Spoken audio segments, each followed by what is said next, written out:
G. Work on being better when I'm 70. Your drip is just a water spring. You know I drip different, this is 7 seas. I deal with life different, make that limit squeeze. Went off for my style and identity. Better bounce back and get the cheddar cheese. I guess that's why they envy me. On track, now we going way up. W's as easy as a layup. Working late, stay up. Counting all the way up. Counting blessings, yeah, you know we pray up. Way up, way up. On track, now we going way up. Now we going way up. Now we going. On track, now we going way up. Now we going way up. Now we going. I got his band like I'm Barry Bonds. Running through the money, but the money's long. I don't love it, but I need it, keep it coming on. Only friendly, me and friends, we don't get along. I put that on my name, that I put them on. I put myself on stage as they sing along. I might book a session, do 100 songs. I'ma let you hear them just to prove you wrong. On track, now we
Good day, everyone, and welcome to the Global Esports Tour 2021 Dubai Close Qualifiers. Multiple teams from the MENA region tried to do their best to reach this point, but only 4 succeeded. Tomorrow we'll find out which team will join 7 professional teams at the main event in Dubai. My name is Heku and I shall be your guide on this broadcast, but I'm not the only one who you'll be hearing here today because I am joined by Alex and Davey. Alex, I already got to talk to you yesterday. We had the rehearsal and stuff. I hope you had a really good night. Do you feel like you're full of energy? Not really. Unfortunately, I had team practice the day before flying, so I got 3 hours sleep, hopped on the plane, couldn't sleep last night as well. It must have been the adrenaline for today. Obviously, I'm stood next to Davey. Starstruck. And unfortunately, I'm not feeling too strong, but the Counter-Strike will revive me, Heku. And how are you, Davey? Good. I mean, I got deported yesterday, so that was fun. Then I got to come back, thankfully. So, you know, there's negatives and negatives and pros to everything. And, you know, that's a negative pro. It's the same thing. Negatives and pros to everything. Yeah, but luckily, Sweden eventually accepted you into this country. Yeah. And this is actually not the first... How could they not? Exactly. But it's actually not the first stop for the Global Esports Federation, because the first event was actually in LA. It was dedicated to Hearthstone. And the second one was a PUBG tournament, and besides having a $45,000 prize pool, they actually had an audience, something that we didn't really have for a really long time. Exactly. They started with Hearthstone, then the PUBG Mobile, testing the waters for esports in this region, and now we're bringing in the big guns. We're bringing in Counter-Strike. We're going to be seeing a $250,000 tournament in Dubai in 2022. This qualifier itself, the MENA qualifier, $15,000 up for grabs. So this is this isn't something to laugh about. Really, $15,000 for this one. Damn, good for them. That's huge. Like, that's actually really sick for teams coming from this region, right? Because they don't get a lot of exposure, especially on the main stage, right there. It's definitely a small region. It's underdeveloped. There's lots of talent there. As you told me earlier, the Nasser's 7-1 in ESEA Advanced right now. Yeah, but when it comes to the tournaments of the Global Esports Federation, there's also be like one more. It will be in Singapore this December, and it will include multiple titles. There'll be like a lot of teams from multiple countries, nationalities. So like, I'm really looking forward. But right now we'll focus on CS:GO because that's actually the reason why we are here today. Well, when it comes to this format, we will have 2 best-of-3s, and then we'll have a best-of-5, which means teams don't have any space to make a mistake. It's like either you win or you're out. Yeah, I mean, single elimination is probably the best way to do this sort of qualifier. Yeah. I mean, there was 4 qualifiers coming into this final qualifier for the tour in Dubai in 2022. And yeah, I mean, 2 best of 3s and the best of 5 as well tomorrow will really secure which team is best. Yeah, for me, the best of 5 especially is going to be interesting because as we've seen, as you've done, you've done lots of research into this, these teams have rather narrow map pools, which I'm sure we'll get into as we get closer to the game. But very narrow map pools, and a best of 5 means that there's going to be maps where both teams are maybe uncomfortable. At the very least, one team is going to be uncomfortable. And you can see as well on the screens right now, Davey, $8,000 for first place. This is a big qualifier for this region, and $8,000 isn't the number you can turn your nose up. This is going to be big for these players. It's the exposure, as you mentioned, for the organizations and the players in an undeveloped region.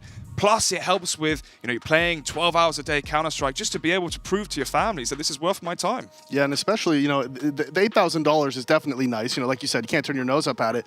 But the big thing is the qualification for that main event, right? That's the one that these teams want because they are going to get that exposure in the Tier 1 scene. Like, I don't think that they're going to be able to go there and necessarily upset any of the big teams, but just getting to play against those teams, even if they put up a good fight, that'll be enough, right? That'll be enough for a team coming from this region. Yeah, but we'll actually get to witness all of the teams today because there will be 2 best of 3s.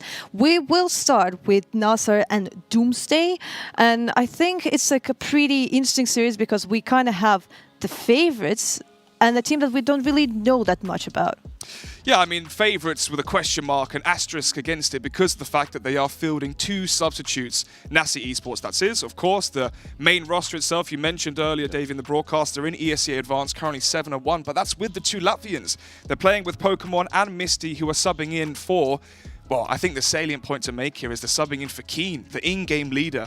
I've played a little bit with him. I know how he likes to cool. He likes to cool around himself, Davey. He's like that Hampus, like an art. He gets his own done. He gets his own plays, and the team plays off of that.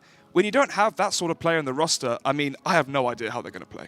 Yeah, and the next series will be between 666 and Level Esports. Is there anything maybe that you can add to this, Davey? Like, what should we expect from, this matchup? Well, I think taking a look at 666's logo, it's a bit like a hurricane. So I think they're going to cause chaos in the server, would be my guess. If I had to guess purely based off of looks, I think that they're just going to go in there like an absolute mess. They're just going to be all over the place, playing crazy, going absolutely wild. Yeah, but let's now just focus on Nasser and Doomsday because that's gonna be our first best of 3 of the day. And when it comes to Nasser, like you already mentioned, yeah, they have 2 substitutes. But when it comes to Doomsday, maybe they're kind of like an underdog team. Like they had some problems actually reaching the closed qualifiers, but who knows? I mean, this is a rematch from the 3rd qualifier, the final spot in that 3rd qualifier. It was 2-1 in favor of Nasser Esports. But as you mentioned before for Doomsday, it's an elaborate, coming together of players. Doomsday themselves had different players fielding on the roster for all the different qualifiers, bar the 4th one, when they finally made it, which means Heku and Davey. It's going to be a mix versus a fully fledged team with 2 stand-ins who are also a mix. Yeah, it's definitely a little bit odd when it comes to these because these rosters, like you said, they're constantly changing. That adds whole different dynamics. I will say the positive side for even though they are playing as mixes, as we were alluding to, they like to play very similar maps. Everyone in this region is very similar. Dust 2 Mirage Inferno, Dust 2 Mirage Inferno. So even though they're standing in, those are the maps that have been in the game the longest, and they're the maps. I think those would be the maps that are the easiest to just plug and play, right? Yeah, I mean, I know that NASA love to play Mirage. They do actually ban Dust 2, or rather they banned out Dust 2 in the qualifier coming into this. Doomsday, they love Dust 2. As I mentioned before, they are a mixed team, so obviously they're going to have Dust 2 in their map pool. So potentially we won't be seeing Dust 2, but I think we're going to be focusing on the Mirage, the Infernos, and then that 3rd map is up for grabs, really. Yeah, I think there is a good chance either because I don't think Nasser is going to actually ban out the Dust 2 early on in this one. You don't think so? I don't think they're going to ban it first rotation. I think it's too risky for them to ban it first rotation because Doomsday might just pick that overpass and then Nasser's screwed. True. I mean, also, overpass T-sides are a map where you have to have a lot of cohesion. Exactly. And when you're lacking your in-game leader, as well as substitutes, maybe that T-side could get a bit chaotic. So it's a good point you bring up there, Davey. Maybe they do just do a different sort of ban and focus on the maps they can play as subs, as a mix. Yeah, but when it comes to Doomsday, they are more of a mix and they're kind of used to playing as a mix. When it comes to Nasser, maybe there'll be some chaos because you are used to for everything to be super organized, and all of a sudden you don't have that guy who's calling for you. So maybe there'll be some difficulties regarding that. Well, it's going to be Realize who's going to be in-game leading for NASA, taking on the shoes of Keen, and Realize is also the primary AWPer for the side of NASA. So when your AWPer is the in-game, I mean, you know this, David. Yeah. When your AWPer is the in-game leader, it's, well, I've got this spawn, I'm going to do this pick. If I get this kill, we're going to react in this sort of way. And as the AWPer as well, I mean, you know, the British AWPer himself will bring out some nostalgia. Rattlesnake, he said being the in-game leader in AWPer can actually be the best possible role because you've got the big green gun. You can take so much space. Map control by yourself, you take it for your team, and then your team can react off of that. Yeah, I remember the last time me and Jackie casted this Nasser team play, Realize, like you said, the primary AWPer, and he was very streaky. He was going for those aggressive picks, and when he hit his shots, they would almost always win the... He was either good for 2 or 3 kills in a round, but then he would disappear for 5 rounds in a row, right? There'd be rounds where he had the AWP back-to-back and didn't get a single kill with it, and that was sort of that streakiness that you don't like to see, especially now with the in-game leader missing. He's going to have to be on point in this one, not only with his calling, but also with hitting those entries, because like you said, if he's in-game leading and he has that op, those entry picks from him are going to be crucial to how they play on their T sides. Yeah, I mean, he has got a, you know, he's got that experience in ESA Advanced. They're 7-1 right now, Davey, so they're close to making playoffs for ESA Advanced, and then MDL is on the horizon for them if they can make it. Good luck to you guys. But with that, they're used to a much better caliber of competition. So I think Realizing the AWP should have a field day here for Doomsday. I don't think there's going to be too much resistance here for NASA. But when it comes to Doomsday, who do you think we should follow? Like, who we should like keep an eye on? Should we do a little AWP v AWP highlight here, Davey? Yeah, go for Nami, it, Nami is the primary AWPer for Doomsday, and I think he has to really shut down Realize and then win the game for his team. If he can deny Realize the entry kills with the AWP, he himself focuses on entry kills as the AWPer. This is Nami I'm talking about of Doomsday. If he can land those entries on the players of Nami can land the entry kills on NASA and deny the impact from Realize, maybe he can solo carry the squad for a 2-1 victory in their favor, but I don't see it happening. Yeah, that's what's weird with the meta right now is it's hard to tell, especially with teams coming from this region and they're all playing with stand-ins and mixed teams, because normally right now the meta in the high level of CS, you don't see a lot of op versus op battles, right? They're actively avoiding each other. They don't want to take those fights because it's too much of a coin flip, right? Every op is playing for high percentage picks. So when you get those op v op battles, that's a coin flip that most teams don't want. But in this situation, like you said, we might see a lot of that just because of how the teams are going to end up playing a little bit puggier, a little bit more scrimmy. And if the oppers both of them are going for those entry picks because they feel like they have to get those entries for their team, then we might see a lot more op v op than we're used to, especially at the higher levels. Well, in the end of the day, the factor that can actually make or break the series is actually the veto. Like, what are the maps that we are actually going to see here today? Alex, you said like you're expecting Mirage, Dust 2, and maybe Inferno as a classical third map. But maybe, but like let's see what actually happened. What did Nasser decide to ban? What did Doomsday decide to ban? I'm kind of feeling that we will not. You were right. Yeah. That's like their perma ban, so that kind of makes sense. Yeah. It's too risky. It's too risky to leave Overpass in, especially with their in-game leader missing. Yeah. Like, I think maybe if they had their full 5, we might have seen them float Overpass, but I think with the in-game leader missing, floating Overpass is too risky with 2 stand-ins. Yeah, and right now if you're Doomsday, you want to ban, I was going to say Ancient or Nuke. And then we should see a Dust 2 or Inferno here. Yeah, I think Dust 2 is probably the safe call here for Doomsday. Yeah. Typically for NASA in the qualifier for this event, NASA were burning out Dust 2, so maybe Doomsday are going to sense some weakness there. It's also the best map as well for Doomsday, so expecting a Dust 2 pick here for Doomsday. Yeah, Inferno! That's actually a surprise. Yeah. Do they like not feel comfortable playing Dust 2 then? I don't know. I wrote Inferno down on my notes as the Doomsday pick, and I've gone against myself, and now that we're live, I've got it wrong, but... I think Vertigo here for the final map, Davey. You think? I think they're going to leave Dust. I don't think Nasser bans Dust 2 here. They might, but I don't think so. I think Nasser will ban Dust 2. You think? That's what. Yeah. See, I didn't think so. Because they don't play Nuke or Overpass really. Their Nuke is like iffy. Well, now it's a coin flip. I mean, Dust 2, it is going to be the Vertigo ban. So Dust 2, I mean, Davey, mate, you should be charging double. Look, I've never lost a veto in my life. I'm going to be honest with you. I am the king of vetoes. You can call me the god of vetoes if you want. I don't know. I mean, you did. Before we went live, you were like, Mirage, Inferno, Dust 2, safe call. I did, yeah. And it actually was. I thought it was going to be Vertigo instead of the Dust 2, but no, you are a man of your word. When the pressure's on and the teams are playing with mixes, they go immediately back to comfort. Yeah, they go immediately back to comfort. That's how most teams teams work in their vetoes, it's actually kind of easy to win the mental games against teams like that, because you know teams, if you put pressure on them, I especially like the mind games in the vetoes, like going up and like talking to the other in-game leader, like trying to mess with them a bit and force him to like mentally fall back into his comfort zone. So you could always win vetoes that way. Well, in the end of the day, this is actually like a pretty good veto for Nasser. Maybe they're just planning to win in the first two maps, which is like Mirage and Inferno. The two maps that they actually enjoy playing, and we didn't see them banning it. So as like final thoughts, who do you think gonna win? Will it be Nasser, like the favorites of the whole tournament, or if it's gonna be Doomsday, like the dark horse? I think it's a secured Nasser win, especially with the veto. You've got Mirage and Dust 2, and the caliber of players on Nasser are just far and beyond what we see from Doomsday. Although it could be a win on Inferno. Obviously, Inferno, not typically an AWPing map. T-side, you get the ball rolling, get momentum going with those AKs on the banana position. This could be a 2-1, but I'm leaning towards a Nasser victory. Yeah, I agree. I think Nasser, especially now, knowing that they are 7-1 in ESEA Advanced now, thank you for that. I think that as they come into this one now with these three maps, like I was saying, the maps that have been in the pool for the longest time, all of these guys, if they just have higher caliber players, all they have to do is play their B game, and it should be enough to win this game. Yeah, well, both of our analysts are predicting Nasser, but let's hear like more opinions. Our casters for today will be James and Jackie.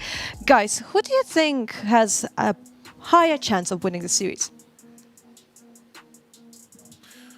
Well, I haven't seen these teams play before, so I have no idea, but I look forward to finding out once this series begins. But you have seen some of these teams before, right? I have, mate, with the big man over there. Hi, Davey. Hi, Jack. Hi, babe. I miss you. Hi, I miss you too. Get a room. I wish we had. Yeah. That would be ideal, actually. Yeah, but like, were you expecting the maps, or like, were you expecting something more spicy? I think so. This is a lot like what we had, James, when me and Davey were casting before. These are kind of the classic maps that seem to be floating up. So, bang on the money, as always, Veto God Davey. I expected to see this, and I think it probably provides for the best CS we can get out of them. Yeah, it's safe territory, these maps, as Davey was alluding to. There's no like risky picks here, so I think everybody will be familiar enough with this to put their best feet forward. But only one team can proceed. So True. Or if they don't put both feet down, they might fall over. Yeah, that is true. That's true. Okay. I've done that before. Okay, James and Jackie, I'll let you take control of the whole stream. See you back soon. Okay, thank you very much.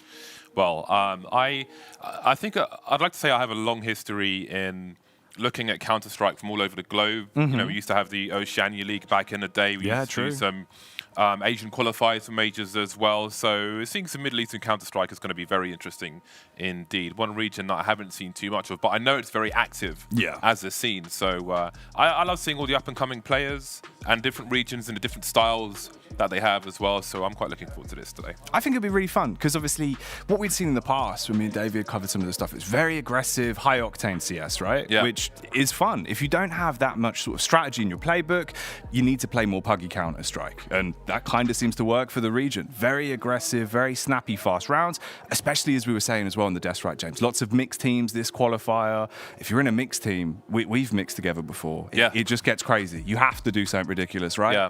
And there's always an advantage, like in the short term.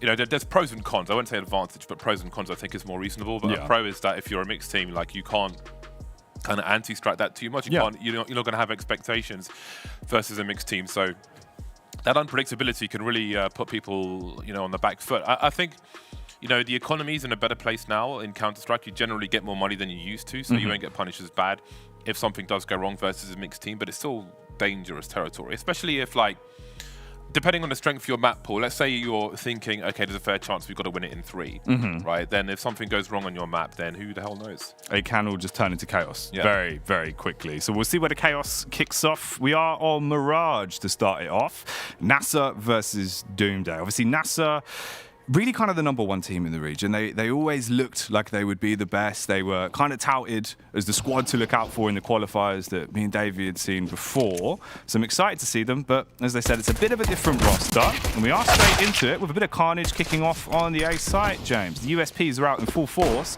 and already bodies are flying. Ooh, Nami trying to make a play, but not quite landing the snapshot with that USP. Bomb looks to get planted. That's a nice headshot to get a man advantage for Doomsday as they look to mount a retake on this A bomb site. And now the numbers are even once again. Misty getting his 3rd kill of the round, looking for an ace, it seems. We'll see if he's able to get there. Got a 1v1, but Nami will finish him off, and there's a headshot from his teammate as well. To allow Doomsday to take the pistol round, there will be questions as to whether or not there'll be force buys with that plant. Maybe they'll be encouraged to do so, NASA, but we'll have to wait and see. We will. But a good start, mate. Come in clean, get your opening pistol round. They look fast as well. And that sort of flashy aggression, that's what I was talking about, right? Keen for a pistol round. Get in there, get scrapping early on, have your little brawl on the A site, and start things off with some frags. Having a look at the buys as well, which is actually one of the really interesting points that seemed to come out of the Middle Eastern region, was the fact that the buys feel so off-meta. A good, 50% of the time, you saw ridiculous plays. Here, it's actually a little bit more reasonable, right? Like 2 SMGs coming out. We've got the scout on Nami as well. So can the big man do some tagging, James? This is going to be a very interesting round indeed. The flashbangs are here. That's a nice first opening shot there. See what Doomsday are able to do to follow up on this, as they've lost some health on some players, but Taiki is going to be good for that 2nd kill. That's really going to neuter what NASA will be able to do. However, if they can collect themselves with these remaining 3 players, if they try and, let's say, make a contact play into a bomb site, it's still going to be a 3v2 situation most likely for them, so there is something they can still do in this round. Although Misty might have lost her Pokemon, she is still in a position to do some damage here. Maybe remind them of the presence she has on the server and then realise her potential. We'll see. We'll see. Realise right now, scoped in though, advancing back over towards Connector, keeping that mid control for the meantime. The bomb's down, and they've got 1 smoke in the back pockets, which could come in clutch. Lurking on the close angle though is where things might get a little bit hectic. Nami, snapshot onto him from Remind. Easy frag to open up with. Tyke on the back line, waiting with the MP9. If he does actually find the close headshot, it will leave them hanging in the balance with just 2 man alive, James. But they're bringing this round back now. 3 versus 3 from what was quite an awkward position. 29 seconds for them to try and capitalize on this situation. There is a kit just around the corner there on that short position, which could be collected if a rotation is required towards the A-bomb site. But Davidov, the big man. Yeah. Just peppering. Oh, okay, they finally found it. I thought surely one of those guys is going to find that bomb planter. 7 seconds. I don't think this plant is happening. Rifles to be saved now for NASA. They're losing AK on ramp, and Reminder will have to try and hold on to this one. We'll see if he's able to do so. So again, even though they lost 2 players early, NASA, 3 guys on the T side can still get something done. They will do some damage. However, it is eco territory now for them. It's curious as well, right? Because if Doomsday come in with a good start, they start to get momentum behind them, you get into it and steal away Mirage, then the series is actually set up to go a bit skew-if. The second map, normally you'd expect to just see Dust 2. That's kind of what we had pretty consistently with them in the past. It's not the same here. So winning this first map, kicking it off with a big banger on Mirage, could be pretty good. I like this though. Deco coming out, work it around the AK, everyone pulling out the hand cannons. Utility on Realize. He'll be trying to seize the day and get them into the site when push comes to shove. Double flash over the top, the smoke goes in, and they waterfall into the bomb site. Will they get in though, James? Or are the Doomsday bouncers going to deny them entry? See if that creates a one-way for Ezra. Well, not going to matter because he gets his head taken off by the Deagle. And it seems there will still be a chance they can swarm with the numbers now, NASA, with this 1 rifle. Although Taiki is trying to do what he can to thin these numbers up. And Davidov is going to stop the plants at the very least, but he can't stop them from losing the round. NASA creeping onto the site, taking enough position to swarm with the pistols. That headshot certainly helped towards CT as well, really put Doomsday on the back foot, and NASA were able to convert an eco round with a hero rifle saved from the round prior. Yeah, huge frag. Pokemon coming in clutch with that one. Slaps him in the face. Just opens up the whole thing. I love the fact he's just called Pokemon. Right. And got the teammate Misty as well, right? Yeah. What a banger. If that wasn't pre-planned before they formed a roster, it's just fantastic timing from the universe.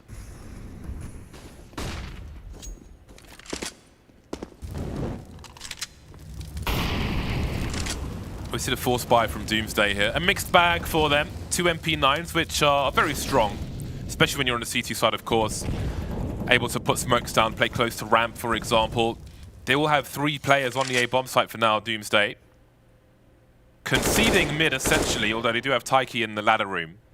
And that can be important for players making their way in towards the window.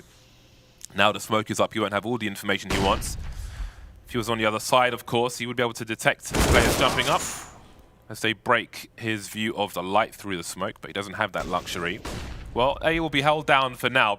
Question is, do NASA realize where most of the Doomsday players are, and will they head in the right direction? Taiki can cause some trouble with the MP9, peeks onto the first and leaves him blind. Response from Pokemon to cleave his way round. Clears out the angle, but he's trapped between a rock and a hard place. Falls on short, and they might actually come up short in this round now. The last-ditched attempt is to bombard the B site and see if they can steal it away. Playing with the MP9, up close and personal, James, but no chance to get any success. Falls, and we're back to a 2v2. Right, Meshram may have an engagement to take before his teammate gets into position. We can see Pogba in the apartments, holding passive now. Thought Remind might be repositioning and find an angle. Nice burst, and down goes Ezram. So Pogba's got to do it all with the Desert Eagle, but before I finish my sentence, he will be decapitated as well.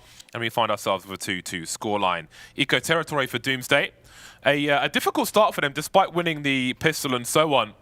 They still lost some plays in rounds day one, and things went from bad to worse to terrible for them now, as NASA have a great opportunity to take the lead. They need to as well, right? Grab it with both hands at this point now. T-side Mirage, lose the pistol round, lose the following one, get back into the game, start to cause a bit of ruckus. I want to see what Realize achieves with the SMG as well. The Mac-10, the easy E play. And he's going straight in. They do want to go for a faster execute right onto the B site. Taiki's there. Has the hand cannon. Deagle armed and ready, but can he land those shots? Realize straight in with the SMG, slapping them upside the head. Plays in the smoke. Waits for them to push past it, but that doesn't matter. Misty spamming the smoke and leaves him broke. Yeah, this one is over already. Any threat has been neutralized by NASA straight away. Very solid round from them, and I can't imagine Doomsday will have anything to rescue from this round, any rifle or anything, and there is confirmation. A very fast round. A fast eco round is a good round as far as I'm concerned. And now we've got, well, still a very awkward position for Doomsday. If they choose to buy in this round, which it looks like they will have to make some sacrifices. The FAMASs are coming out to allow them to get some grenades here and there. Just the one incendiary on Davidov, and they don't have too many flashbangs either, but with the flashbangs they have, I wouldn't be surprised if we saw some kind of aggressive play from them to try and make up for these shortcomings. Would that be a FAMI, James, if it's two of them? What would the plural be for multiple FAMI? Oh, God, I can't even imagine. But, well, two are still alive for the time being, as it's the M4s which are being lost mostly. Very fast, very aggressive plays from NASA on the T side, charging into mid, and now it's just a single FAMAS. And a single player remaining for Doomsday. He has a chance against the Mac-10, which may be upgraded, as there are rifles all over the shop. There we go, the silenced M4 is collected. Now Davidov has a very tough task ahead of him. Can he make himself famous with this last remaining FAMAS? Has utility as well. Full HP currently, the bomb's just gone down. Tiptoes his way back through jungle. Has the smoke, the Molotov and the HE to aid him. But he's just going to go for the raw face, slowly advancing further forward. Jumps on the bench to try and get the headshot angle. Sees it, but can't quite seize the day. The swing comes out from Remind as well. And NASA are now just adding to that tally. 4 rounds on the spin. Starting to get into the game on the T side, James. Yeah, it is still early for Doomsday in this half, however. Although it may not feel that way with 2 of 6 rounds. But again, that wasn't a full force buy, as we mentioned. Now, one thing they can gain from this is the information. We saw a burst into mid from NASA, and maybe that's a warning for what is to come for Doomsday, and they can think about, once they have a full buy, how they want to approach that. Do they give up mids? If they're expecting like a 3-man push, do they send somebody apartments? Do they make an aggressive play with an AWP and a B app so they can put 3 people on A? Something like this. There are different ways to respond to that if they expect it to happen again. So that is something that they can plan for in the next round. But for now, it'll be 4 Deagles on road, as the 5th one has quickly been dispatched of. These pistols have a lot to get done, specifically here on the A side. Timing could be everything, though.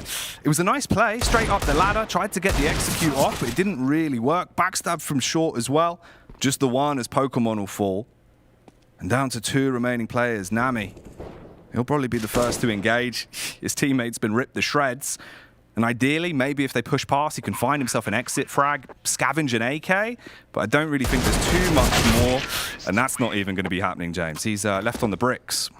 Yeah, the Deagle's not what it used to be. Like, if you're not landing those headshots, then you got to pull out that 5-7 or a CZ instead, I think. Yeah, no more spamming, right? Yeah, speaking of headshots, though, NASA have been really sharp with the headshots. Of course, they have the luxury of the T side and the AK-47s and so on, but they're looking good. Form-wise, they seem to be doing well, but now we will see that full buy from Doomsday. Maximum loss bonus has been achieved, and the AWP will be in the hands of Nami. So let's see what they do. Let's see what their approach is in a mid position. They will start with 3 players towards the A bomb side, but NASA are looking for a fast play into A once again. Very fast approach. There's a huge gap though. We can see one play being lost by a triple, but they've got a 4-on-3, make it 3-on-3 as Pogba is able to do something more. Nami is holding an angle around the corner of that smoke. Got to be careful though, because Realize is there, but he'll be punished for his traces. A fast-moving round now, as NASA have 2 players remaining. Bomb goes down, Pokemon paranoid of the peak from CT, but in reality it's Stairs that he should set his attention towards. All 3 of the CTs coming in as a well-oiled machine, but it's not going their way. Misty with the easy spray, backed up by the Pokemon, and it is going to look good. And steal away the AWP at the end as well. So the economy is going to get another ejection of free cash.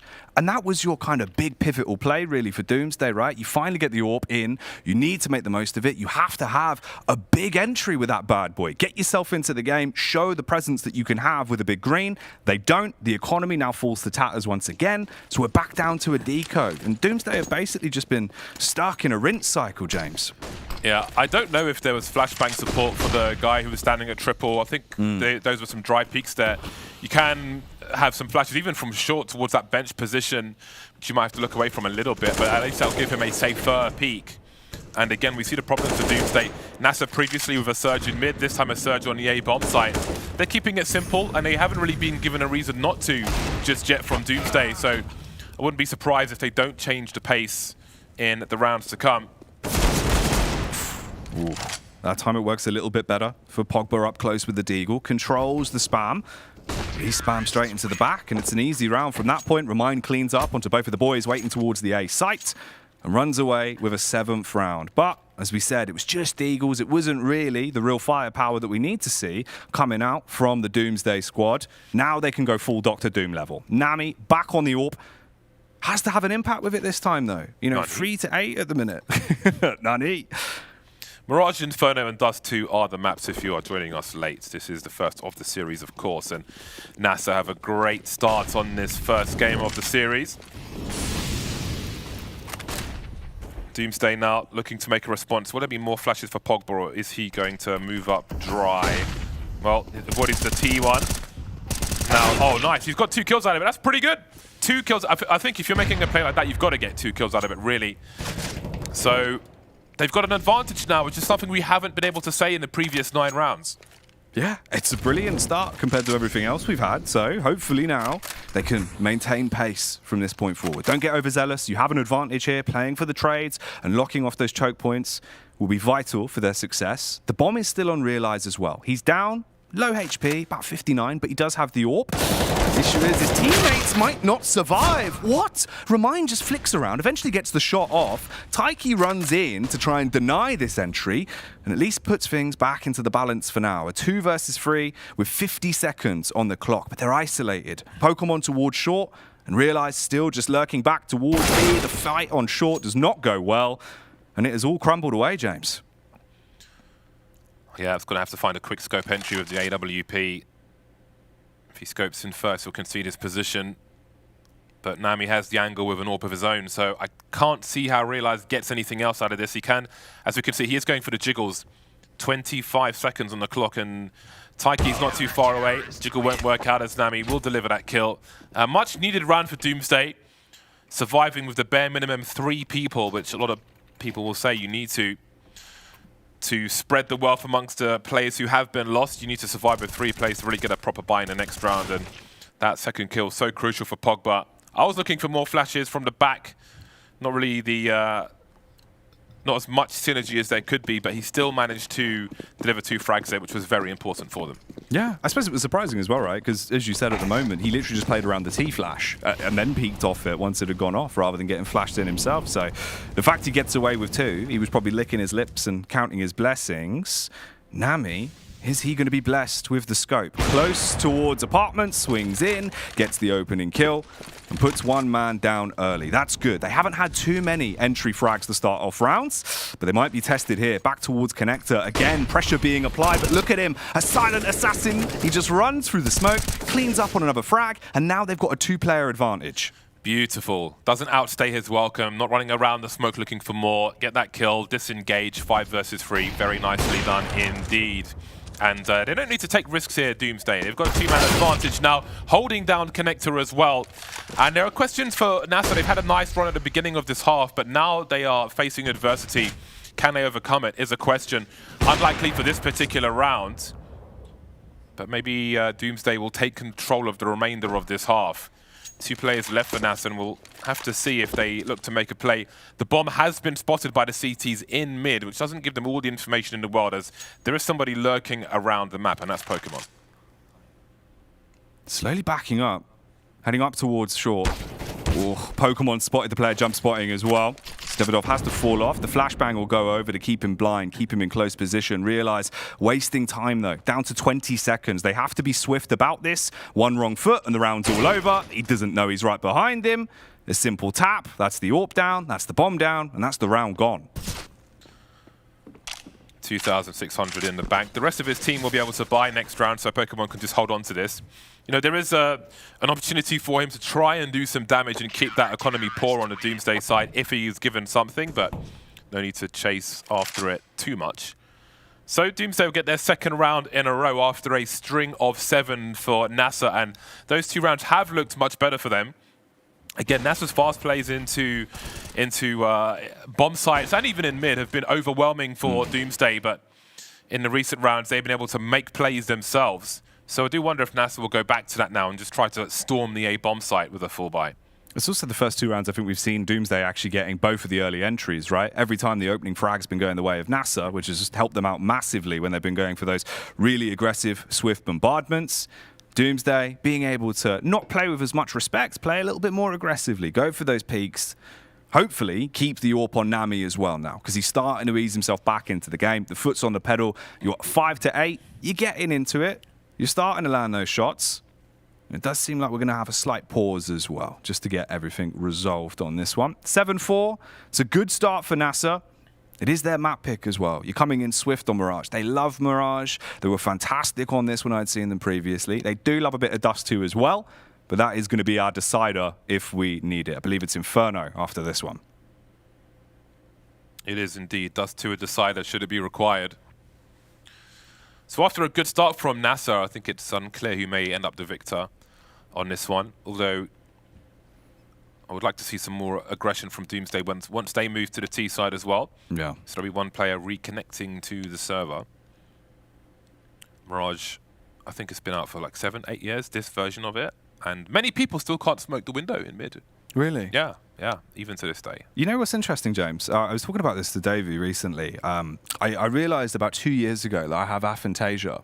And I basically spent my whole life struggling to remember smoke lineups in teams and always getting told off for it. What does aphantasia mean? So you can't visualize. You have no visual memory. No visual memory? Yeah. So you know, like if I said, imagine an apple. Yeah. Can you see an apple? Yeah. What color is it? Red. What does it look like? An apple. Is it shiny? Does it have like little leaves It's not shiny. It doesn't have leaves, but it has the little thing sticking out the top. See, I can't do that. I can only see what's in front of me. Really? Yeah. It's the same for producer Reese. Well, that doesn't surprise me. No, but like, I can't even imagine not imagining something. Yeah, I know. Wow, that's fascinating. It's crazy, but I didn't realize this was a thing, so it blew my mind, right? Because you know, like obviously when people go, oh, if you can't sleep, just count sheep. Yeah, I don't know if that actually works though. But yeah, but I never knew. Obviously, people do lay there and imagine sheep jumping over, right? I didn't get that was a thing. I thought it was just like a saying. I mean, I would hope that nowadays it's a saying. You know, Well, we're looking probably. at our phones now. So, Probably, true. yeah. The blue light just draining your eyes. Fascinating. But yeah, but it meant that I could never remember smoke lineups unless I was doing them so often that I'd keep it in my memory. Oh, like I don't know if motor memory is the right word because it's kind of virtual. I suppose muscle memory. Kind of, I guess. And also like, visual context of like, it's roughly here. But it's like with some of the more intricate smoke lineups where it's like, is it this line or this line? Yeah. And it'd always throw me off. And I'd be there getting flamed at iSeries and you're like, guys, please, I'm really, it's not my fault. Yeah. But yeah. It's just an interesting one. I never thought of like, how something like that could affect esports until I started sort of realizing it exists, basically. It's interesting, actually, how many players have hearing problems. Yeah. And have had to have operations on their ears and so on. So it's things you take for granted. I tend to find that in terms of like sound in CS and other games, my hearing is like far better than most people's hearing. Yeah. Like I can hear the faint sound cues that other people just don't hear.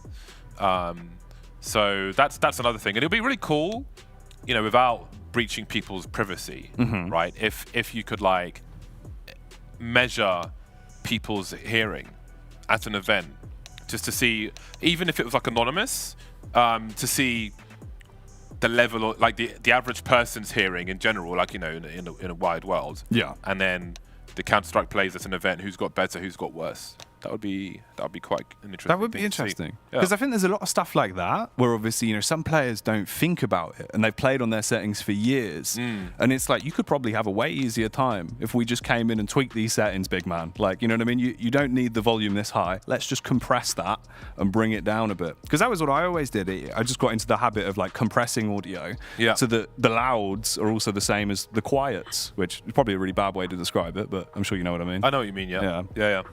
So one of the players had a power cut, but they are back on the internet. So nice. That's good. That's actually something which happens a lot in North America.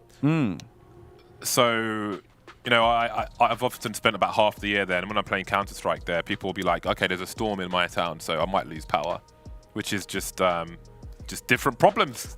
Problems we don't have crazy. in the UK, for example. No, it's true. Like the most we have is, maybe a bin goes flying down the road and could hit someone. Yeah. Like, to be fair, that did happen once when I was going to the Faceit studio. I had like a 40-mile-an-hour bin just whiz past me when it was really windy and missed me by about that much. And I was like, I've nearly died to a bin. Just if that's the way I go out, I guess fair play. Oscar the Grouch has killed me. When I've gone shark diving in Fiji. Yeah.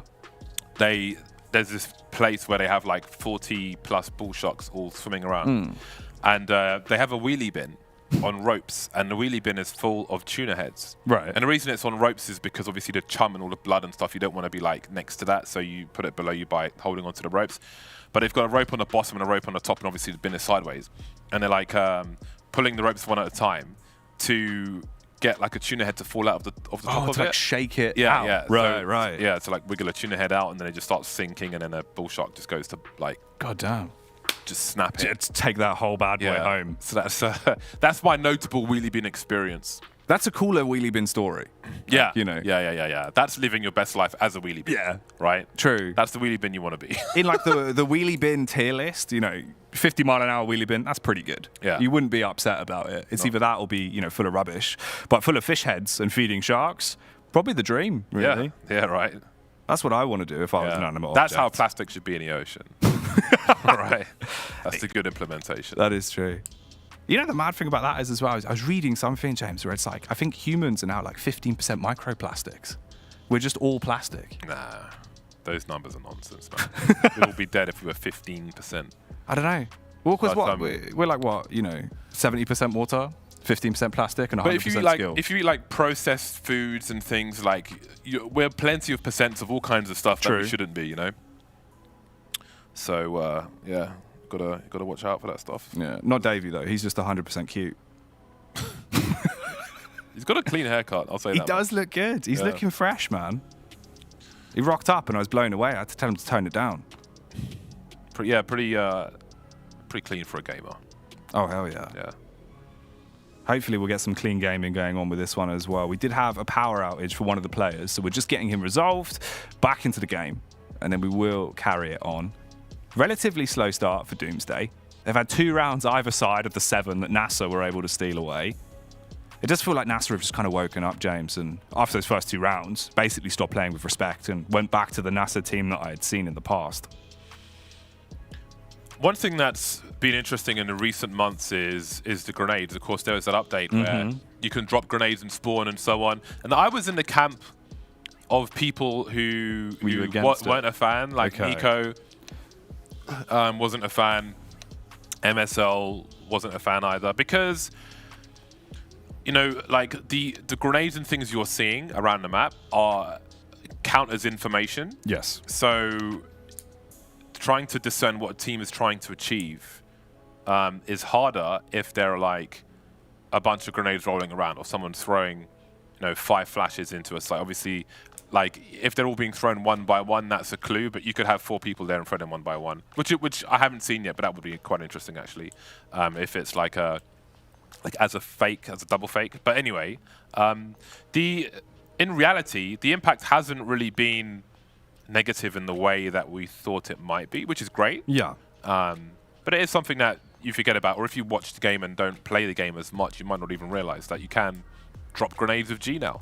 So you can drop them at spawn, which is useful. Actually, it is useful for me because as somebody who plays a lot of CS and often is playing Mirage because it's the most popular map by a long way, I can just, if I don't have the money, I can tell someone to drop me the smoke since I'm the only person who knows any grenades. Yeah. No, to be fair, you know what I mean? If you've got the smoke lineups down and you are in a mix and people just go, I can't smoke stairs, at least you can go like, give me the smoke. You know what I mean? Yeah. Which makes sense. I was kind of for it. I thought it's one of those where it did feel like a very out of the blue, grenades are droppable, but I liked it. I thought it was an idea that could be kind of fun. It was also more as well, realizing that now you buy a decoy for $50. That's just like the most, reusable, green, sustainable flashbang you'll have in your life. You can throw that bad boy out, confuse them, and then pick it right back up.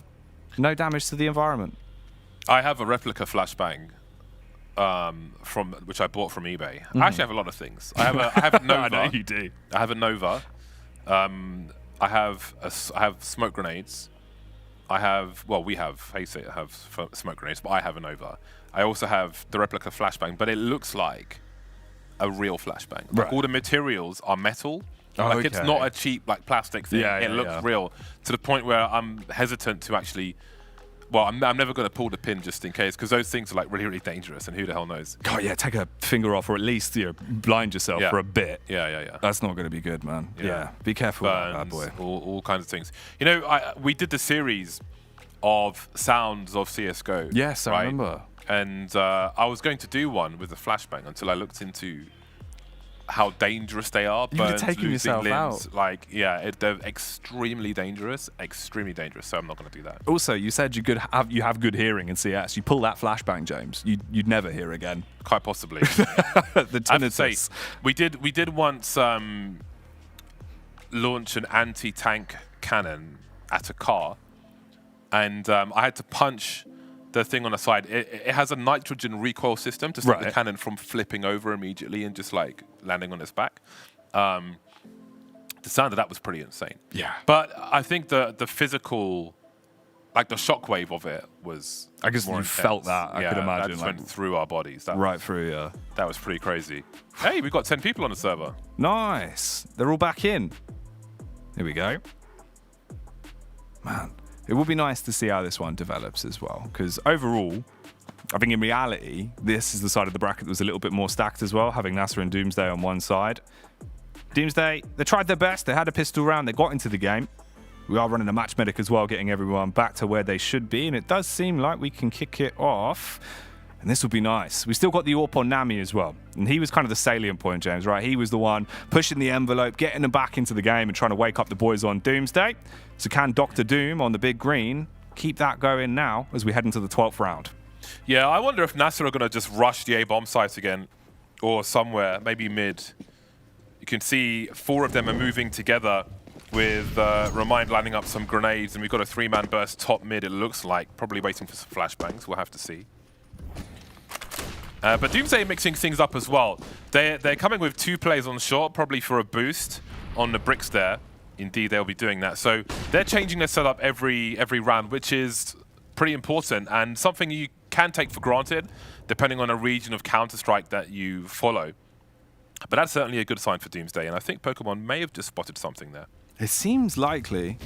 They do dash out the Molotov as well, so at least if anyone is close towards window room, they will be forced out of ladder. Taiki trying his best. He lined up the headshot, but didn't quite tap it. And they're all going for the short bombardment now. Remind had a huge play to make. The backstab would have made it so much easier for his team to then run down the 2 defenders. Instead, they put up a roadblock. Now you're in a panic mode. You're stuck at mid with 4 players, and you're debating where you approach the rest of this round. You've still got about 50 seconds on the clock, and they could be peaked upon. Pogba wants to go for this. Flashbang over. Nice play from Ticket Booth, and he rips his face off. That might have actually just won him the round right there, James. Smoke on short stops NASA being able to respond, at least in this area. We can see them now creeping towards connector. Pogba still in a jungle position, however. And they've got Nami just holding down T-ramp. See, he's crouched behind the box, which means if somebody were to come from Palace, they wouldn't be able to see him. No one will do, though. Pogba looking for a second, but he gets some information at the very least. And a 4 versus 2. They've lost jungle, but they can rotate there late on. Taiki missing that engagement. Oh, hold on a second. We've gone from 2 versus 4 to 2 versus 2. NASA suddenly looking very strong, fighting a second player on the shot, but not quite getting the kill onto Davidov. Now down to the 1v1. Nami, very awkward for him. Missy's on 7 HP, so he may be down to the pistol if he knows he's low. Awkward for both squads, as they've really got to land their bullets. Misty needs 2, though. Unless he lands a headshot, he'll land those. And there is the round from NASA. And that is a terrible result for Doomsday. 4 versus 2 situation, and they're almost unable to respond at all. They had that one wrapped up. It was like a takeaway meal. It was ready to go home. It was in the bag, and then it all went wrong. It got a bit soggy, and NASA have just run away with it. I mean, massive play. The fact that Boros was just able to basically rip his way through everyone, peak after peak, so confident when he went back for the face onto the short player as well. Mad props for him there. 15-9. Really setting the pace of the game. I didn't realize actually how much damage he had done coming into this one. We're only 13 rounds in, so a nice average, consistently getting picks for NASA. For Doomsday, now you've got to make do with what you got. Limited utility in a couple of places. MP9 for Pogba, who's actually been one of the better players. He's 13 for 11. So the fact he's just on an SMG could really haunt them. He looks like he is going a bit more aggro, though. Close towards ramp, so it's a big info play that can come from him. Not really anything else. And Pokemon's grinding his way through. The backstab onto the A site could actually put them back into a manageable position here. Gets one, there's the response, and now we're all down to a 3 versus 2, close towards short. Tiptoeing their way through the smoke. Molotov goes down, but it's a miss. Yeah, and that gives his position away as well, while conceding it on the bomb site in a fashion that he wasn't intending. Minute to plant the bomb. But with 2 more CTs lurking around, this is a nervous situation. Where do they find an angle with which to plant it? Some very nice movement, but no plant just yet. Now Missy can go for the fast jump on the barrel. Almost there, but he will be deleted immediately, which leaves Realize in an even worse position. He has 40 seconds, though. You see, he wants to try and find a kill before trying to plant the bomb, but Doomsday will wait. They can allow that bomb plant to happen. They just need to move together and win the round. That has to be the priority at this point. 25 seconds though, and Realize may be slipping away to hold on to what he has. As we can see, he's got $750 in the bank, so he doesn't want to lose this weapon. It can be very powerful in the rounds to come. 15 seconds, and is he going to go for a plant on the A bomb site? Oh my god, he could go for the... Okay, he's going to go for the default plant. Could have risked it on the other side, would only be exposed to jungle, really, as you wouldn't expect someone to be in CT, but he's given himself a chance to win this round. Oh my. Tiptoeing his way down CT, scopes in and goes for the peek, but he misses the opening flick, the reface. It was a good gamble, but it doesn't work out. So in the end, the same result we expected. The AWP will be taken, and the round goes to Doomsday. What a baller, though, James. The bold play, mate. That was like, what, 17 seconds on the rotate from short, straight to A. Got the plant down with about 9 seconds left on the clock. You hit that first frag as well towards CT. At that point, it's a 1v2 where they're both coming from different angles. It looked like it could have been winnable. So, big gamble, but not really going to pay off for them. 8-5. Doomsday starting to make this game looking a lot more doable. Really getting it close here. Round 14 now. If they can just get a couple in the bank, keep it close, could have an 8-7 half, which would do wonders for them once they're on their T side.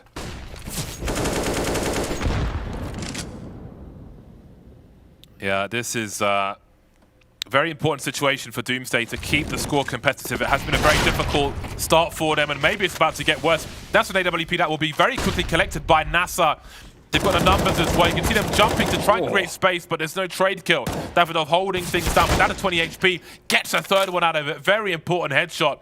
No bomb planted just yet, but this is a scary situation for Doomsday. There's an AWP posted up somewhere, and that may be very costly for them as this round continues. Realize, tagged by the nade, his HP falling off him, but the Deagle is going to cause Taiki to fall to the ground like a pebble in the water. One man remains, a 1v2 to clutch this away, pushes in, paranoid about the left, worried about the right. He'll sprint out, but it's Pokemon again with a Deagle. The hand cannons reigning supreme in the round. They clutch it out, and they get themselves a 9th.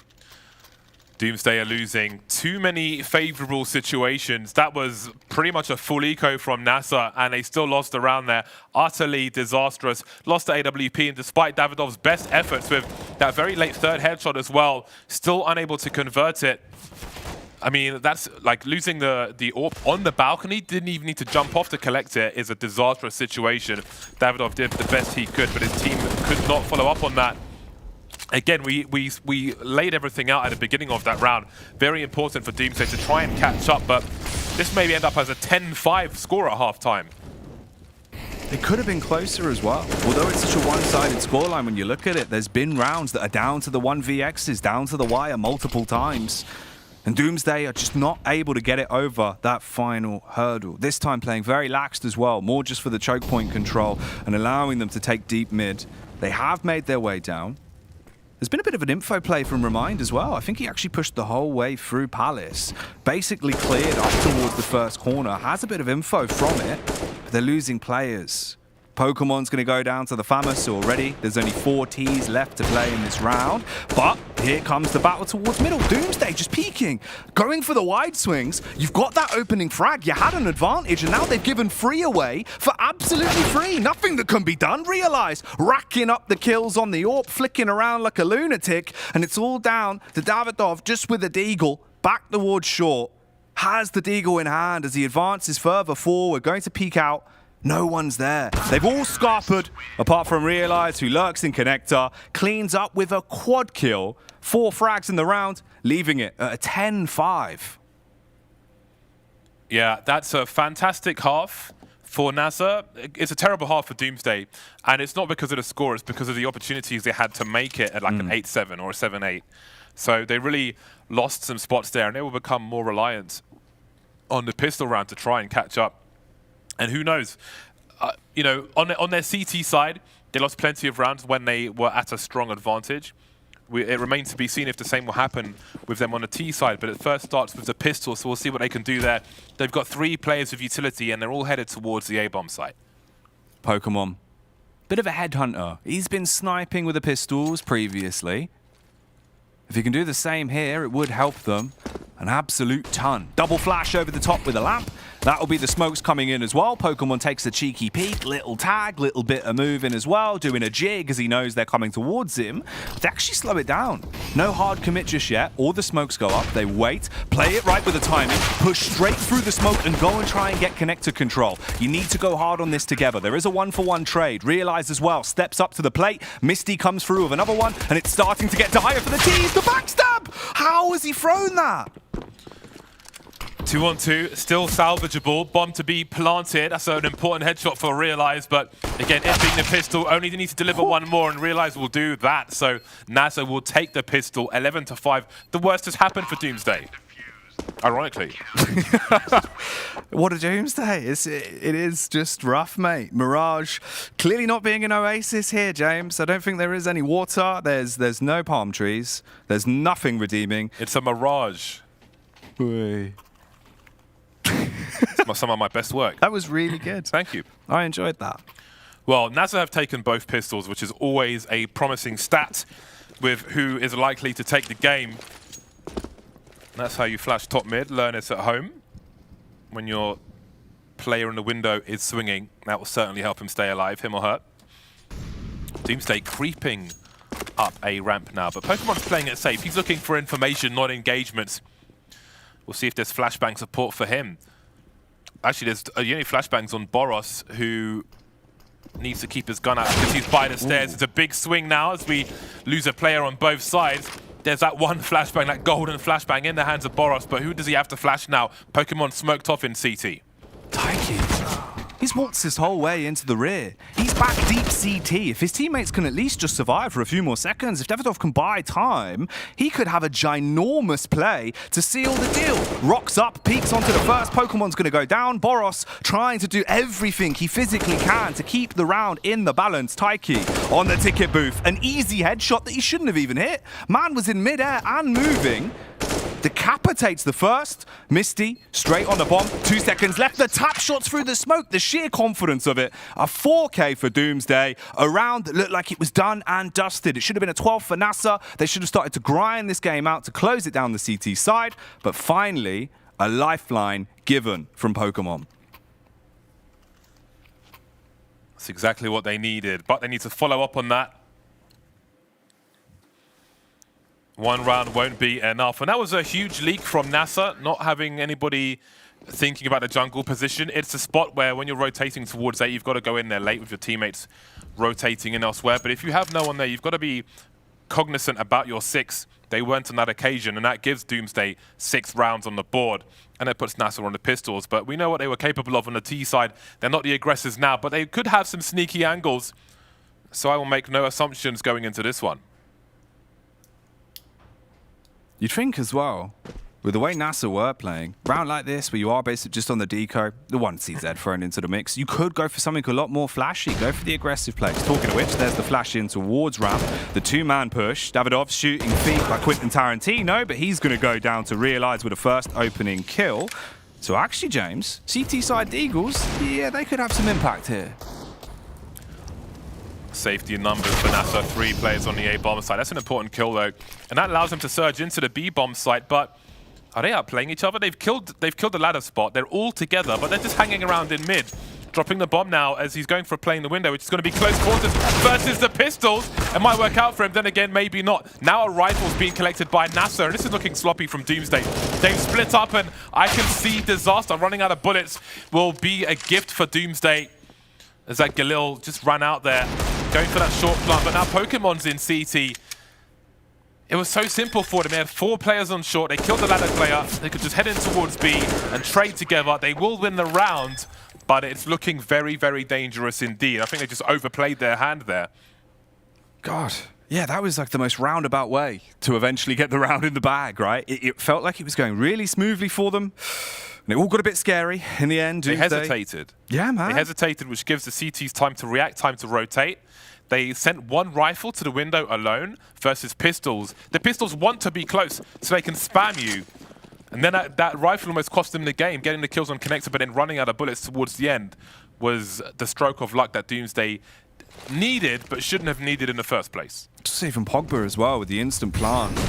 Not even aware of the fact that there could be a man swinging from CT. Pokemon, we've seen how crisp he's been with the Eagle. Just a 1 tap there, that's the round over. So, definitely going to be content with what's happened. Straight into this one as well. Now farming out the rounds. Keeping all 5 players alive is the best benefactor from this. The fact that they keep everyone alive and kicking, keep the economy growing. Don't lose those weapons. Don't have to rebuy, and just keep these games moving. Straight back in as we move to the 20th round. 11 on NASA. 8 rounds now in the bank for Doomsday.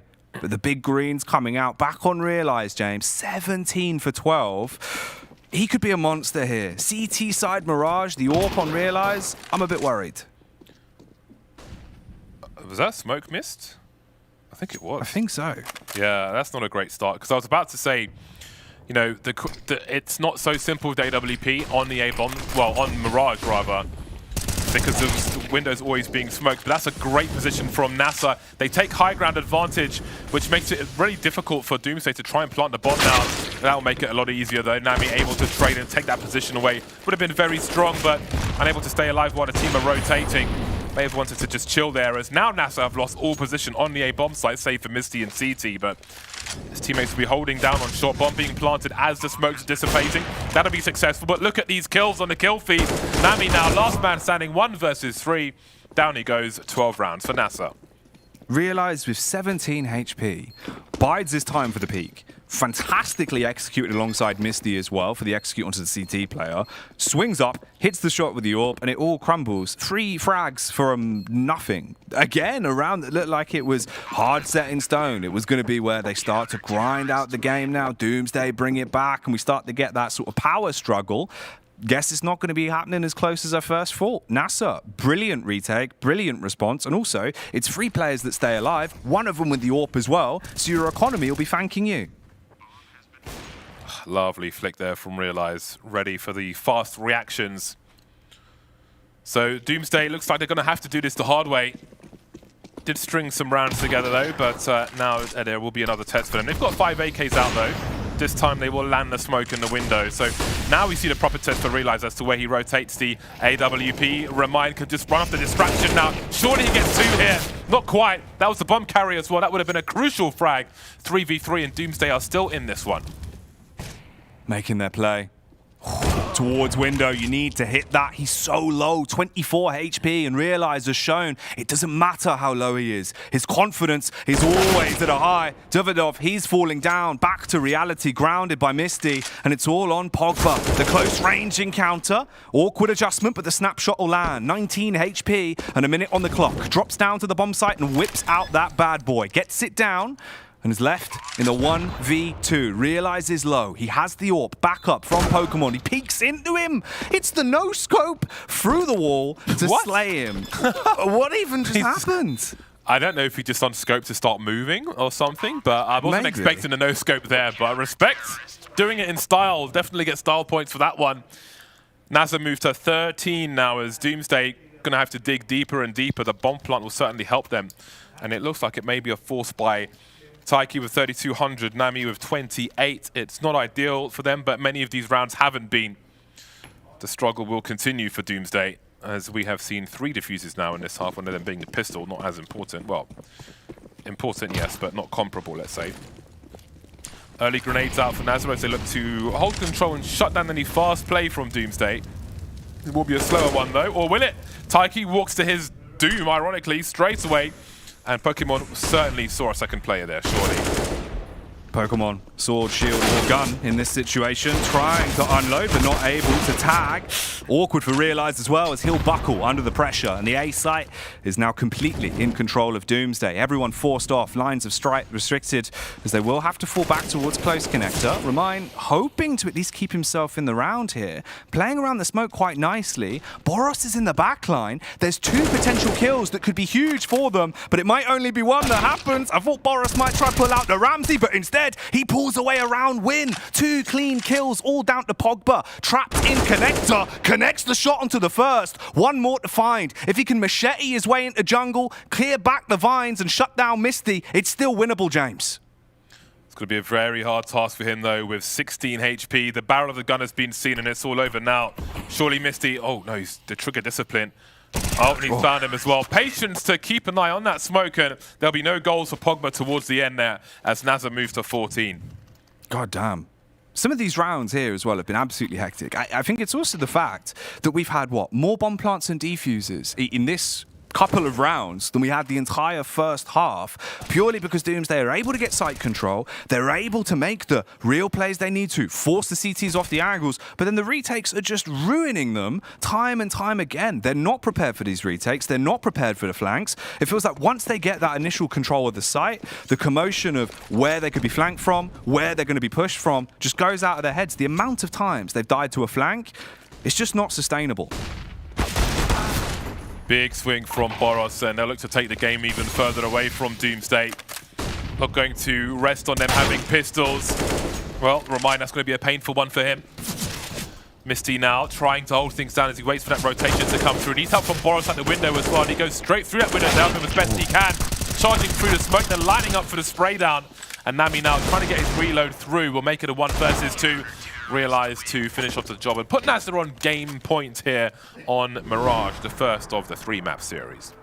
God damn. And this is the duo of NASA that are basically just on their way to Mars. They're in the spaceship right now because they're up high. 26 frags for Boros, 21 frags for Realize. Both of them just slaughtering anyone in front of them. Doesn't matter if you're in a 1v3, doesn't matter if you're in a 1v5. They've still got the same level of confidence. and their aim has been the big factor for them. For Doomsday, though, the big factor is you're 1 round away from losing the first map. You then have to slog it back on Inferno to try and push us to a third if you want to win this opening series, because this is single elimination. This is your tournament life on the line if you lose 2-0, and it could be the first map going their way, James. NASA cleaning up as they cleave their way through everyone. Just Dividov left in a 1 versus 3. Hits the first, but can't find the flick onto the second. 16-8. Mirage is a win for NASA. Yeah, that's a pretty strong victory for NASA, I think it's fair to say. At least on Mirage, to me, it was clear that they were a stronger team. Yeah. Doomsday missed out on a lot of opportunities where they had they lost 4 versus 2s. They lost versus Ecos on at least 2 rounds. So I don't know if they came into this one cold, but either way, NASA was certainly a stronger team on that map. It did feel like the retakes were just completely ruining them, right? Doomsday could not hold their own in any retake situation, be it a 3 versus 5, be it a 2 versus 5. They would somehow just do the unthinkable time and time again. You can't let it happen. And also, if you're able to get the bomb plant down that many times, it's ridiculous they didn't get a single round out of it. I think we had, 4 plants and 4 diffusers or something crazy? Yeah, something like that. Definitely there was more synergy and coordination with NASA on that first map. But it's not over. There's more CS to come. But that's enough from us for now. It's over to Heku and the guys on the desk. 16-8. That is the result of the first map. This was a map pick of NASA, so we kind of expected that they would have a pretty good performance, but probably we maybe expected just a little bit more from Doomsday. Yeah, I mean, 16-8 doesn't really reflect how close the game was. Doomsday had ample chances to get double digits here at the very least, throwing away countless afterplants here on their T side. On their CT side, we saw 4 versus 2 retake loss, 4 versus 3 retake loss in the first buy round for them as well. You could see the difference in experience. Yeah, I mean, I think what that leans to when you're seeing situations like that is you see a team that's prepared and they're able to get those opening picks by having good strategies, having good pathing in the early round, and then once the round starts breaking down, the class from Nasser comes out, and that is the exact moment when in those 2v4s, 3v3s, any post-plant situation, you could see Nasser was just able to just get the kills when they need to. Their basic understanding of the rotations and the micro in those moments is what won them those rounds. I mean, speaking of prepared, were Doomsday prepared to see Boris on the server today? 26 kills, 19 deaths, 124 ADR. Obviously, he's on the main roster for Endpoint. He's the star player for Endpoint in Pro League, and he's pretty much here smurfing in this qualifier for NASA right now. But the impact he had on the CT side was unfathomable. T side as well. He had all the entries, created all the space, which is what we expected from Realize on the AWP. Yeah, I mean, when it comes from to Realize, he actually wasn't having a lot of impact in the game. If you look at the scoreboard at the end, you see, yeah, he had good stats, but overall, especially with the AWP, he had no impact on T side. He was practically not in the server on that T side. The last round, he got 4 kills against those 4 spies where they were just swinging mid, but that was pretty much it. When we saw him going for opening picks, he wasn't finding them. He was trying to find picks top connector a lot of the time, and they just weren't there. They weren't giving them to him. So that's something to be a little bit worried about going into the second map, because, if your AWPer's not finding you picks, that's where it gets a little bit risky on Inferno. Yeah, I mean, it's a fantastic point to make because it is Inferno. If your AWP is buying that, if your AWPer, is buying that AWP on the CT side and doesn't find the impact, with the peak towards car, playing aggressive towards middle, getting in towards apartments as well. It's such a big, what's the word I'm looking for, burden on the team economically. Yeah. You need the Molotovs for Banana, you need the smokes, the double HEs, and you're taking that utility away from your teammates and anchors on the B-bomb site. To get into the AWP, it can really cause issues. Yeah, when it comes to Mirage, Doomsday kind of had some problems in the first half. They managed to win the pistol round in the second round. Then there were 7 rounds from Nasser, and there was even a moment, I think, when they finally figured out, we need to change something. I think what really set up the 7-round win streak for Nasser on their side was the fact that Doomsday won the pistol, they lost the next 2 gun rounds, and then they fully forced. And when you fully force all 5 players, it means no AWP for Nami, which was the salient point that we brought on the desk for the chance for Doomsday to have the upset here. And then also the first buy round, you saw 3 FAMASs from Doomsday up against Boros on the AK, and he was just having a field day. Yeah, I mean, he was just on one on that T side. Like you were saying, he was the one finding those openings. It wasn't Realize on the AWP, it was Boros going aggressive towards mid, finding those fights towards short, towards connector. He was really making the difference on on that T side, especially when it came to the entries. And like you said, I mean, if you're up against FAMAS, it's just kind of easy for you. That's like one of the worst guns in the game. I hate that gun. It's hard to spray, that is I for sure. hate it. But, you know, that sets you back 2 rounds. You have no AWP, so it's hard to win that first buy round. You're on an eco again. That's already 4 rounds. And then all the pressure's on you. You have to make a play. We saw they were trying to push in towards Palace, pushing towards ramp. But that's easy kills for the T-side players there from NASA. And they gave it to them on a plate. Yeah, and I'm sure there's like a lot of pressure on Doomsday because they just lost. But like now it's going to be actually their pick, which will be Inferno, which is kind of... I'm not saying surprising because I really thought they were gonna go for Dust 2 because like Nasser, like they tried to ban it, they tried to avoid it, but they decided to go for Inferno, a map that Nasser actually plays. So like first of all, and they even played it during the qualifier. They won with the scores of 16-2 and I believe 16-7. I mean, Davies and IGL, he'll tell you firsthand. Inferno, you need your in-game leader because you need to know where to take map control, where to rotate, where to put pressure. You know, if the opposition on the CT side has that AWP, Name, on long, how do you force him back in towards Library, in towards Moto, abuse the CT splits towards B? Without the in-game leader, realize who is the in-game. Maybe that's why he had less impact on the AWP, actually. Possible, it is the fact that he's calling, you know, he's got Boris there from endpoint saying, I want to peek this, I want to peek that. You know, you take a back seat, let me go first. But on Inferno, we have to see something more from Doomsday. Otherwise, this is going to be a clean 2-0 for NASA. Yeah, and I think that's honestly most likely. I don't think a whole lot's going to change. I think we're going to see a lot of the same. I will say one thing about Inferno is that those sites are harder to retake, right? True. Even if you're, you know, those down numbers retakes that Nasser was getting on their CT side Mirage, not nearly as likely on Inferno, right? Both of those sites significantly harder to retake. So I think the CT side for Nasser is going to be crucial for them. I think on T side, they're going to be able to pick up a decent amount of rounds no matter what, just based on the skill difference.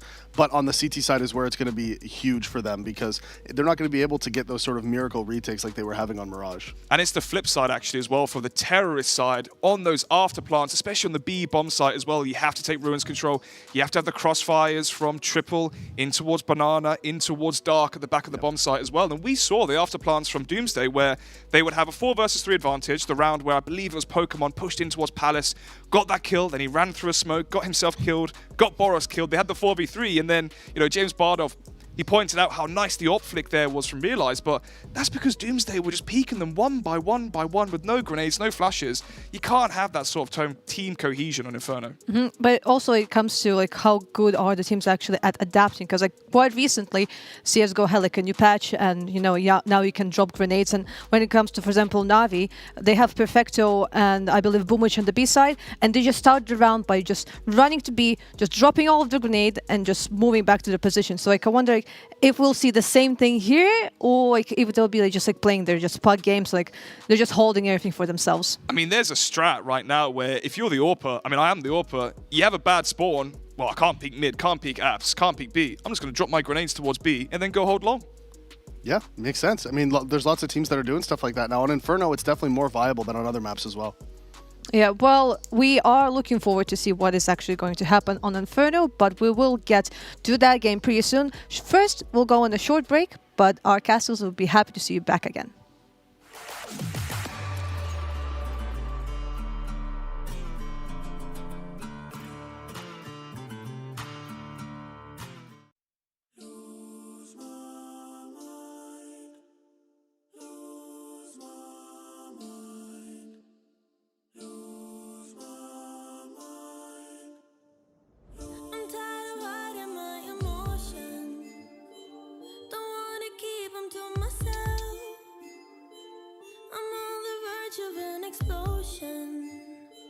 Don't care about anybody else but you. Hold back all the things I feel. If I hold back, maybe they're not real. What if I don't and just let you deal? Would you go? Let me know. So what if I just lose my mind? Make a scene and run around. Show you what I feel inside all the time. Hey. What if I just lose my mind? Scream until the air runs out. I don't really care 'cause I lose my mind.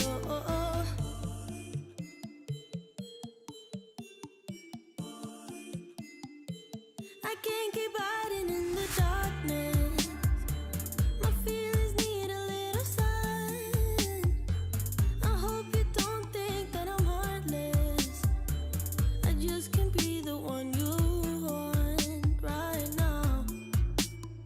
Hold back all the things I feel. If I hold back, maybe they're not real. What if I don't and just let you deal? Would you go? Let me know. So, what if I just lose my mind? Make a scene and run around. Show you what I feel inside all the time. Hey. What if I just lose my mind? Scream until the air runs out. I don't really care 'cause I lose my mind. Oh, oh, oh. Lose my mind. Oh, oh, oh. Lose my mind. Oh, oh, oh. Lose my mind. Oh, oh, oh. Lose my mind. Hold back all the things I feel. If I hold back, maybe they're not real. What if I don't and just let you deal? Would you go? Let me know.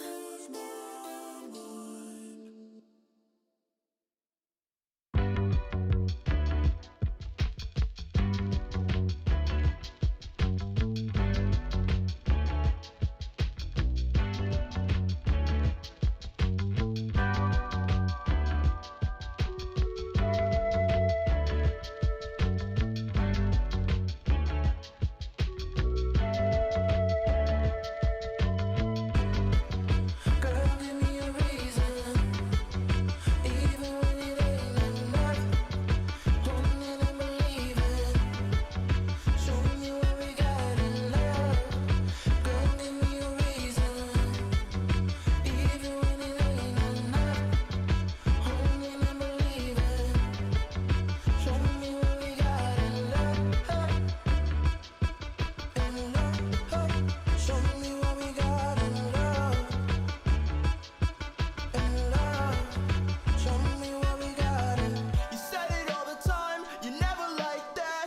Put it in the trunk and never write back. Got my like, it's tighter than facts. Keep my light, ay, ay, oh. Teeth on my brain, you like to put it up. Shawty came through, she like a big on a nice face. I call it baby face. This was R&B, don't forget the bass. Yeah, shawty like the way I talk. She like the way I sing, the way I. Yeah, shawty like a piece of chalk. Before I write, I like to break her off. It's like an easy flow. That habanero spicy mango flow. Coming straight out the bungalow. I keep my on the bungalow. Girl, give me a reason, even when it ain't enough. Holding and believing, show me what we got in love. Girl, give me a reason, even when it ain't enough. Holding and believing, show me what we got in love. In love, show me what we got in love. In love, show me what we got in.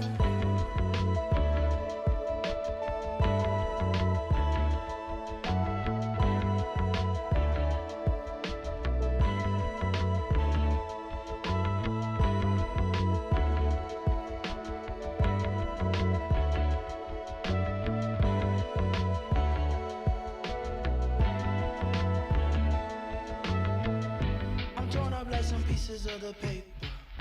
Don't burn up in the morning, let it taper. Inhale and let it out like reservations.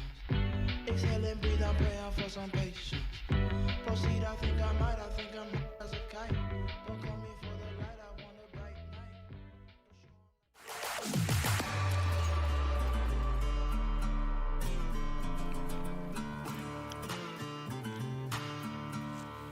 Welcome back to Global Esports Tour Dubai 2021. We are into our second game of our first match, and it's going to be Inferno. Very interesting game of Mirage, very aggressive game. Are you expecting the same here on the second map? I think so, mate. You know, we've seen quite puggy CS already from them, right? Especially in situations where it feels like the comms kind of go down the pan when we're in retakes. Yep. Everyone gets a bit confused and it started to look messy.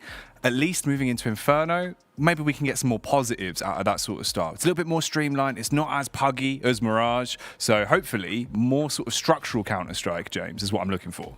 Yeah, I don't think we're going to see those T surges into the bomb sites. Obviously, Banana will be a big focus. And both the CT sides will have to hold on to that at the beginning of the round. I think that's going to be very important.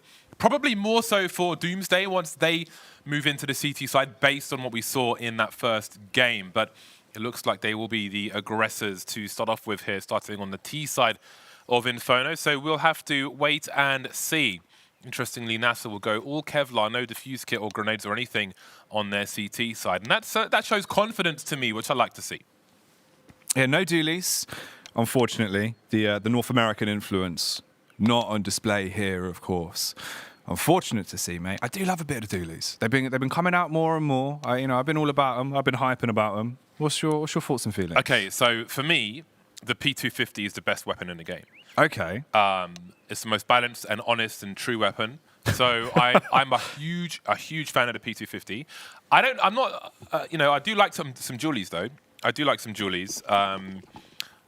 But I almost always go for the P250. But it depends on the situation. If I'm going like apartments or something where I'm going to get up close potentially, then the spam, the sheer inbox filling of the dualies can be quite fun. Oh, yeah. The aggression, the speed, the high-octane gameplay, all factors that I expect to see here on Inferno. Our second map between NASA and Doomsday. Misty, ooh, hello. Snapshot round the corner, bending the bullet like they're filming a scene for Wanted. That is a hell of a way to open up a pistol round. And already, you can see Doomsday now wanting to go for the early push onto the A site. They wanted to balcony burst. They wanted to grab control instantly. That's all just gone. They've slowed down, and they have to resituate.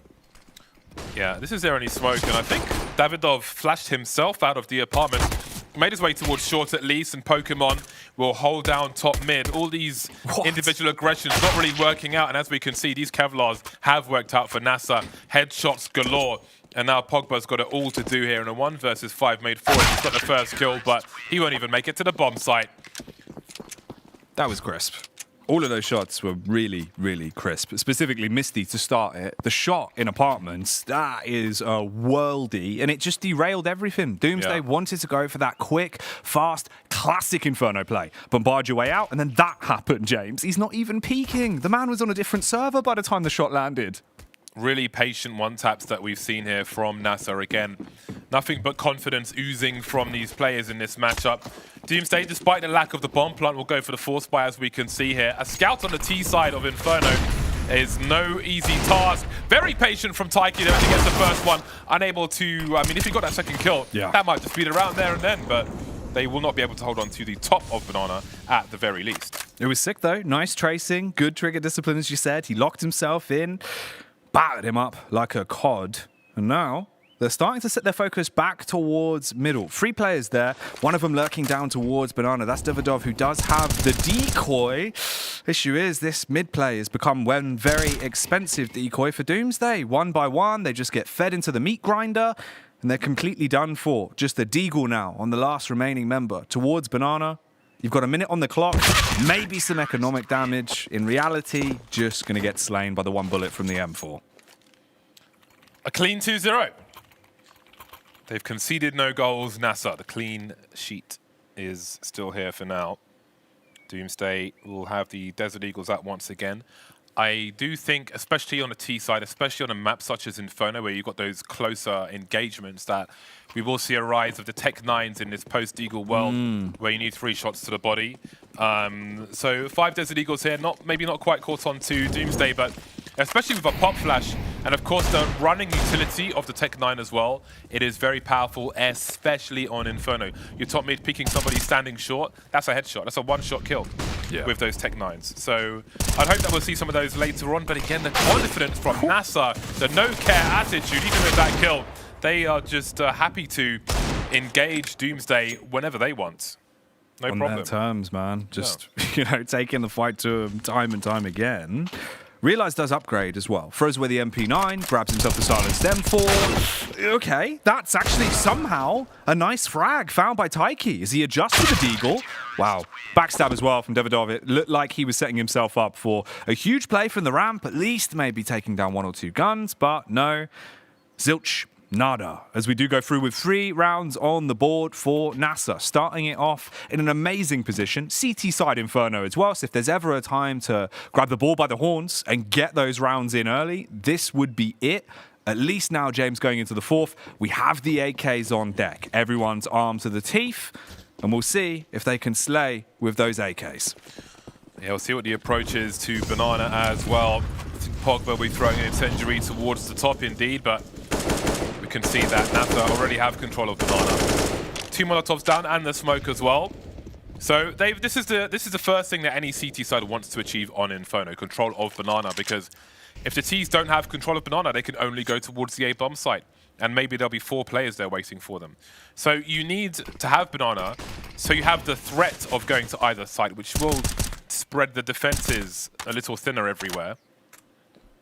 So we'll see how Doomsday approach this one. They may have to wait for the time being, wait for these smokes to expire. The aggression gets even worse now. NASA not waiting around. They will surely need a rotation now, though. The game of push and pull that's been happening here. Realize, back over towards B. Will arrive on the scene. Boris is just jump spotting it as well, getting the info. But everyone from Doomsday is towards top mid. Brackets control is what they want. And they've got their hands on it, at least towards the arch side. The smokes have gone down, blocking them off from getting any information from Quad for now. And Misty's walked all the way up, right on the barrels, playing on the close angle here. Pressure's going to be applied soon. They need to sell the idea that this is an A play and draw that rotate if they want to go for this late B. Yeah. Doomsday have smoke. They did throw a smoke towards the car on Banana, which is curious. Yeah. There's the wrap being attempted by Davidov, and what information can they glean from this? Boris has got some sound cues for sure. Flashbang from his teammate. Trades, though. But that bomb still needs to make it to the bomb site. That flash isn't going to help out. The flick is missed, and he's got to commit to that bomb plant now. Taiki is close as well. Man, disadvantage, but they've got the bomb plant, they've got the bomb site. Now they just need to get the kills. Peeks onto the first. Cleans up towards CT. The re-peek as well! He just goes out swinging, James. Holds mouse 1 and decimates them with 5 HP. Was it the ace? Oh my goodness. I didn't even realize.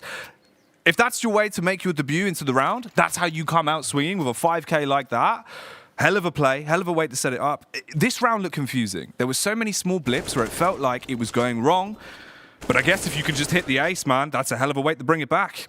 Yeah, they lined up for him quite well, collecting their heads. No will all be put on the plate there for Doomsday. So they've got their first round on the board, an impressive performance, and maybe that will galvanize the rest of the squad. The ace there from Ezram, as they won't be as contested now for Banana in this particular round, but as we can see, that doesn't mean there's no aggression from Nazar as they go for a classic play in the apartments. I like seeing NASA getting a bit more proactive here as well. CT side, get the feelers out there. They've been very aggro towards Banana in the prior rounds, and again, they'll try it here. They do go 1 for 1 in the opening engagement, and the smoke will be dropped by Remind. He doesn't back off, though. Actually tiptoes his way round the corner. Wants to play on the lip of the smoke. Bests the Galil of Nami. And they've got a huge advantage here, James.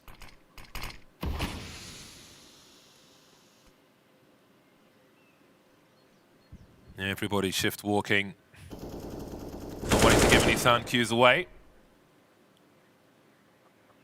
Now, NASA look to be making a proactive play on Banana. As we can see from the radar, they've got a smoke up for the time being. I do wonder if there'll be a rotation, though. They will re-smoke Banana and send Remind towards this A bomb site. There is no information for Nazar as far as Long is concerned, so his rotation may be slow, but that lurk smoke in the apartments could be a clue for them. Realize we'll try to dodge a flashbang, which may come. No balcony burst just yet, maybe suggesting that it isn't really real. But with 3 players, could it really be a fake? Making their way towards short now as Realize starts to emerge. He somehow gets 1 kill. Pokemon just waiting. 16 seconds, not being checked for. Down goes the bomb, but Taiki checking top mid. 12 seconds, he still has time to do this, but Pokemon may take his opportunity away. Indeed he will. and NASA find a 4th round on the board. Instant response. The first for Doomsday had to be a 5-man, an ace to get them into the game. Into the follow-up, it can't be done again. You can't repeat those rounds. They're not sustainable. It's not going to happen. And NASA, 4 in the bank. Of course, this affects Doomsday quite heavily. Now kind of working out exactly how they want to approach it going forward here into the 6th. Because NASA's stacked. You've still got the AWP out for Realize. Everyone else sitting pretty as well. Full utility. They've got kits to boot. Armed to the teeth with the Deagles. It's a hell of a start for NASA, following on from where they left off back on Mirage. Yeah, turned things around very quickly indeed. Not what Doomsday were expecting. They had Banana for free. But here we are. They find themselves in difficult territory. There will be an investment in some more Desert Eagles. I really want to see more Tech 9s. But for now, it'll be the Desert Eagles P250s for Davidov and Nami. That I can get behind for sure. 3 HE grenades. I'm curious to see if there'll be some kind of carpet bomb somewhere. Maybe towards top Banana. There's 2. Here comes the 3rd one as well. All missed the mark, however, and they will run into the meat grinder, into the abattoir. There goes the objective as well. So I don't see much happening at this point for Doomsday. NASA will press on as well. I love the aggression. They won't just sit on the advantage and you know, just score 1 more goal than they concede. They'll look to score even more and take everything away from Doomsday. Yeah, they are really topped up, filled to the brim when it comes to confidence on these peaks. They're willing to push down Banana to open up around. They're willing to go for the full 5-man push wherever they want to. And there's just nothing that can be done from Doomsday here into those opening moments. Again, of course, the buy wasn't great. They really didn't have any extra bells and whistles to get them into it. At least now, though, it's a bit of a different story. AK's out, rifles on deck. They've got good utility here as well, something that has actually been plaguing them a bit. But how do you change things up? What do you approach here early? Molotov to deny the Banana control that's been coming out swiftly, and they're going back towards the bracket control burst. Safety in numbers for Doomsday. And again, maybe simplifying it is the way forward. Just bundling through together, maybe late rounds, and just playing the trade frag situation. Who isn't together, though, is this bomb carrier. But that might be enough distraction top mid. Frags going the way of NASA until Misty gets dropped after 2. We've got headshots all over the shop now, and we find a man advantage for Doomsday with Pogba trying to catch that rotation. Boros creeping through Speedway, being careful. And that's an important kill for him. So game on now, 2-on-2. All about the defense. Davidov with a smoke, dropping it down, blocks off the angle, buys a bit of time, but Boros, he wants to play around it, walking his way towards. There's a flashbang on Remind as well. He can flash them in. It's a good crossfire from either side, but they do peek into it. No flash, they walk out dry. There's the response, the double kill. The AK's on deck, hold it down, they secure the site. And for one of the few times throughout this series, Doomsday get site control and actually keep it the entire time, denying a retake from NASA when they're on the CT side. Very nice work by Doomsday. And the back and forth will really brutalize the economy for NASA, brings their loss bonus down and puts them in a very bad situation now where they find themselves on eco. With the odd pistol here and there, not everybody will purchase one. Some are saving for bigger weapons in rounds to come. And some are simply short, like Boros on a clean $2,000. He'll invest nothing into this round. Perhaps he'll pick up something later on. But for now, it'll be the 3 Desert Eagles and 2 smokes for NASA. And again, this is another important test for Doomsday, surviving these eco rounds where, you know, hesitation can cost you, and did almost cost him on Mirage in a certain round. But we'll have to see how they approach this one. Yeah, you're right. They played into these pistols previously. Up-close angles are not where you want to be when you're facing a squad that has a lot of pistol prowess. And that describes perfectly what NASA can pull out at times with these big 50 cal Deagles lurking in the back pockets. A bit of a stalemate so far, though. Doomsday really buying the time on this one, making the use of the clock, but they've taken so many small tags all over the gaff that we have 2 players down by 40 HP. They've used a little bit of their utility as well, so they're leaving themselves effectively in a position, James, where when they storm brackets control, this could start to unfold quicker than some origami. Will they be exposed to both sides, though? Well, it won't matter because the AKs are here. Where the sound cues, that USP was just firing off. Wasn't quite hitting the mark, but it was fun to watch. And yeah, that kind of reminds me of I like to make years-old, outdated references. And Go on. in the iBuyPower days, a lot of North American teams would like to go up long, for example, with 4 or even 5 players and just stick together, keep the weapons together, minimize the risk. And it looked like Doomsday were looking to do something similar there. Of course, neither long nor short was smoked off or mollied in that situation, but AKs did prevail. And again, just keep it simple. And they were able to do that and survive the test. But now the bigger guns come out, not all, as we can see, Remind on the MP9 and Boros on the FAMAS. However, we know that NASA are capable of making aggressive plays to make up for shortcomings in weapons, or even doing it when they've got a maxed out full buy. Yeah. The tempo, the pace, and the confidence always seems to be a bit of a spectrum for NASA with the way that they want to play. Heavy grouped up towards quad as well. You've got 2 players hard committing playing for one another. Pokemon with a Molotov, unintentionally brilliant with the timing. That is fantastic. Caused them to now scarf it into the site. Divides them. Realised he shoots underneath. He misses the flick. Taiki given an opportunity to pop off with the Kalashnikov as he rips his way through everyone. A site has crumbled away to just one man. Remind, working his way around with the MP9. Boros is a fun run away, James, and he's going to have to tell his teammate to back off as well. It's not worth the risk on this one. They're scarpering and saving the weapons. Yeah, I do wonder if Boros is maybe considering trying to rescue that AWP. That, I think, is the... Okay, that'll do.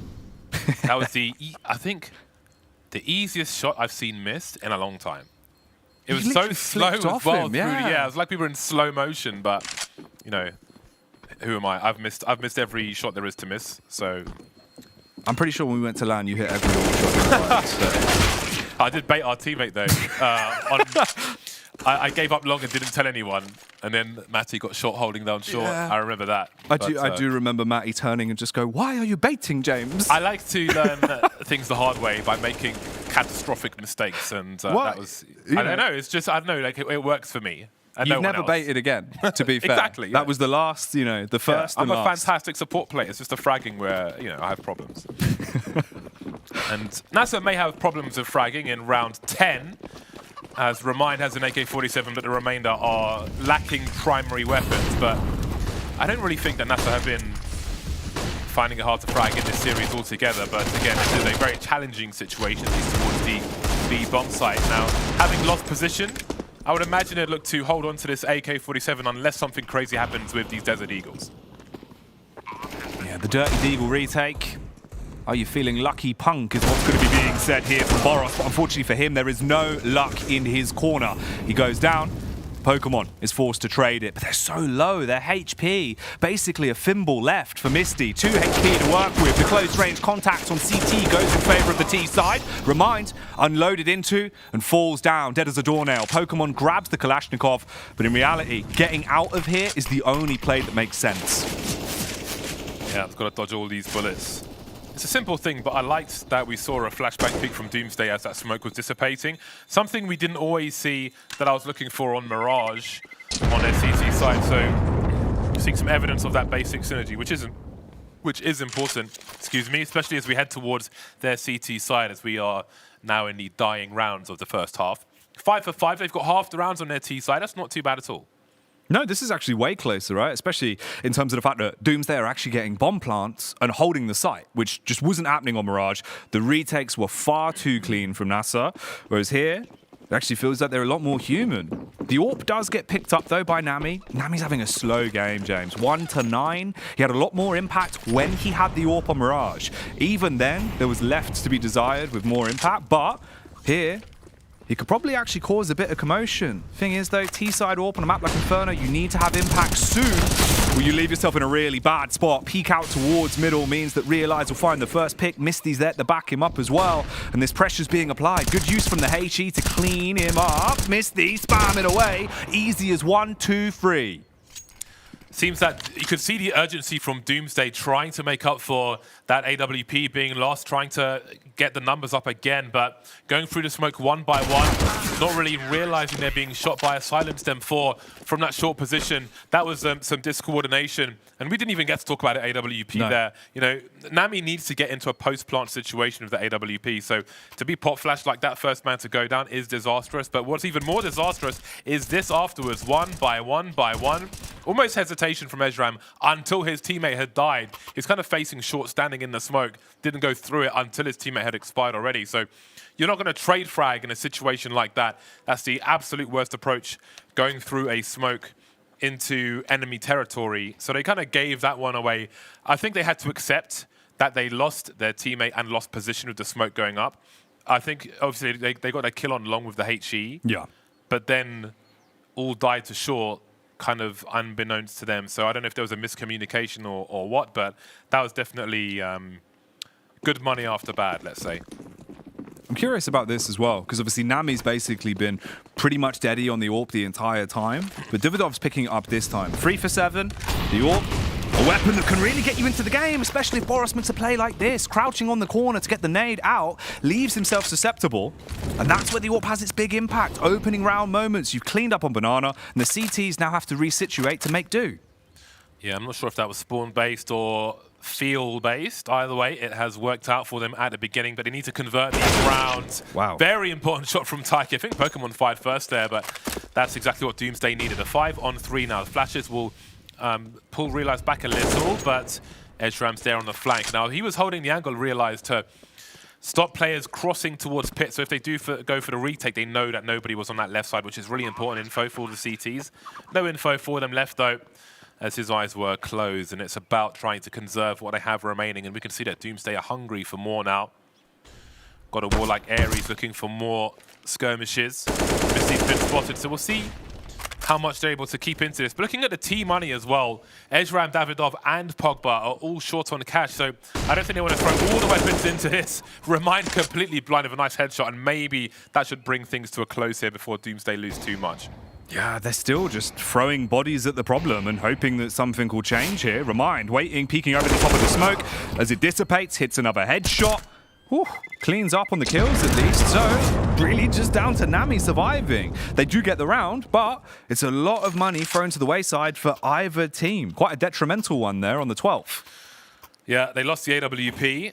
So if they want another one, they'll have to buy one. But you don't always need an AWP on the T side of Inferno, so 5 AKs can be fine. But that was very costly indeed. We can see the shortcomings of Pogba and Taiki are both very short on grenades because of all the money they lost in that last round. But hey, maybe it was worth it for all the kills they got. We'll have to see. 6-6 at present, scored not too shabby from the Doomsday POV, which I'm focusing on Kazera map down. And NASA looked like a stronger team in that first map, as we can see at the top of the HUD there. It was taken by NASA 16-8. Realize now looking for a 7th round in this first half. So far, so good. Great support from Boros, but he has been traded. Realize now trying to hold things down on his own. That flashbang, though, will stop him from falling back. Side control secured. Bomb now planted. And the scavenged AWP back on Nami, the sole wielder, the man that's been trying to make a name for himself with this weapon, steps his way further forward, advancing with aggression. They're going to play together, both of them close towards ruins. Smoke goes down. 2-man push now through CT. They're walking their way up close towards the site. Nami peeks back over by Banana. I think he's gone looking for a flash. Actually going to drop that one in as he peeks. Misses the shot, James. It was close, but no cigar. They're smoked off as well. So paranoia now starting to kick in. The Molotov is fantastic. The shot misses, though, and he will charge forward. He's just tagging. He's not taking any of them down with him. The spam's going to miss. 3 seconds left on the defuse, and he cannot get him off. Eventually knocks him. What on earth? Wow. A lot just happened there. I thought that defuse was coming through, yeah. But he gave up on it towards the end there. Maybe I didn't see how close they were, but either way, the round will go the way of Doomsday. So a lot of action on that bomb site, but a very costly round for NASA. 2 seconds left, so I just didn't have time. Yeah, just didn't have time, I guess, because there was no kit. So wow, the full commit. Yeah, I guess maybe he fell away, so he doesn't get the kill bonus, since they're all going to die anyway at that point. But that leaves NASA with pistols and 1 AK on Remind. This doesn't mean the round is lost. They've got the pop flashes here once again. Doomsday more further back in general this time. And now the Hall's pop will be coming through very fast indeed. Pogba blind, but with the Mac 10, he'll be able to clean up that short position and really neutralize the main threat in this round. Lots of damage done. Boros, he's just in the carnage right now. Stabbed in the back of the head there as he will fall. The Mac 10 slaughtering him. And Remind now arriving on Arch side arm with the AK. Nice peek onto the first. That's an opening frag. He has a bit of time. The wide swing comes towards him, and Taiki, he's been a demon with a Mach 10. These more aggressive plays on SMGs seem to be his bread and butter. 16 kills again as well. He looked good back on Mirage. So right now, Doomsday, actually in a position, James, where they can win this half, set themselves up for a good CT half, potentially get back in the series here, take us to a Dust 2. Yeah, Taiki channeling his inner Sanji with the Mach 10 on Inferno. Got to pay our respects to the master himself. Well then, we'll see. That 9-6 scoreline can be very juicy, especially if you win the pistol. Success can mean you start 12-6, and that's a good start in the last round of this half from Nami. Takes control of Banana, and he's able to squeeze out the utility from NASA very early indeed. A smoke at top Banana at a minute 30 means one smoke less later on to try and burn that clock down and put Doomsday in an awkward position. We can see that Boros is towards the A bomb site. I think he's got a teammate next to him. It's hard to tell from the radar. So wherever they choose to go right now, Doomsday, it's a 5 versus 2 most likely. Flashbangs coming through. We've got a wrap now. This is a Fnatic strat from long ago. And this is going to be a nasty surprise for Misty as he finds himself with very few places to stand. But no one holding the angle. One of Molotovs are thrown. And look at the kill feed. It's going the way of NASA. How on earth have they brought it this close? What? Misty snapping back and forth, the 360s coming out and damage being done, the peek onto CT, that's the bomb going flying, James. Taiki, he has to make an incredible play now in the next 45 seconds. Grabs it, tries to back off, the double peek from NASA works brilliantly. Boros with the final kill, and an 8-7 half is secured. Started beautifully, ended ugly for Doomsday. And it's game on. Again, a 9-6 scoreline could have been very, very nice indeed. If you win that pistol, you've got a good chance at 12-6 before the first full buy comes in for your opponent. That's not going to be the case, though, as they split all but one of the rounds. So we'll see what happens in the pistol. Now, let's not forget, NASA won both pistols in the previous map. They won the first pistol in this game as well. So Doomsday really got to turn those numbers around because, again, you lose both pistols and statistically, things do not bode well for you. No, they do not. It is going to be rough for you to get into the game. And one thing that scares me a little bit, James, talking of getting into the game, Nami, 4-13 on the AWP is where we expect to see him excelling. And he hasn't. He was struggling, only really had it once or twice throughout the half as well. He was better off on the AK. And now that big factor is you're on your CT side. Inferno is a map that requires that AWP to have big impact in high pressure moments. If you can't find the entry frags, if you can't close down late rounds, if you can't have impact, you're really going to be struggling. So I've got my eyes on him. I want to see how this develops. Early on, though, let's see how this pistol round goes. 3-man set up towards Banana, 2 of them up on the balcony, looking for the fight towards second mid. I don't think they saw anyone there. And there were 2 players there. So I do wonder if they'll get caught off guard here. We'll see how things develop. Almost an Astralis Eco on the B bomb sites in the meantime.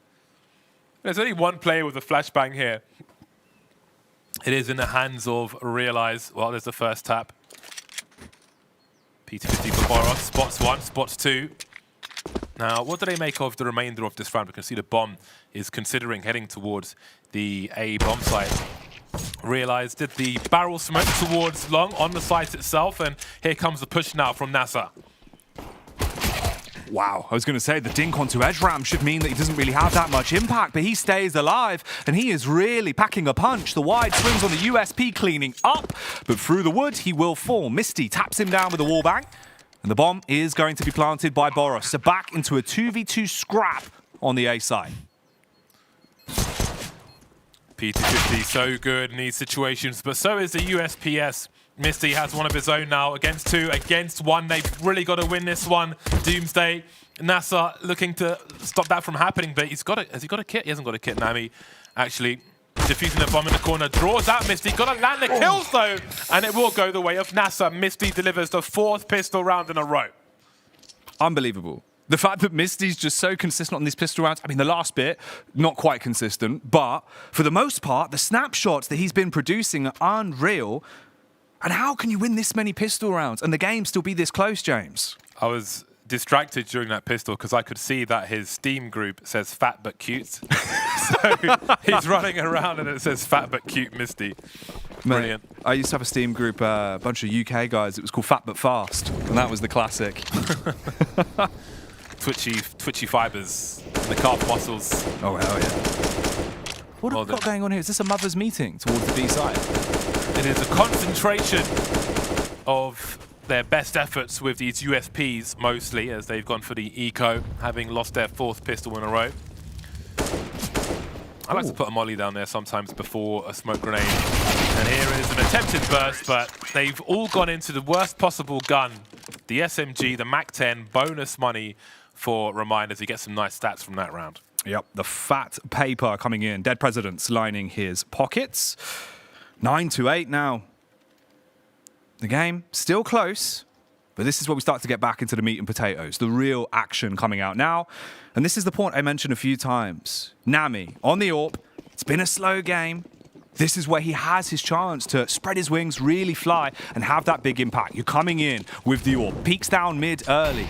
His sight completely concealed by Taiki, who's basically just run the whole way down. He's running it down mid, literally. Ezram as well towards the B site, pulls out the FAMAS, unloads Taiki in the backline, secures it, and they are swinging left and right. Catching Taiki off guard there is Remind. Now, this might be a safe situation for Doomsday. Certainly is at this point. Oh boy, they're going to lose everything. I think they had to call that one earlier. They will take absolutely nothing into the next round. 3 from 3 for NASA. He will look to Nazar, I should say. I'm almost saying NASA. Yeah, I've been doing the same. I think it's our accent as well, James. Yeah. It rolls into it. I know this is Nazar though. Yeah. But you know, I don't really know much like Arabic, but you can get the grasp of some pronunciations, and that, you know, Nazar is an easy one. I guess I'm being lazy. To be fair, I mean, where I'm from, R's just don't exist in our vocabulary. Yeah, or T's. True. Ooh, talking of T's though. Hello. Taiki, the main man with the Eagle, he's laying down the law. Oh, the scout as well, James! Hold on a second. This has escalated very, very quickly indeed. That's one of the most fun angles with a scout, I think, in any map. Yeah. CT, top mid. Because you can just go for those quick strafe, wall bangs, headshots as well. Just drop in bodies so easily. It's very satisfying to do. But they still need to convert this round. Now, Nazar, wherever they go, they're likely to be in a 2v2 situation at this point. And if they can get those kills cleanly, then they can certainly convert on this round. We can see for Doomsday, they have Deagles and the scout. They haven't picked up any weapons just yet. Got to be checking though for this boost position. Haven't quite done that. That makes things a lot harder for Remind. Remind could be on for the ace here if he's able to somehow pull this round out. Backs up, 2 frags already to his name. Has tons of time. His watch on his wrist telling him that he can approach this one slowly and smartly. 34 seconds left as he waits for the peek from Banana, but there's no swing just yet. Clears towards Ruins as well. A little bit scared about how this is going to go down, James. He overextends. He's been seen. That's a face into the scout, but he hits the shot. He's faster than a sniper. But can he snipe this round away? 19 seconds. Has to make the play. Hits the headshot as he's driving back to the site. Taps the bomb to try and draw the face. 12 seconds on the clock. Davidoff peeks with the deagle and steals it at the last minute. Grabs the AK to boot. And Doomsday deny what would have been a disgusting ace. Very nice work from Remind. I love the urgency there. He understands that, you know, once that smoke's gone, he has to find kills. He cannot plant the bomb with 3 players. He has to find the kills there and thin out those numbers. But great play from Doomsday at the beginning. These scout shots, very, very important indeed. And again, that strafing the scouts, just so much fun. And he will deliver with that. Also, able to survive Doomsday. Again, that was an eco round from them. So a huge pickup from them, because normally they were on the receiving end of that. And it seems they've got some tricks up their sleeve as well, with the pop flash plays that they were on the receiving end of in the first half. So we see some promise from Doomsday after they win their first round of this half. And this is way tighter. Specifically just scoreline-wise, at least, the Mirage. We're getting so much more out of this. The mileage is really good. Back to Banana, though. Pogba up on the coffins. Ezram on the close angle as well. Dashes the smoke to buy a bit of time for them. They know they're there. They're giving away a lot of information, at least, with the fire that's coming out from the AK spam. But they've backed off. They left Boros. He's going to tuck into second cubby, and they head back towards middle. Bracket's control's been iffy at times.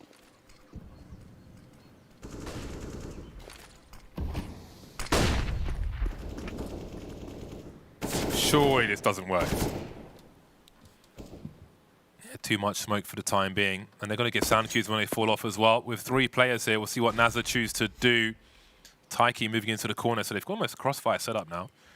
Nami can be very nimble here, having a quick jiggle, but reminder, he's still going to get a cheeky frag out of this. Outrageous behavior.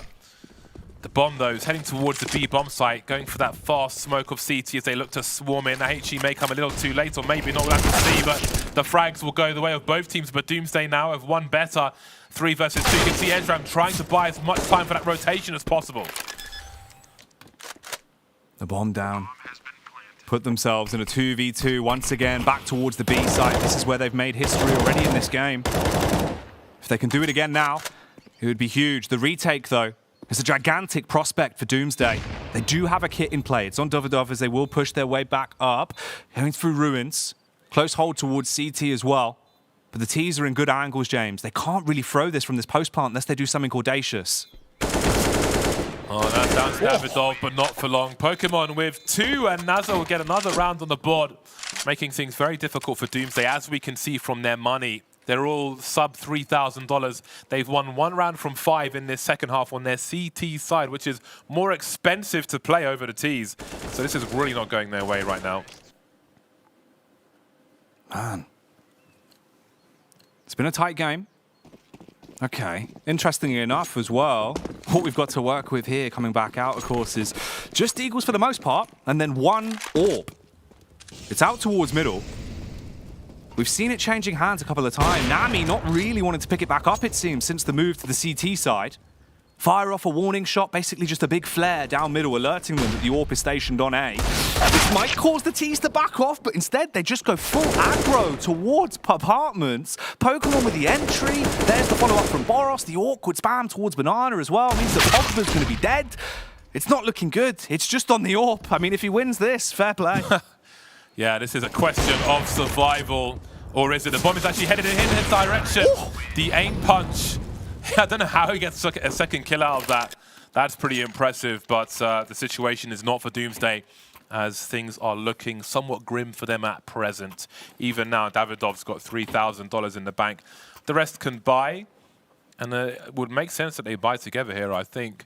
Going for a timeout to consider their options.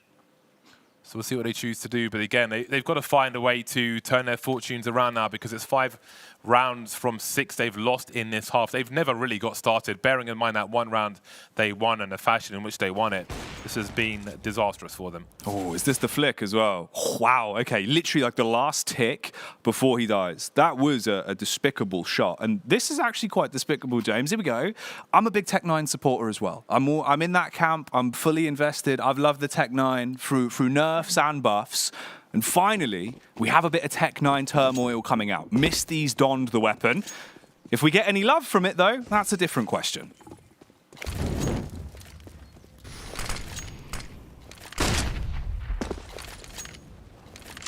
Reminds, taking control of Banana. He's not being challenged. I would imagine he would need to be careful, though, about a pop flash play. You never know what's around the corner, so he quietly backs off. So, a lot of presence shown and a lurk smoke on the B bomb site. And that is a response from Doomsday. But they've got 3 players heavily committed to the B bomb site, and they're going to be well out of position once these flashbangs start to come through. Pokemon gets a free kill onto Davidov, who's going to try and reposition with his MP9. Oh, that timing. That's the round over. You've got to call the round at this point. It is over. Well, man, swings out towards middle.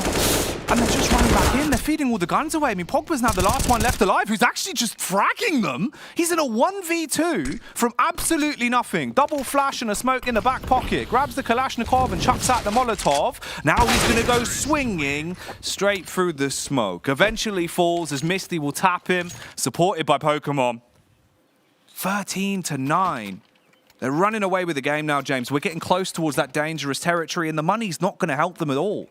Yeah, it's an awkward situation there for Doomsday, but if you run that scenario 20 times, 50 times, 100 times, I think you're just losing all your money almost all the time, which is why I think many teams are just cutting the losses immediately there. Yeah. With 3 players. You know, in that round, they had 1 player with the MP9. With the loss bonus alone, you could get Kevlar and MP9 without even having a drop in this particular round, so they could have gone for a similar round with those 3 weapons. Instead, they've got the 5 Deagles. And they've got a lot of utility as well. They're heavily invested in this round, so we'll see what they're able to do. We didn't see any aggressive plays, any pop flash plays or anything previously on Banana, but with Pogba back pop-ins, there is the flashbang. But Remind is ready for it, it seems. There is a trade at least, but they won't take any real estate away, Doomsday. They left the bomb down. It's in a position to be recovered by Misty. Beelines over, chucks it on his back. Now they're setting their focus towards top middle. Davidoff though with a peek and the double. Woo! Makes it the triple. He's just fragging like an absolute nutter. Click after click, leaving everyone laid out for good into this round. If Doomsday didn't have a chance, that's the only way they can get into it. And that is a hell of a play to make. Remind now, realizing that it's all gone up in a puff of smoke, confused about the fact his teammates have all just been slaughtered at middle, has to make a desperation play. He's got the AK in his hands. He has 40 seconds left on the timer, knows the bomb's down, and all of the CTs are grouped up, playing together, scavenging those weapons, trying to secure this and give themselves a 10th. 25 seconds. They're all in the same place though, so this round is winnable, believe it or not. Oh, he's just seen the gun. There's a oh, what? He doesn't even pull the trigger. He's just staring at him. He's admiring the silhouette. Well, okay, they don't take anything but... they take 2 AKs out of it, actually, Doomsday. But this is a miracle of a round, thanks to Davidoff and his Desert Eagle. The Doomsday clock is frozen for now as they find only their 2nd round in this half. And the problem is, sure, they've made it to double figures, but we haven't seen anything that they can replicate to win another round in this 2nd half. So we still have some big issues to be solved or questions to be answered by Doomsday. Yeah, they've not been repeatable rounds. They're not sustainable. If you're having to have players like Ezram Ace to win a round, it's just not going to happen. Nami, he's flicking from second mid, the mid. He's one twitchy AWPer. If he hits the shot, I'd be impressed, but instead he moves away, spams into the wall, gives up the mid control. So Boris now post on the angle. You peek into him, you're dead, and it doesn't matter that he's blind. A blinder of a Deagle frag. You'd be upset, James. I know I would. Yeah, I think he was just moving away from the angle as that initial engagement came through, and Misty's just better in this engagement over Davidoff. Maybe his best work's behind him with those Deagle kills in the previous round. 5-on-3. Now, these guns can't be retrieved by NASA, but maybe they don't need to be. 2 players still deagling, but they could be the wide swingers. They can go in first. They can bring that crosshair away to allow the riflers to trade afterwards. But Remind actually the one who's going to go in alone with the deagle behind him. And maybe that's the way it has to work because Boros delivers the kill. God damn, I thought they were all going to peek one by one and just filter in and give up the round. Luckily enough, they do recover. They do close up. And they've got the shutters down. This one is hard locked in and closed for the night. Doomsday, double save. That's all you can really do. Tuck in towards pit, hold on to the AWP, hold on to the AK. A couple of flashes as well, a smoke and a HE thrown into boot. But the big issue is, James, it's not about the economy. It's not about the weapons you save anymore. Rounds are now the commodity, and they do not have many opportunities left. This is going to be a 14th for NASA. Yeah, they're getting close now. The clutch rounds heading towards match point. On Nazar. And Taiki will be praying to hold on to this one. He's got a support smoke from his teammate. Oh, I think it's a knife coming out. I think it is. Is he going to be found? Very awkward indeed. Very desperate from Doomsday. And again, it lacks promise for the rounds to come. They just haven't had control. They're just not winning the duels. It is taking something special for them to overcome here and there. Some sparks of brilliance, but no fire just yet for Doomsday. It's worrying as well, right? Because obviously they had a great spree on the T side, but Are they the candle that burns twice as bright but for half as long? We'll see if that's going to be the case here, because they really don't have many rounds of buffer left to play with. 2 more rounds and you are done and dusted. Boost comes up for Boris. He sets himself on top of the pedestal towards Banana. The missed shot gave him an opportunity to wide swing onto Davidov and try and get the opening pick. Lots of damage from the HEs as well that they're bombarding down onto B. So both of the B players are actually looking a bit risky here, James. They're quite low. Yeah, I like the disengagement as well. Not really chasing the kill too much. Now that is a wild play from NASA, just running through the short smoke and getting a kill out of it. With some information as well. They know another player's lurking in that area. Nami trying to bait, but how awkward is that? He had to fall back from that position. He's trying to make a rifle play with a sniper rifle, and we can see what happens to him. Davidov and Pogba left now. 2 versus 4. Boros behind enemy lines. Get your VHS ready. 33 HP, and he's just trying to survive. I think he had just switched to the blade. It seemed like he saw him in CT and went, here we go, the round's in the bag. And it probably will be. This is going to be a 15th. The bomb's down, you've got 3 Ts left alive. There's nothing you can do here. You have to save this orb because you need something, any kind of lifeline at all to keep you in this series, because that's what we're facing now. You win the next round after this for NASA, that's another game in the bag. That's a smooth 2-0, 16-8 on Mirage, and it would be a 16-10 here on Inferno. The map that was a little bit more of a question mark for us. He has to clutch onto this, waiting for the push. Here's them coming up Banana, and it is only the one-man face, so it feels like he'll get away with the gun at least. It looked like Misty was trying to do the long jump, and then just got, hit his first step and just got blasted out of the air. Well then, we have a number of match points for NASA as they look to close things out versus Doomsday. Certainly been a stronger team from start to finish, NASA, and they look to stamp their last statement on this series, perhaps in this game. So let's see what they're able to do, or if Doomsday can turn things around again. It's been when the chips have down that we've seen some of their most brilliant moments, but with 2 M4s and an AWP, maybe they've got something more to show us. Aggression could potentially benefit them here, but the issue is when you're so far down, you can be a bit scared, a bit timid. You lose that confidence that you need in a situation like this, where you have to take those early openings, you have to take those advantages. Counter-Strike is confidence, and without it, you've already lost. Coming into this round, though, it's nice damage done towards Banana. Boros and Realize, both nearly sub 50 HP here as the opening HEs go in. They did run the 3-man setup towards B this time as well. The opening AWP shot will miss. Nami doesn't land that one. He also re-peeks into it. Eshram's trying to swing. The unload from the AK comes in, James, and I'm starting to hear bells ringing. This is getting rough. The disrespect from Boros, just pushing through with the P250 because he is that confident, but they're also selling a fake. That said, someone's got to go and pick up that bomb, although maybe they don't. They may just win by elimination here and say, "Look, dominate!" I don't think Taiki knew anything about our second kill, but things are taking a bizarre turn now as he turns around at the absolutely precisely wrong time, and it seems it will be elimination as Realize pops out for that final headshot. 16-10. NASA, the stronger team from start to finish, close things out 2-0. Madness. So many crazy highlight moments. Rounds just won off the back of, the skin off their own back, really. The ace, the clutch plays. That was what won them rounds. And as we were saying even on the cast, right? It's not repeatable. It's not sustainable. You can't do that every time. Crazy frags, James, but just unfortunately, when it matters most, they couldn't hit the crunch. Yeah, I think it's quite clear that the stronger team won in NASA, dominant on both games, and in different ways, of course, because you can't necessarily replicate the way you can swing on Mirage to Inferno, but they're able to do it on both maps in very devastating fashion. That's enough from us. Over to Heku and the boys on the desk.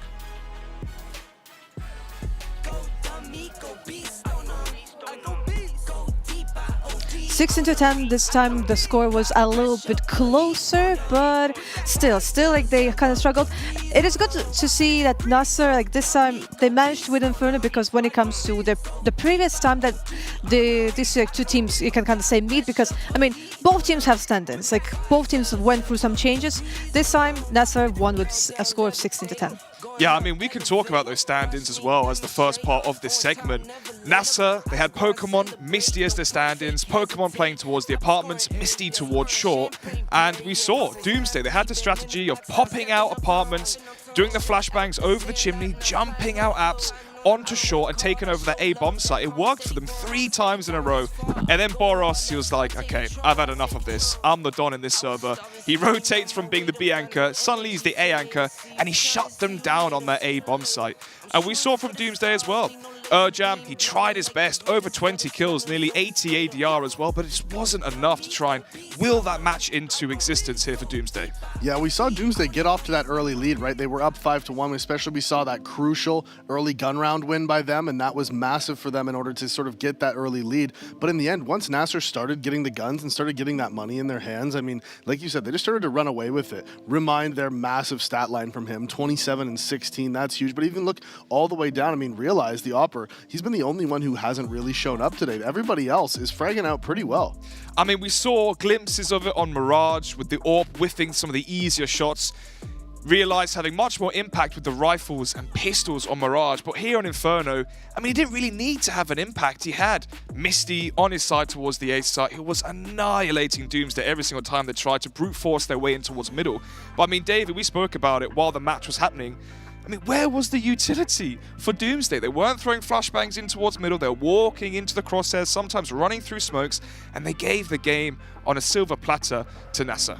Yeah, when it comes to the first half of the map, it was pretty competitive because it was 7-8. But when it comes to the second half, I feel like Doomsday, they just don't maybe feel the economy. They have like no idea when like they actually need to start saving. And it was impressive, Davey. I mean, you mentioned the 5-1 lead for NASA at the start of the game, and actually Doomsday brought it back to the 7-8, and it was towards the B bomb site. It was banana control from Doomsday. After that, executing onto B and just playing the afterplants. Yeah, once Nasser sort of got guns, especially in that second half, is when we started to see them run away with it, right? Once they got those gun rounds in and they actually started building up their economy on the T side, that's when they were able to sort of sweep Doomsday away. They weren't able to get anything going, especially on their CT side. Doomsday, like you said, they didn't really have that mid-round team play that you need on Inferno. Because once the T start getting map control, you have to be able to react in some way. You can't just sit in the bomb sites the whole time. Otherwise, a team like Nasser is going to just slowly pick you off. They'll take those openings. That's exactly what they were doing. I mean, in the third qualifier for this event, we saw the 2-1 victory for NASA versus Doomsday. Obviously, it was the core of Doomsday. They constantly play with different players each and every time. But it was Inferno that we saw Doomsday win. This time, though, Boros was on the server, and it was 13-10. We're thinking, oh, maybe there's the comeback coming right now for Doomsday. Maybe they can take it to Dust 2 and make this one more competitive. But then Boros with the Deagle gets 2 entry kills onto the bomb site, and the round's just over. Doomsday forced to save, 14-10, and Bob's your uncle. It's a 16-10 loss. It is a 16-10 loss, which means that Doomsday is out of this tournament because you need to, first of all, win your best of 3 and then win a best of 5, which means that tomorrow we will see Nasser. But the question is, like, are they actually strong enough to win the whole tournament? I think they are. I mean, honestly, I think they're probably the strongest team at this event, especially this 5-man lineup. You look at the skill difference that they have here between the teams, especially between the team they just played against. I mean, Doomsday, man for man, just couldn't match up with the power. When you have players, you know, when Remind is popping off, right? It's not just Boros. He's not like the guy who, like you said, he's standing in from Team Endpoint, a professional team. When he's not the guy that's popping off in the server, that's when you know this team, they're just outskilling them. And Endpoint are no joke. Like, he's playing Pro League matches just 2 days ago, you know, versus 2-1 victory versus Eternal Fire, Woxic, some top tier 1 professionals. And right now he's smurfing, and he shows on the server. The question for me, though, Heku, is Boros going to be here tomorrow for the best of 5? Because, as we keep mentioning, he plays for Endpoint. That's a full-time professional team. What if they have a Pro League match? What if they have a qualifier, an open qualifier to play in? If he's not here, then I don't know if they're going to beat, you know, some of the teams we see later on today. Well, I am looking forward to see who is going to play for Nasser in their best of 5. But the next series will actually be between 666 and Level Esports. Maybe we can give like some spoilers or like heads up like of what we should expect from that series. I would say 666 are the heavy favorites. They won the first qualifier. I mean, I will give the added caveat that only 3 teams actually signed up for the qualifiers, so it wasn't as if they, you know, managed to get their way through a lot of competition, but they won the first qualifier.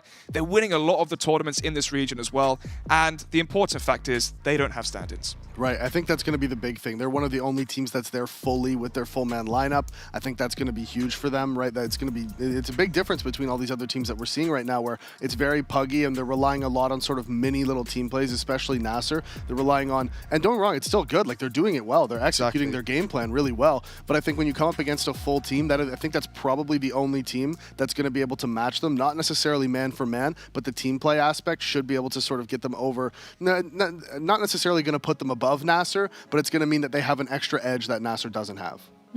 Well, I'm looking forward to seeing the next series, but right now we will have a short break.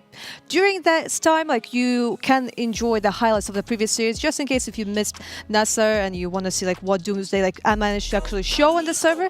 But we'll be back pretty soon.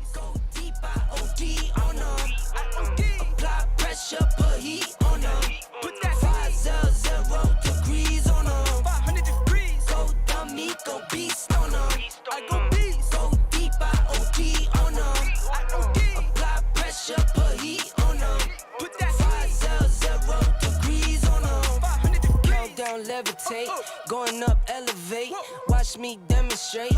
On time, never late. I grind, celebrate. No pump, fake, hesitate. I've been scoring every day. Champagne Perrier. Since 9-3, been in the box, now stepping up to home. Like straight out the sandlot, now I'm plotting on the globe. I work hard, I show love, that calm and steady grind.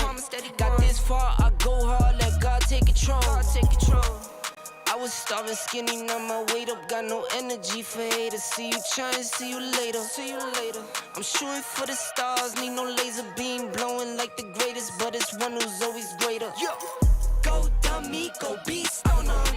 I go beast, go deep, I OD on 'em. Apply pressure, put heat on 'em. Put that 500 degrees on 'em.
Put the place up, yeah, we know what we made of. Can't get enough of you, boo, I'm a chaser. Face up, now I feel a little major. Blink of an eye, ego, I'm a taker, shaker.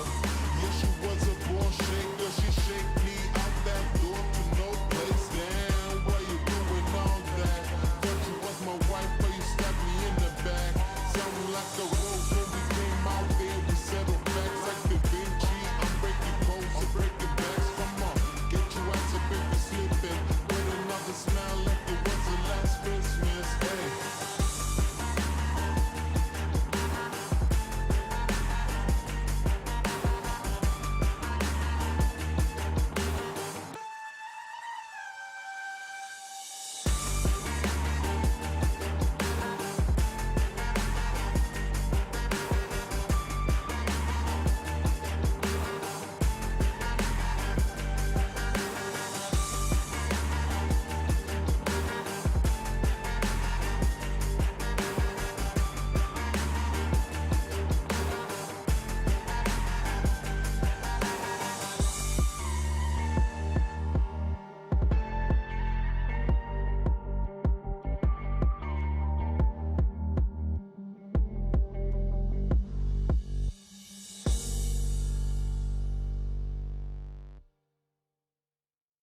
pieces of the paper. Don't burn up in the morning, let it taper. Inhale and let it out like reservations. Exhale and breathe, I'm praying for some patience. Proceed, I think I might as a kite. Don't call me for the light, I want a bright night. Don't show 'em like I'm sure, cause they keep it fight. I got my hands in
Nowadays, nothing really is ice. Only one of me and nobody's like me. Phone ringing and I tell him it's ice. I got wifey on blingin' she ice. Freeze, photo, please, no photos. No, G's, no, please, no photos. Hit the door and the doorman just whole team here might need some. Still young, but I move like a new deal to my lawyer. If you're down in my management, I'm just warming up a wait till I old producer saw the numbers one. Different colors in my baggy light. Chalk it up, talk of the town where you're talking up. Wanna get you a ring and you tough enough. Wanna get you new things with your pockets dull. Run it up. I used to be quiet and out of luck. Now I move up and move humble cause the hate and the jealousy. My mama telling me count up your blessings and run it up. Nowadays nothing really is ice. Only one of me and nobody's like me. Phone ringing and I tell him it's ice. I got wifey on blingin' she ice. Freeze, photo, please, no photos. No, G's, no, please, no photos. I keep giving game away. I put game on layaway. I got paid to play today. I get paid to stay away. I get paid on rainy pain it ain't. Thought it'd take the pain away. In my own lane, finger roll. I would never sell my only soul. Heard your whole team was for sale. Heard it's on the market for the low. Who the realest, we might never know. All this acting, you gon' play a role. Give you the world when they sign you up. Try you out and then they line you up. Ooh, now you're looking hungry, ribs are touching, need some food. Now you're all on live acting surprised, but you was fooled. Boy, get out the way, it's been a day, now you're old news. Now you got the pen and pad, you're trying to take my moves. Nowadays, nothing really excites me. Only one of me and nobody's like me. Phone ringing and I tell him it's icy. I got wifey on bling and she icy. Freeze, photo, please, no photos. No, G's, no, please, no photos. Nowadays, nothing really excites me. Only one of me and nobody's like me. Phone ringing and I tell him it's icy. I got wifey on bling and she icy. Freeze, photo, please, no photos. No, G's, no, please, no photos.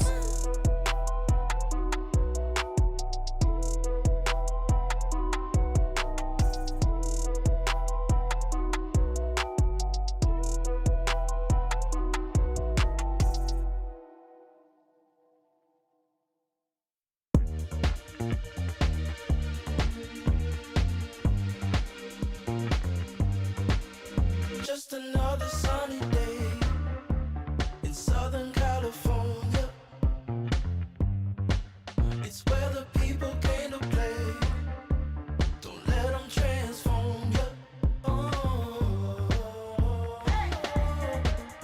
Come and see what you've been missing on a little slice of heaven. It's the only place we're living. It's that West Coast point of view. Easy when it's always summertime for you and I. Carefree attitude. Who cares what the people think? It's been turning kinda gray in Southern California, but I'm allergic to the rain. What happened to euphoria?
Wave. I'm in it for keepsake. In the field with the cleat lace. Beat freak with the bare face and a slick tongue, that's what she say. She look good, she a big tease when she bite lip with the wink face. Hella bad when she throwing it back. She bring that my way for the team play. For Pete's sake, I'm above average, I padded my stats. I gotta matter what he say. I'm the 2010, yeah, LeBron James off the backboard, type of bad boy. Hold it down for the task force. If I run his fade, then you ask for it. Cross need to laugh more. I keep it 100 on dashboard. The live show needed passport, cause the beat bounced to the cap torn. Feel like I live it fast forward, but I asked for it. Misfit, got a quick lit on a crash course from the tattered garment to the tabloid. Spoke how I live it into existence. Might be ahead of myself, but the bank account did jump up a couple figures. Feel like nobody could with us. I'm a flight risk. I play among the stars in the Hollywood Hill. The space station couldn't even get in touch with me. Praise faith that I stuck with it. Wave.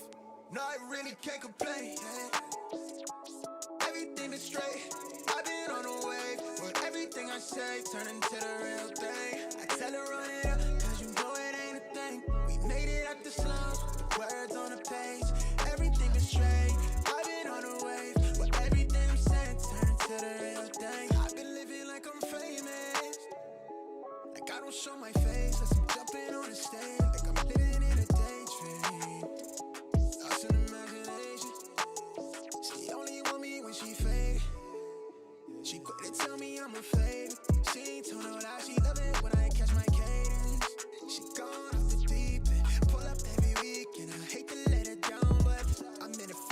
lifestyle, never slowing me down.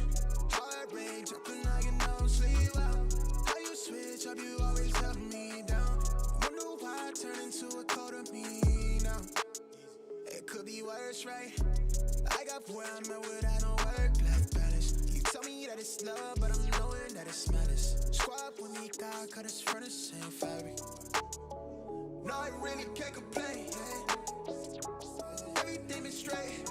I've been on the wave, but everything I say turn into the real thing. Tell them run it up, now you know it ain't a thing.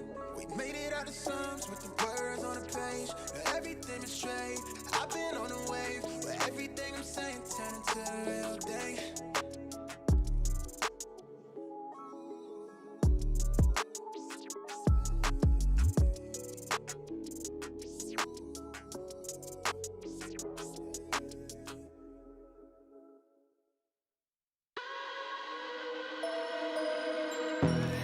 Don't you get it by now? Tell me what you learned in grade school. Give it to me like you want it. Did you forget that code? Why is our love it one-sided? It should really be give and take. Fill you up and leave me empty. Baby, was that my mistake? Covering these feelings, going through changes. I'm just so mad right now. Can't even think straight. So I'ma just tweet it and delete it, knowing you won't read it. Before we get too far away, I need to clear my mind. I'd rather just tweet it and delete it before we cross the line and we reach a point we can't reach.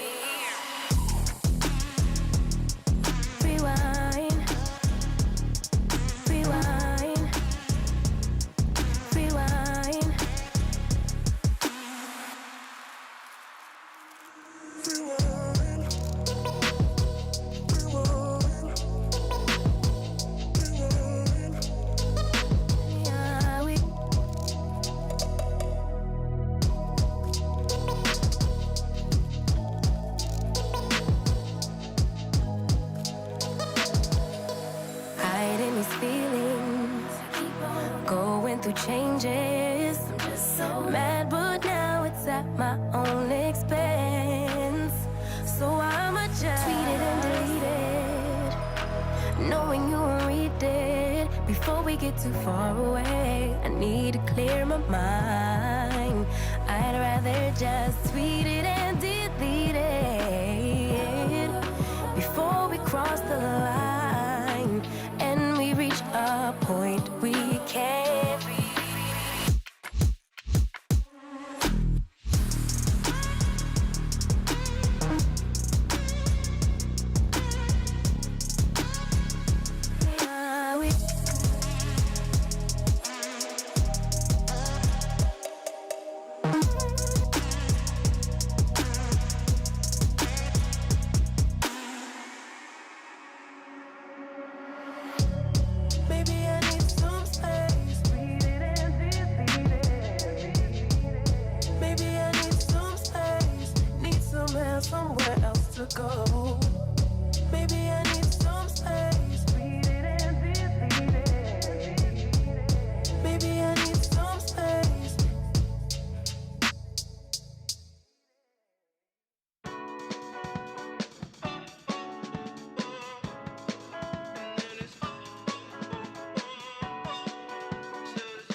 No. Pretty Caroline, oh, oh, oh, oh, stone cold stunner.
Don't care about anybody else but you.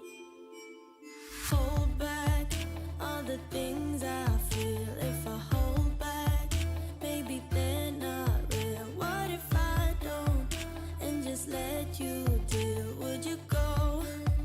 Let me know. So, what if I just lose my mind? Make a scene and run around. Show you what I feel inside all the time. Hey. What if I just lose my mind? Scream until the air runs out. I don't really care, 'cause I lose my mind.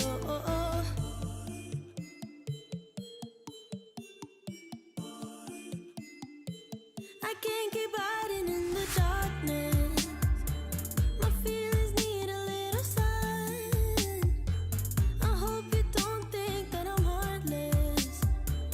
I just can't be the one you want right now. Hold back all the things I feel. If I hold back, maybe they're not real. What if I don't and just let you deal? Would you go? Let me know. So, what if I just lose my mind? Make a scene and run around. Show you what I feel inside all the time. Hey. What if I just lose my mind? Scream until the air runs out. I don't really care, 'cause I lose my mind. Lose my mind.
Welcome back to the Global Esports Tour 2021 Dubai. We just had a series between Nasser and Doomsday, but right now we'll have another best of three. Just a reminder, my name is Heko and I am the host of this desk, but I am not the only one who's here because I'm joined by Alex and Davey. Hopefully we'll have another really interesting series right now, but maybe let's just remind to our viewers what actually happened in the previous series, because we had Nasser, we had Doomsday, and it was at 2-0. I mean, Davey, blink and you miss it. The first game, 16-8 on Mirage for the likes of Nasser. Easy win for them, clean win for them, many thrown rounds from Doomsday. In that second map, though, Inferno, it was far more competitive. Yeah, it was a little bit closer, especially early on. I mean, once Nasser got onto that second half, onto that T side, they got their money built up. Doomsday didn't really have any response for what they were throwing at them, right? And that's what it sort of came down to. We said it coming into it that Nasser was going to be the team. They have the highest skilled players here at the event. They have the most experience at the event. And so they were the favorites going into it, and they showed why they were the favorites despite the stand-ins. Of course, if one of your stand-ins is Boros, that helps a little bit, obviously, right? Professional player, as you brought up. So, yeah, I think Nasser expected win. Mirage looked pretty easy. Inferno, like you said, a little bit closer in the beginning, but once they got those guns on their T side, they started to run away with it. Yeah, once they switched sides, they had no problems getting that win. But when it comes to our second series, it's going to be between Level Esports and 666. Let's first maybe focus on Level Esports, because probably that's a team maybe we know more about. I would say so. I mean, for Level Esports, in watching the qualifying matches, they played off of their defaults. They played heavily off of feel, instincts. Their primary AWPer is ArtX King, by far the best player on the roster for them. And when you have a star AWPer and you're running defaults, Davey, you know how it goes. You're playing off of spawns, you're playing off of map control, off of the AWP, and if he can have that impact, then the rounds are going to be yours. But they were very inconsistent in the qualifiers, and I think the reason being is they played too much around the AWP. Yeah, it seems like you were saying, they have the most confidence in him to be able to open things up, and he's the guy, he's sort of the linchpin in every single round, and if he's not finding those openings, like you were saying, it seems like maybe the rest of the team gets a little bit lost. They're not really exactly sure how to play around it if he's not getting those opening picks. But if he does get those opening picks and he's alive, or even if he just doesn't die, right? If he goes for an opening pick, maybe he misses, maybe the other team doesn't kill him though, so he gets away with his life, then they can make a plan and go another way with him. And they sort of, like you said, they move around with him on their defaults. He's very important for how they play. And so when he goes down, they run into a lot of problems, and that's where the inconsistency comes in, because if he's not playing his best, then this team struggles. Yeah, but when it comes to Level Esports, if they're really relying on the op, they really need to keep in mind the economy situation, because when it comes to our previous series, we saw that one of the teams maybe was not that good at calculating, or maybe they were just too greedy. But when it comes to 666, they're actually the team that was the first one to qualify for this close qualifier.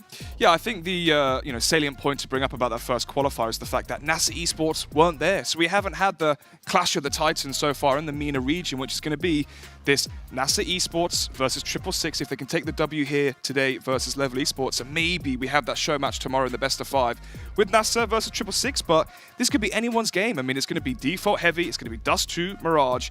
I mean, with these pug maps, Davey, anyone can win on any given day on those maps. Yeah, I mean, especially with teams like this, like we were saying, I mean, 666 is the full man roster, right? They're going to be coming in. They have those extra strategies that maybe some of the other teams don't have. So you look over at them and you think they're going to be able to bring maybe a different dynamic. I think this veto is going to go a little bit differently. We're definitely still going to see Dust 2. I think that goes without saying. Sure. They might ban it though. There's a potential that they go for it on first ban, but it's unlikely. It's it would be a very targeted ban if they did. I mean, you got the players on screen right now from 666. Get lucky. Well, get luckies said on there. I mean, screw the S. Get luckies.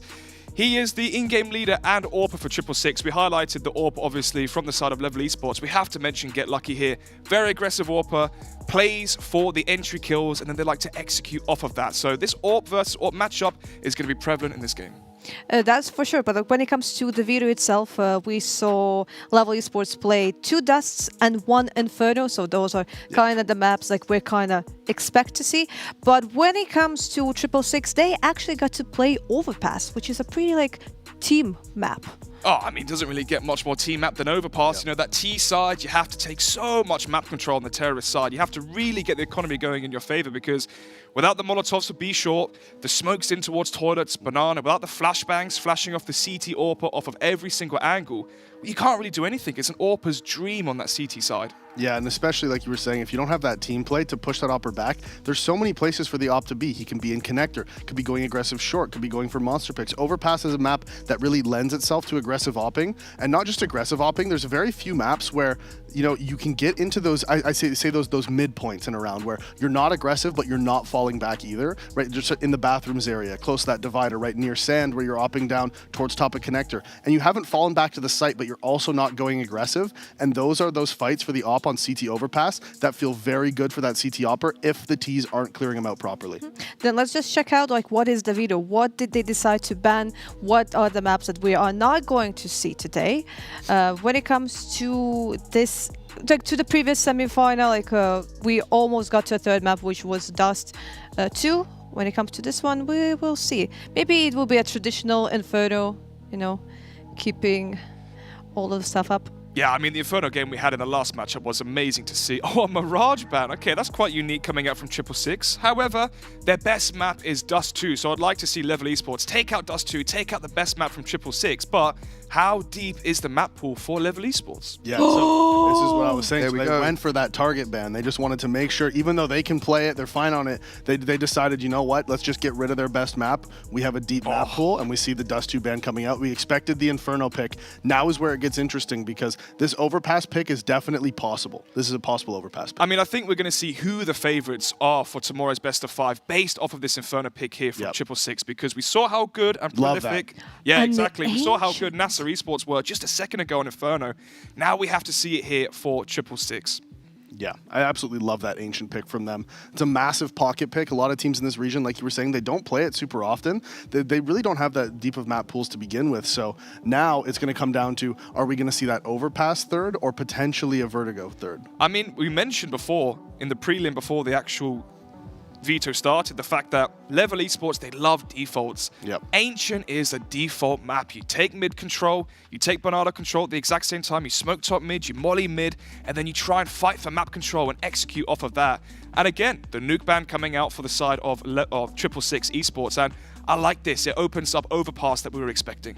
Yeah, I think an overpass makes the most. Yeah, there it is. Oh, Vertigo goes, veto. and overpass is the third. And I think that Level Esports won this veto pretty handily. Yeah, I've got to agree with you here. I mean, you've got overpass coming out for Level Esports. They can run the Ancient defaults as well, and Inferno as well. Another map which is default heavy. You can play off a field, and we saw that from Doom's day when, well, they nearly brought it back in that first half. Yeah, I think that, Inferno is kind of a coin flip map, right? It depends on who's playing well that day, and that's 666's pick, so they're obviously comfortable on it. And even if you say that they are going to win their map pick, which is not a given on a map like Inferno, but even if you say they are, I think the next two maps easily go the way of Level. I think that the team play that they're going to have on those is going to be way too big. I don't think that they're going to be able to close that gap. I think 666 is actually going to really struggle in this one. Well, in the beginning of the day, we were kind of expecting to see only Mirages, only Dust 2, only Infernos. We did get the Inferno, but we do have kind of like a spicy veto. In the end of the day, who do you think is going to win? I think with overpass on the cards, it does lead towards 666 taking this. Obviously, Dust 2 was banned out. It's their best map, but they are a more experienced team, more well-rounded team, and when you've got the maps like we have in this veto, it does favor that team cohesion. So I'm expecting 666 to take the victory. I actually think Level's going to take this one. I think that the way that these vetoes went, to pull out that Ancient pick tells me that they're feeling very confident, and especially, I think they are going to win Ancient. I think if they picked it, they're definitely comfortable on it. They know that 666 probably doesn't like it, and if you can roll through Ancient and build up a whole bunch of confidence, if it is going to a third map, then I think that's going to be enough to take them into overpass with the victory, and also they could win Inferno. So this could just be a 2-0 because Inferno is more of a coin flip. So that's why I'm going with Level on this. That is true. That is true. But I'm really happy to see that you actually have two different opinions. So there can be some kind of discussion, some kind of rivalry and stuff like that. But right now we'll just switch to our two beautiful casters, Jackie and James. Take control of the stream, guys. Thank you very much indeed. And I'm with Davey on this one in that I like the Ancient pick. I think it's quite brazen, and you can't be picking that and it's a shaky map. You've got to come into that with strength. No, absolutely, right? The fact they've got it through the veto means that they must be drilled and there must be some kind of experience there, or at the very least, James, they've had some pracs and at least feel comfortable going into it. But as Nods was saying, it's one of those maps that it can test your steel. If they, go into this and really falter, we'll see that start to unravel very, very quickly. Yeah, for sure. So can't wait to get into this one. Of course, it is going to be Inferno, our first map of the series. So definitely common ground for all concerned. There's going to be no surprises in that respect. But I do wonder if the aggression is going to continue as we saw in the Inferno previously with Nazar versus Doomsday, if 666 and Level can do the same. So we shall see. We'll begin now with Level on the CT side. Yusuf going straight down mid. So again, I was looking for that aggression, and we got 4 man on red, it looks like. So I love to see it, that's for sure. Absolutely. Crafty looking to try and do something quite crafty with a gap up close and personal, but no tags landing, James, and this is getting a bit awkward. Scrappy stuff towards the ramp, shots whizzing off, and eventually the first player will fall. There's the trade back as Crafty gets capitalized on, and one by one, the T side is starting to unravel. Just down to 2 men left here. Yeah, and they don't have the bomb yet either. But Level are choosing to disengage. They're not going to potentially fall victim to variants. They're content with the current 4v2 situation, and they'll just reset. They could be anywhere. They could be in any angle. They could have any 2-man, set up any trade frag, set up anywhere up banana towards the B bomb site or otherwise. And that's something that 666 are going to have to deal with. And they may concede their position doing that, giving sound cues away and such, as we can see as they head towards banana. Gets lucky. He's going to be able to take out Beloy, which leaves Hadi having to fall back and wait for his teammates to rotate in. Still a 3 versus 2 situation, but of course it all comes down to the headshots in a pistol round. Waiting close towards CT.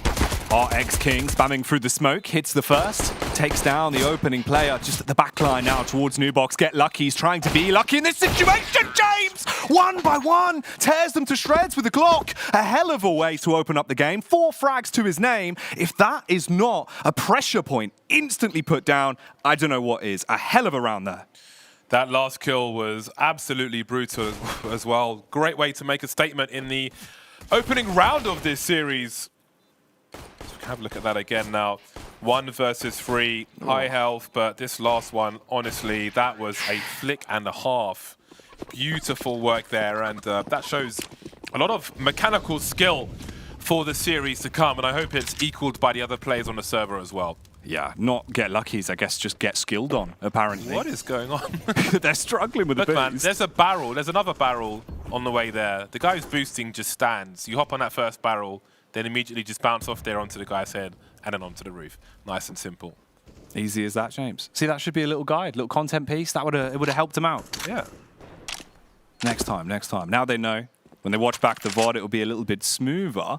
This could be a smooth play onto the B site, though, as there is only 1 man there. Just a deagle and a smoke, so at least you can buy a bit of time.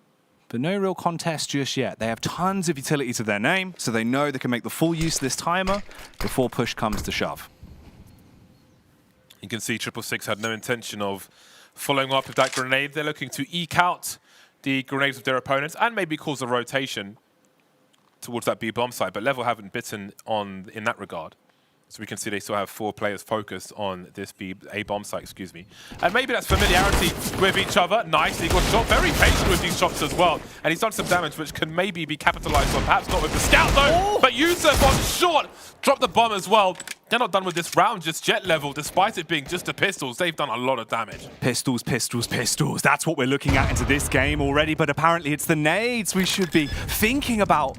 Drops it down. The camel drop from gym class blows him to bits, and it's all down to Hadi. The MAC-10 grabs that bad boy. Can he wield the SMG to crack this round back open and somehow steal away the anti-eco against 666, slowly pushing up. They're both so low, James. 64 and 20 hits the first, but couldn't find Crafty. Back towards Graveyard, as he will be the Grim Reaper here, quite literally. Yeah, 4 kills for Crafty, so Get Lucky and Crafty, both with individual display of prowess, keeping their team in these games and winning rounds for their squad. Who's going to be next? Maybe it'll be a player on the Level team. They did a lot of damage in that round, Level, despite losing the round, and that's important for regardless of what side you're on, because it just leaves your opponent with a lot less money. And especially when you're looking for your first round on the CT side, you want to minimize the pressure that the T's have. If they've got a full buy in the hole and you win a round, then that can prove troublesome as well, depending on how many you survive with. So there are definitely long-term plays in getting these kills for Level, even if they lose the round. They'll lose the first player in round number 3, but once again, it is eco territory for them. So this is to be expected. They've already shown there is some life in those Deagles. You see T-side as well, the 3-player setup towards B. B site that seems to be where they want to end this one. Bomb slowly being moved back over. Utility is there on 666, so they can smoke off the angles. They've only got one flash, though, just on Crafty, so it could get a little bit awkward. Once they do finally go for this execution, RX King is also on boost. So big crossfire setup. They just need to hit their shots. That's the opening smoke. And this is when they're going to go for the play. Nice flick onto the first. Ready for the CT push as well, but he scarpers back towards Ruins. RX King and Yusuf remain. Not much for Yusuf to do here, but he could look to save his Kevlar, to be honest. He has invested quite a lot into this, only 1,400 in the hole, so I wouldn't even be trying to steal a weapon away if I was Yusuf in this round. I'd just be looking to hide somewhere, essentially, and wait for the round to come. 3-0 to start with for 666. I quite like that name. It's good, isn't it? Yeah, their logo is pretty sick as well, actually. Yeah. It's very well done. The fact that the name is 666 as opposed to 666 is clean, and it rolls with the tongue nicer. No, it's genius. It is done in a good way where it sounds quite hype, even delivering it. So good job on the branding and good job on the first 3 rounds as well. Coming into Inferno, this is how you want to set the scene, especially T-side Inferno. If you can set the pace of the game early, put pressure on level. We've seen teams that buckle from that struggle to then get back into the game. Talking of which, though, straight into this round, James, I've got my eyes on RX King. Pulling out the AWP, they were talking about the fact that this man is a big name for them when he's on that green gun. Now's his opportunity to get into the limelight.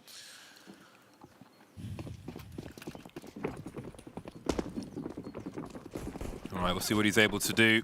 He'll be heading straight towards top mid, but I'm not going for an early engagement.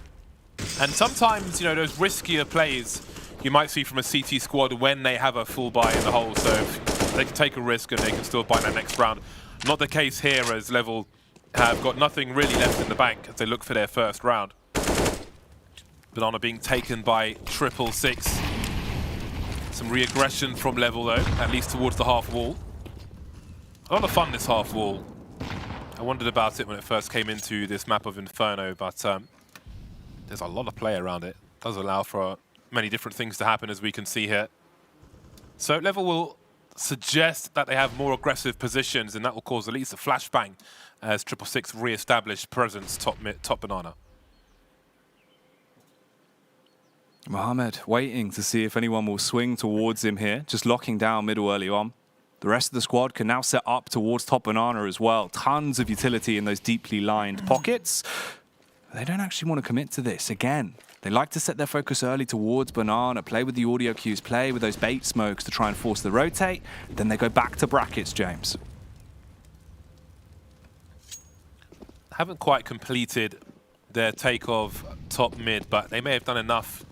It seems they're still deciding on where to go, actually. Yeah.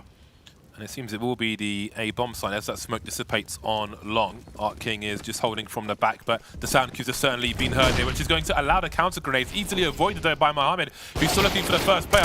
Big crossfire for Level, and it works a treat. There's a team kill though. Hadi taking down Yusuf, and that's going to allow 666 to get onto the bomb side.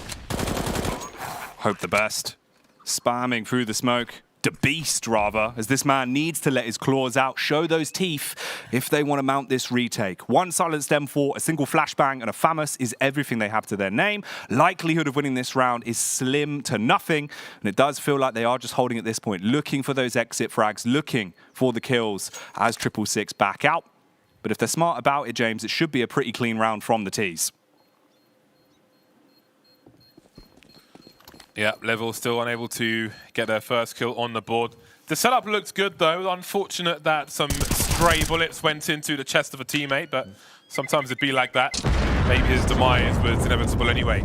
Either way, 666 will be heading towards their 5th round now, as it is an awkward position for Level at present. 4 rounds on the board for 666, 2 by detonation, always nice. And it seems that Level will buy around what they saved here, so they'll give themselves another chance. They'll have some reasonable utility as well, so this isn't too bad a buy for them. No, it was nice as well. From a Hope to Beast at the very end there, he tried to go for the peek from balcony just to take down at least one more player. Then you would have only had the one weapon saved, but couldn't be done. Time ran out before he got the shots off. Now we're back into the 5th. So, rifles galore for the CT side. Hello. Straight through balcony, setting himself up close towards apartment. The SMG in position for any aggression from the CTs towards apartments, but they're just sitting on the site. They're not really taking risks now.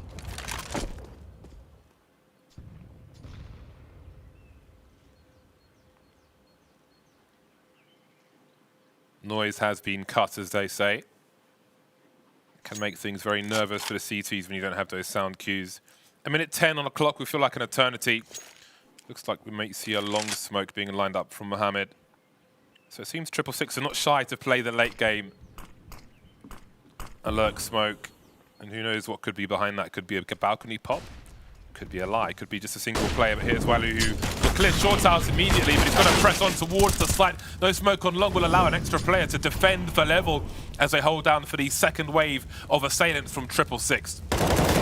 Peek with the AWP, not going to work. The bombs now drop down on the floor, and the last two have to bring it back. Crafty, with his brother in arms in Mohamed, close towards Quad, trying to make a play with the nades. They double face onto the site. The crossfire works well. Trigger Happy Haddy cleans up on the M4, and finally, Level make their debut into Inferno. Yeah, 3-man crossfire for Level, bit of baiting under the balcony as well. Very nicely done for them in that round. And the other rounds, even though they lost them, they did show some promise in the coordination they had on the A bomb site. So I do expect this one to be competitive. We'll see if they have a second round in them. Try's going to be pulling out the MAC-10 for this round. Now, he is the point man, as we can see from the radar, so looks like he's going aggressive towards top banana, maybe with some flashes in tow. And that will be enough. Not choosing to run through that Molotov. They'll take all of banana very early, and that's going to make Level use their utility earlier on. So this could have a long-term advantage in this round for 666. They have gone for the boost back on New Box. Get the elevated angle in play for Hope. If this will help them, though, is yet to be seen. Still 3 players over towards the A site, but all of the Ts are grouped up towards top banana.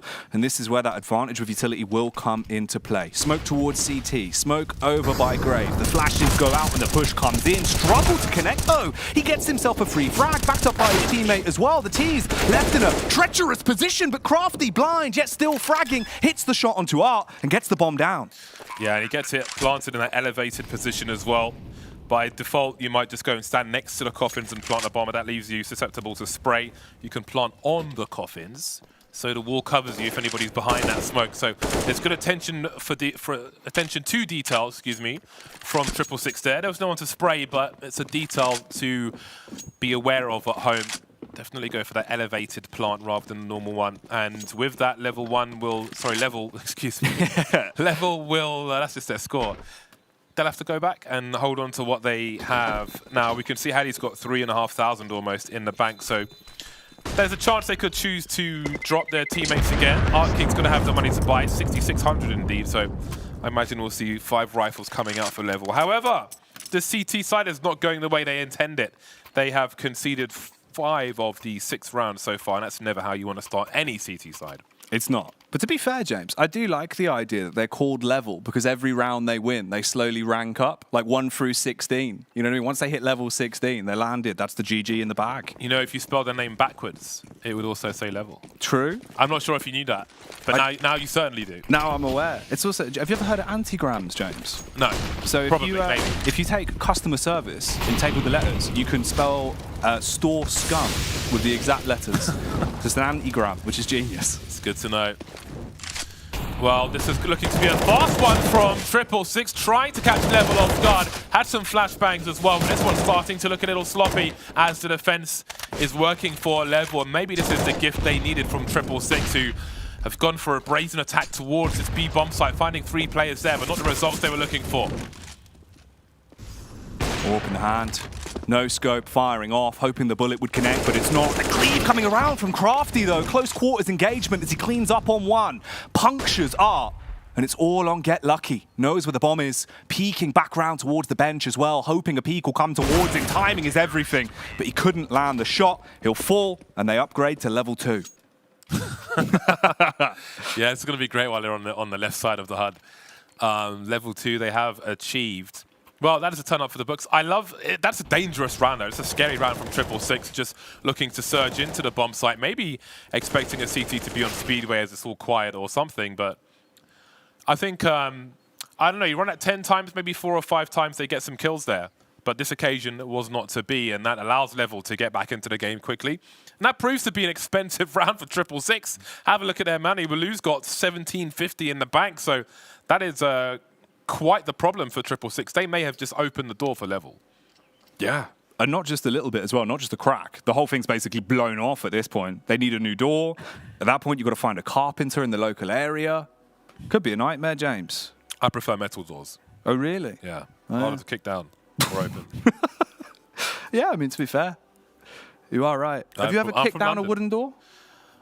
I've kicked open a number of doors. Yeah? Yeah. Sometimes you've got to kick a door open, you know? You got strong legs. I'm not surprised. I got big, strong legs. Oh, man. That's what MX 90 sneaker boot, specifically, very good for kicking. Just for kicking? Just for kicking doors. Not the Doc Martens? Not Dr. Martens guy, you know. Central London, you got to have the Nikes. It's the Nikes or the high-techs, like, depending on how much money you have. So, started with the high-techs, made it to Nikes, from solid bubble to a squishy one. That's how you know you've made it. Yeah. Crep check. Everyone's happy. That's the thing. People like say, oh, you know, I miss being a kid, like simpler times. I don't. Being a kid sucks. People, it's just poverty. Yeah. And that was it. So, now I can buy cool clothes. Yeah. It's the difference. No intention to go back there. No, definitely not. Keep on moving forward. And looking at the present right now, though, a 5-2 split. Pretty sick game so far from 666. They've looked really crisp as well. They're winning these rounds, but when they have been taking them, they're dominant, right? And that's going to be a big factor for confidence. Nice nade early on. Thought they actually would have done more, but just 20 HP taken off. Yeah, and we can see some incendiaries come down mid sometimes as well to stop people like Try from standing in that position. Maybe some AWP plays behind it. Not on this occasion, though, but who knows what will come in the future. So 666 have next to no utility at this point. They do have smoke grenades with which they can execute. They've got one flashbang only. Nobody really in apartments just yet, but Crafty's on the way, so who knows if we'll see like a horse pop or something with that one flash. And maybe if you have just one flashbang, you kind of lean towards a play like that. But they could at least take a smoke towards long, as we can see being deployed there. They may have to... Okay, I was thinking they may have to just go up top mid dry and hold on to that flashbang for a site take later on, but they'll use it, they'll prioritize it for top mid. So now they're just going to have to go in and trade frag. It's going to have to be the numbers game, because that's all they really have going for them at this point, 666. Well, Hope the Beast from the Middle East being able to pop off with ease on the first, takes down Get Lucky's on the opening frag, drops the HE as well. Nice bit of damage done and expects the push. They're sprinting their way into the site, but it's easy. Simple frags coming out as we're down to basically 3 Ts left in this situation. It's not looking good for 666. The wide face back towards Ruins as well. It's going to favor the CTs. See you later as he goes flying. At this point, James, I think we're in a 2v2. Yeah, ignore the radar. That's frozen for now. That'll get fixed quickly. The whole HUD's frozen. Yeah, that's okay. Well then, those are 2 big frags at the hands of Crafty. And we don't know how much time is left, but probably not much. The bomb is planted and it is ticking, and Hope the Beast is on the way. Doesn't see the player by the pillar, well positioned. As he's got to find him more, but there are too many angles, too many man, and that one is going to go the way of 666. Back to winning ways on the T side. Running away with the game, making it look easy so far on their T half. As James said, don't pay too much attention to the HUD right now. We'll get that resolved, and it'll be far easier to understand the action. For now, you can just rely on us to give you the clean info. But here it is, just like that. They're so swift, all the boys. Simon and Reese, making it look simple.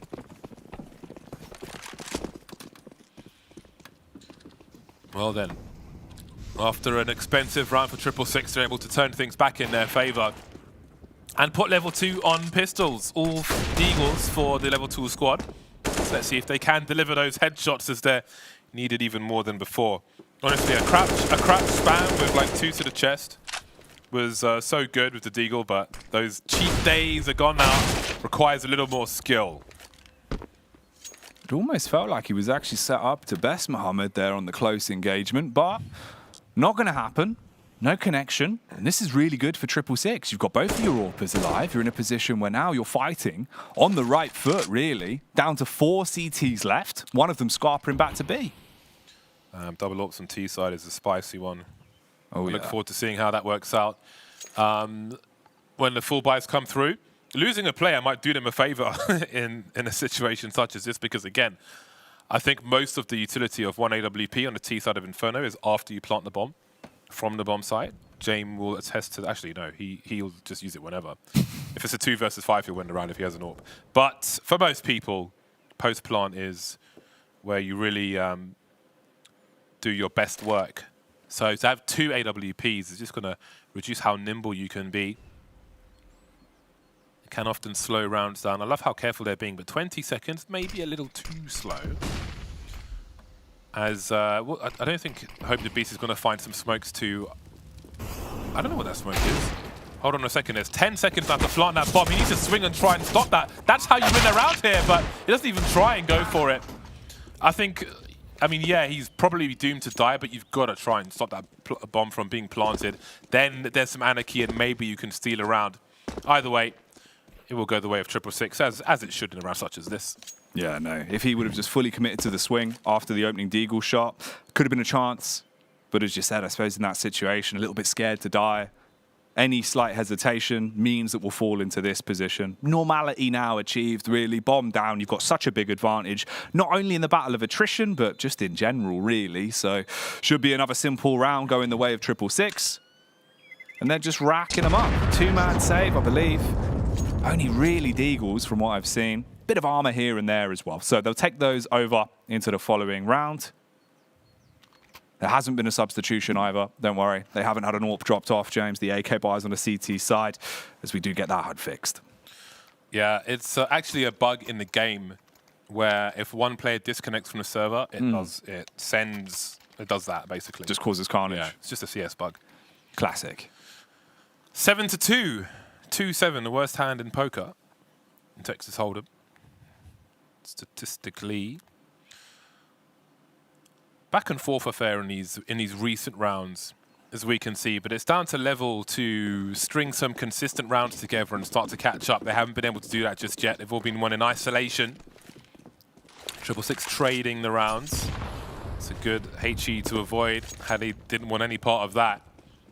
So it'll be a traditional 3-2 setup from Level.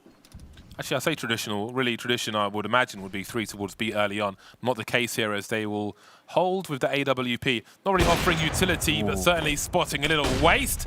Going up towards the half wall. A tag, but no kill. And 666 will take position now. Will they pursue once again? We have mollies down, and it will at least cause some early utility to be deployed. They know they've got time. They know they've got utility as well. 4 smokes, 3 Molotovs, and a single flashbang to aid them when they finally go for this execution. But they leave players stationed towards top bananas. For once that smoke dissipates, they can cause a bit of noise. 1 frag here would cause a gigantic rotate. The rest of the teams have started to move back over towards mid and second mid. They've left the bomb down in ramp as well, so it can be picked up by the rotators. But if they get picked off one by one and isolated, this could start to go wrong. 40 seconds remain, and it's a question of denial of information. That's what 666 are doing at present. You can see they're well positioned on Banana in case CT tries to do something, but they've lost 2 players on long, and just like that, they've lost 4 players in a matter of seconds. They're in great position, 666. Maybe looking for a re-aggression towards Banana with the T in the corner there. Didn't come. Level happy, content to just wait for them to make their play, and they won every fight. Rack them up and knock them down. Now Level 3. It was a smart play, but just didn't really work. 1 by 1, everyone getting just ruined here, especially Hope to Beast now starting to come into his own. 6-6. He's got the AWP still in play on the CT side, so hopefully off the previous round he can keep the momentum going. Seems like this time he does want to go for the aggro play, straight out towards middle, but instantly calls it quits as the utility bombards all around him, not fancying his chances of being attacked by the shrapnel. Instead, wants to scrap them, takes down one, backs up, sets up for the second. The quick flick will tag, but not frag. Waiting for the push, Get Lucky up close, takes the peek and rips him to pieces. No scope on the follow-up. Get Lucky is unlucky, and it seems like it'll all be going wrong for 666. Yeah, that's a flashy way to hold on to an AWP in an awkward position. Again, the numbers just trying to swarm, but he made it as awkward as possible. And they don't know what lies if they chase through the arch position, especially if one of your fraggers is a bomb carrier. So it's maybe some hesitation there. But either way, that will be the consecutive round we were looking for from Level, as we see another disconnect from one of the Level players. But they found a 4th round on the board, and it has to be said at this point, score-wise, this is a terrible start for the CT side, but they still have a chance to make a game out of this and try to head towards 8 rounds at the very least. But the round prior was also interesting with the map control 666 had. If I'm not mistaken, I think the bomb was still on T-ramp, so I'm not sure if they had an idea of where they wanted to conclude or if that was based on Level giving them a kill somewhere, which they didn't really do. They got all the kills, more or less. So we'll see what happens in the future rounds. But again, very high pressure situation when you're an AWP versus essentially an ecoing team. The last thing you want to do is give them an AWP. Yeah, normally in that situation as well, you miss that first shot. The doubt just kicks in and it starts to go wrong. There, he recovered. Fantastic play, wielding the AWP like a Nova, basically. Just pump after pump, blowing them to pieces. Clean stuff. And it does help them out a lot economically and hopefully in the grand scheme of the game. I suppose it's interesting as well that, at this point, we're already at round 12, James. And this series hasn't been live long, really. We haven't been Inferno that long. These rounds have been quite fast from 666. Yeah, they've offered a number of fast rounds. Of course, we saw that rush up mid with the flashes, leading with the Mac-10 towards long. We saw them rush into the B bomb site, I think on at least 2 occasions. Yeah. Just looking to, as far as B is concerned, I guess the general expectation is to fight for Banana with utility mostly and then try to bait out grenades and stuff. So they tried to catch them off guard, charge in. Still 3 players there. In the middle of a boost, no less, but they still managed to hold on to that one, the CT side. So, yeah, we have certainly seen some fast rounds. 666 trying to overwhelm Level and just not really give them the chance to even communicate. And I suppose to some degree it has worked. The scoreline's certainly promising. Some of those situations, though, Level did manage to survive. But either way, 7-3 is the score. So things are looking very rosy indeed for 666, who will look for an 8th round now in round number 11. Try has no primary weapon. And Crafty's got the Galil. Better armor penetration than the M4A4, though. But maybe there'll be a weapon for Try to collect later on, be it a CT weapon or otherwise. Ooh, well, right now, Hope to Beast, he's out just collecting debts, cleaning up on the first. Get Lucky's down, peek again towards Banana. He's the one-man army here. He's seeing a bit of butt as well, sticking out, and he will take it down on the follow-up. Slays him, and already there's just 2 players left. The bombs drop towards Banana. Basically, the round is won off the back of the B play. Yeah, and that's not the first time we've seen a sniper posted up by that car position on Banana. I don't think that initial peeker had any flash support from the stairs as you would normally see. So 666 have not made this as hard as they could have for Level. The bomb has been rescued, but not for long. Just the bomb carrier Walu and everyone else was already dead. So that was a non-starter. And that ends up in eco territory for 666. So I feel like they were just asleep in that round. I don't know how they give up so much so early on Banana like that. Yeah. Where's the flash? There's no flash. It was just dry. Then there's a flash for the second guy, but he's not really properly flashed, and yeah, that was just a mess from 666, really. Exactly. The second one was just way too deep as well. At that point, he's really peaking, and even then, they're still just feeding him 1 by 1 each engagement. You're going up against an AWPer 1 by 1. He'll just be licking his lips the entire time. It's so easy you to can't farm cut them. corners like that, basically. Yeah. I think they learned why. And again, if you can starve the CTs of rounds, then that can put you in such a strong position, but they gave that one up way too easily, and now they're broke. So, yeah, the high techs are out. They have pulled out the Tech 9. Okay, well, it's the Glock that finds the kill. That's actually onto the AWPer as well. So low HP, bogged down play coming out from Mohamed. He's not going to get a chance to wield the weapon. Try switches off the tech, back to the Deagle. So the hand cannon being the preference, the blaze in his hands. Can he heat this round up a little bit, or will he be extinguished? Seems to be the latter. Dispatched of mercilessly. Now we find ourselves with 3 rounds in a row for level. And this is just good for a boost of confidence. Like, regardless of the nature of the round, the pistols, the lack of utility, the eco, etc., like, a round is a round. And when you start to catch up now, because bear in mind, they were 5 rounds down just a few minutes ago. Now the gap is close to 2. And that's just psychologically a much better situation for them. So perhaps the game just gets harder for 666 as levels confidence grows. Hope the Beast looking for a cheeky play. Gives me vibes of the old Kusta. Used to love doing that. But again, Banana has been taken very early indeed, which I do wonder if is a concern for level, because 666 like to get a bit crazy on this B bomb site position. Only so much peeking you can do with a MAC-10 though across a bomb site, so get lucky, won't be too crazy with it. A very aggressive angle early on. You're right. Knows it's not worth the risk. He'll back off. They switch weapons as well, as Crafty's down on 8 HP, so he'll give that AK over. Try and hopefully put him in a position where the weapon will aid him a little bit more than it would have otherwise. Spam over the top will take down Crafty. There is a response from Walou, and it falls into a 4 versus 4. The battle of B. The CTs need to rotate though, James. There's only one man on the scene of the crime, and he can't really do too much. Yeah, Crafty was the human shield at that point. Low health, just go in there, take some bullets, holding the MAC-10. Let us take the space you create and finish off the job. So far, so good, but level are still lurking around, looking for a kill, not quite finding the right side of New Box, and you wonder how much more they'll commit to this. The Molly is here as well. And hold on a second, Try has been fragged, but that bomb is very far ticked, and I feel like maybe it's already too late with all the kills they've got to find here, but they have committed beyond the point of no return. They'll make it expensive if that bomb explodes at the very least, but that round is going to go the way of 666. It's nice for Mohamed as well on the exit. Took down the AWPer, steals away the weapon, so you can give that back to one of the players on 666. Get lucky, you'll don it now. So much cheaper than having to invest in it yourself. Also means that, of course, Hope to Beast has to pump any last bit of money he was finally starting to build into the gun once again. But they do go for the double AWP setup. So we get Art and Hope on the guns this time. Indeed, we do. Trying to take some money away. Maybe they lost too much of their own, depending on how this round goes. Art does not fire the weapon with that flash. So not the info they were looking for. Now they hear a scope. Now they hear an AWP towards B. They could be caught off guard if there is a faster play on this A area.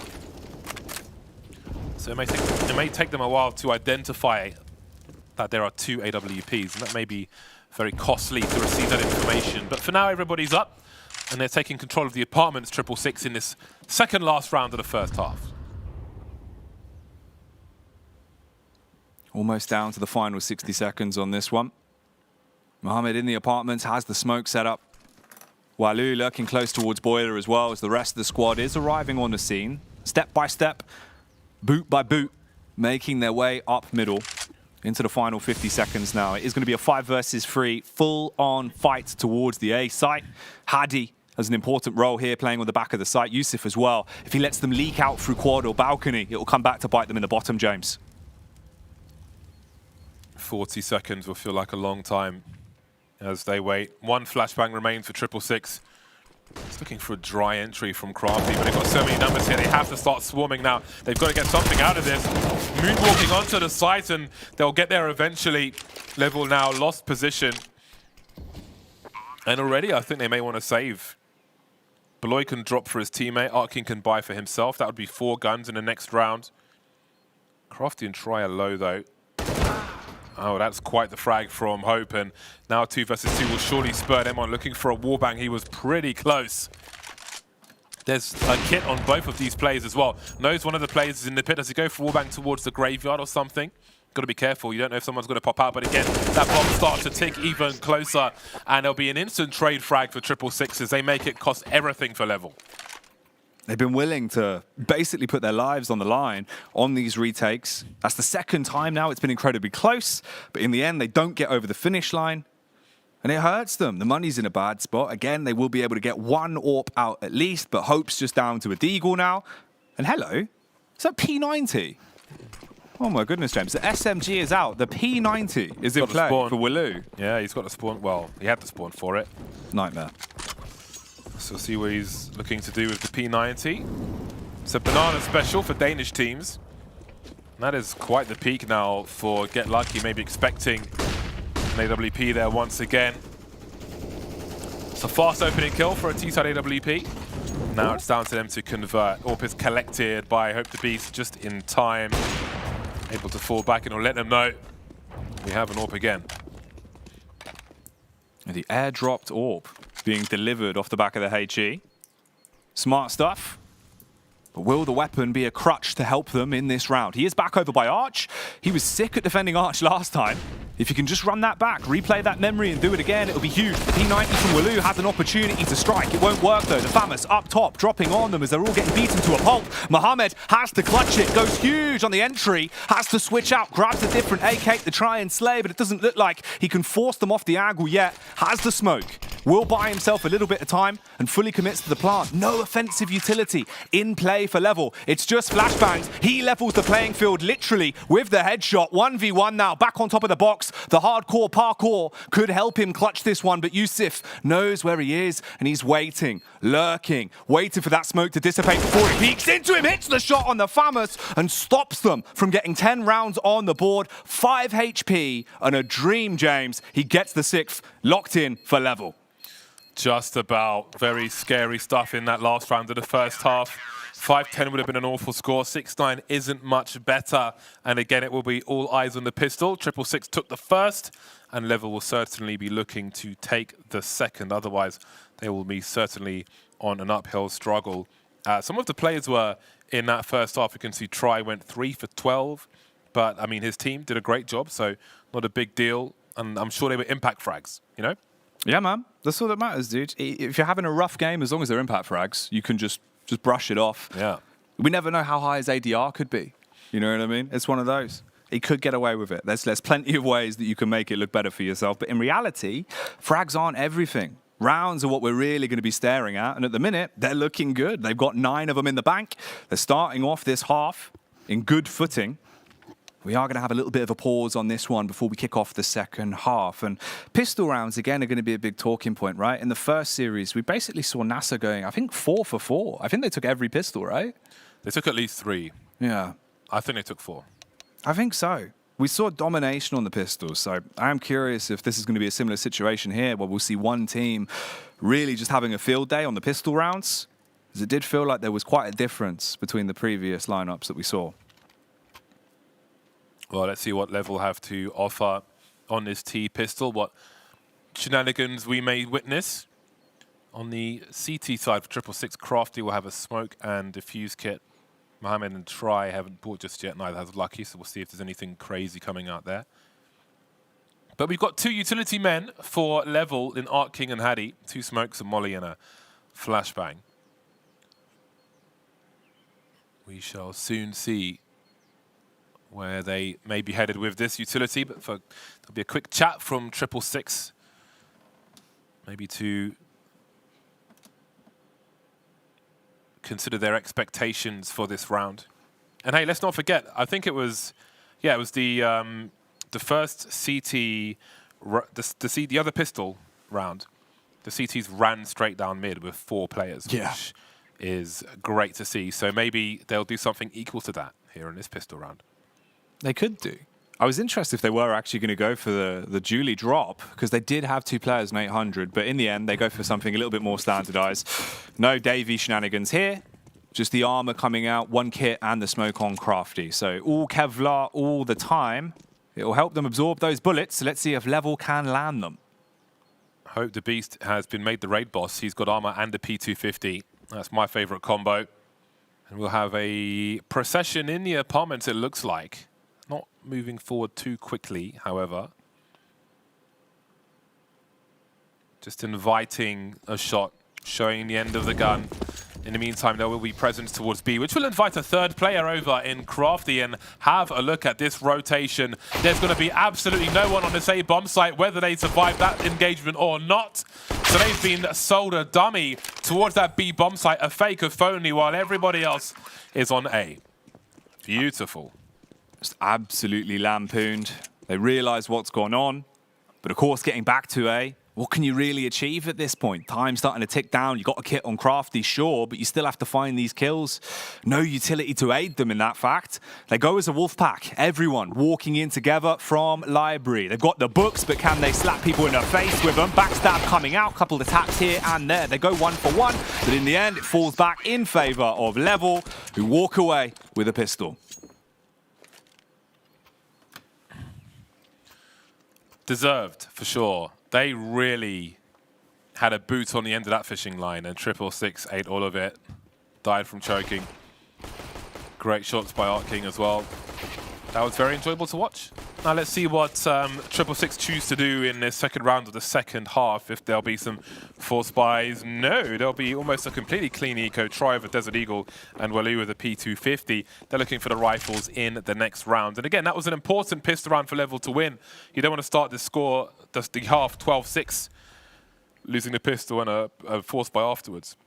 So to make it 7-9 is very, very important indeed. Starting off this anti-eco well. The more dangerous weapons are still alive, but the round is not very dangerous right now for them in general. A calm mood across the battlefield, really.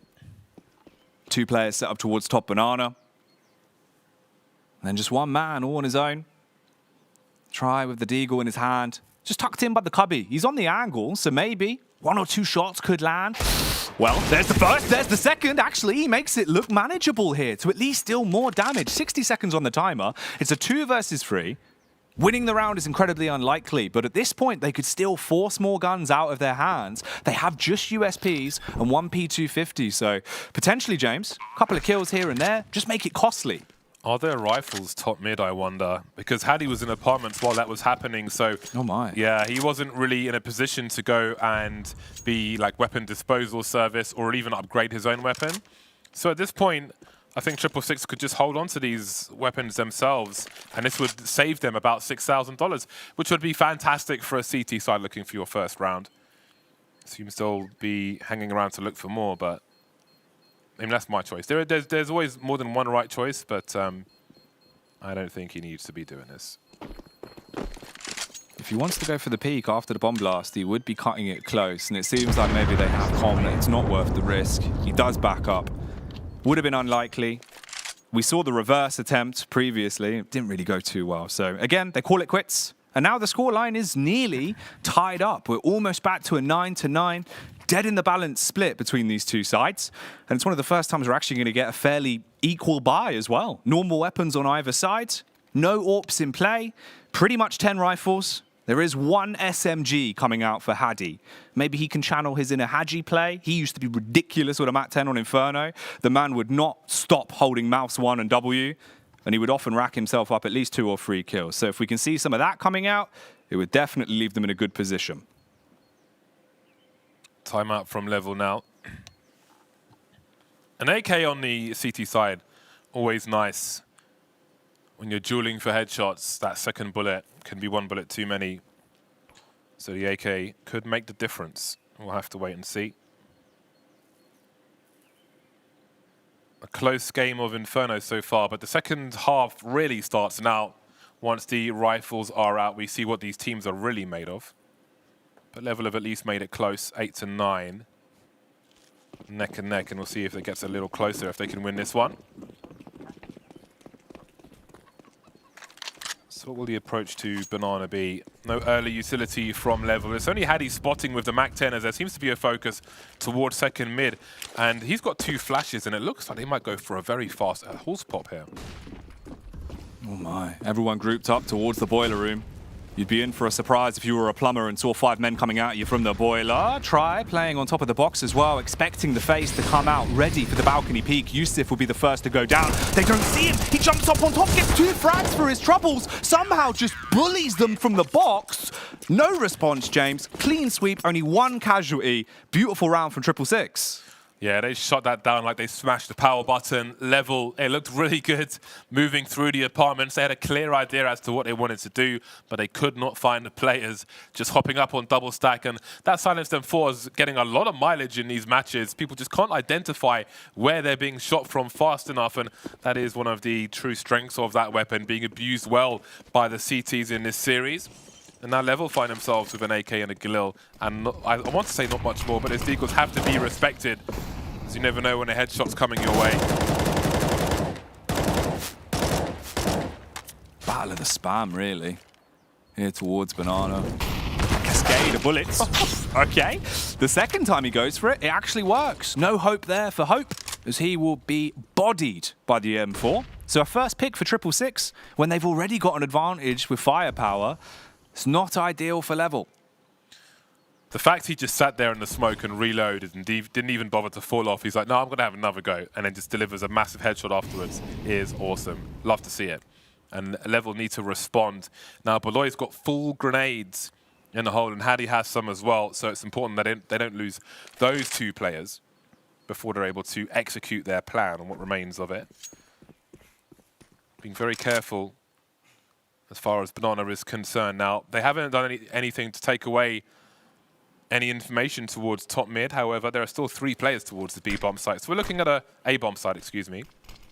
I've seen 1 smoke has been messed up there by Level, but they've got a 4 versus 2 situation if they are fast enough. There's a lurk smoke for Lucky, which will make it hard for them to actually see him in that boosted position, and his skills start to come through. Running distraction now while Walu cleans up the rest, leaving Beloy in a 1 versus 5. That has worked a treat from 666. Clean shots, great setup, smart play. 666 burning their way through Inferno very quickly, getting back to that snappy pace that we had seen in the prior half, looking dominant in gunfights, looking good positionally. And 11 rounds in the bank, starting to get to the danger zone. You're starting to get to the territory where you do lose confidence. You can have it knock you for 6. You can have yourselves really struggling to get back into the game on T-side Inferno. Mohammed early on, double nade, straight down middle, tons of damage done, 50 HP, knocked off Hope. And they're set up for this. If they go for a crunch up mid here, James, bracket control with just the pistols, this could be looking more akin to an abattoir than a part of Inferno.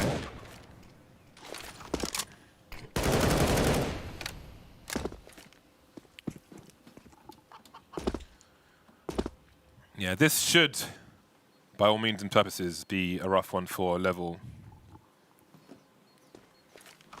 Just a question of running and dying to create some space for the people behind you with the better weapons to do something. Get lucky. That pop flash is going to be very, very late indeed. And it's a fun challenge. Out to the Deagle. And yeah, not much to say about that one, really. They dealt with it as they needed to. And they find themselves 4 rounds in the lead now. 666 leading Level by 12-8. And now they have finally reached 666. I guess they do. Yeah. There you go. Yeah. It's just a really bad maths joke. To be fair, for a second there, I also went, hang on a minute, it's 3 times 6, 12. I really wasn't sure, which probably says a lot about me. But luckily, James, it is right. It's factual. And it is the scoreline that we're looking at. They are kind of dominating on this one. CT side Inferno. Oh, look at this. Crafty. He really is being a crafty get. He's straight down mid. He's in position for damage. Has to trade it, but he cannot. RX King with a big play. Oh, my goodness. That's the Mona Lisa play, because I'm in Louvre with that one, mate. The 3 frags in the bag. Art making it look good for Level. He wants to deny a 13th round for 666, but Walu has other ideas. Surely he can't recover this round, Walu. Oh, maybe he can. He's just entertained Yusuf enough to almost tie the numbers. And look at where the bomb is. The bomb is in second mid. Hope, he was hesitating for a while. I don't know why. He needs to get his skates on and get onto that bomb site. Timing there for Art. He was ready by the barrel. to bombard one man with the AWP, but instead backs off and puts himself on the box. Mohamed slowly skulking further forward, crouched and ready to control, but no opportunity yet to do so. He has support from his teammate in Walu, but he's waiting for the smoke to dissipate, and they're going to be cutting it fine. The double face onto the site, both players found, all on Hadi. Can he be handy here? The spray down, James, they line up. They wanted to give it to him on a platter, and they need to be swift. The kit's in the back pocket, but he's got a jump on the bomb, and right now he's panicking. Left in a situation where it's 6 HP and a difference. Has to take the fight. Hadi has no reason to face. The spam through the smoke will be enough to win this one, I would imagine, and it looks like it will be another round locked in for Level. Oh, that's unfortunate for Walu. Didn't think he had the HP to take the fight through the smoke, but while he's looking for that kill, it gets to the point of no return where he can't defuse the bomb anymore. That was quite the fun engagement, though. First round in a while for Level on that bomb site. And again, just trying to tank the damage and fight together, but that means your teammates' bullets might be going into your back, makes things very awkward. Very entertaining game of Siesta. I think this may have been this may be our best map we've seen today. I'd give it that mantle. I think it's by far had some of the most exciting moments, right, already. And this is only the first map in this series. And this is a series that as ancient as map 2. There's so many more little nuances that we're seeing out of this game. This is an intense semi-final.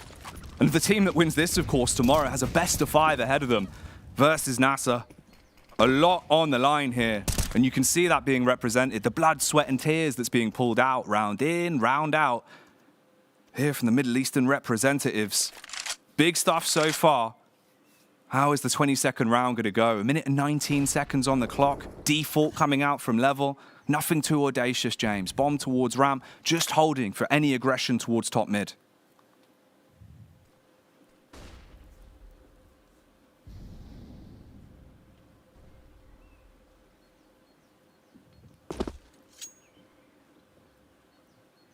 Seems Level will look to poke into Banana now.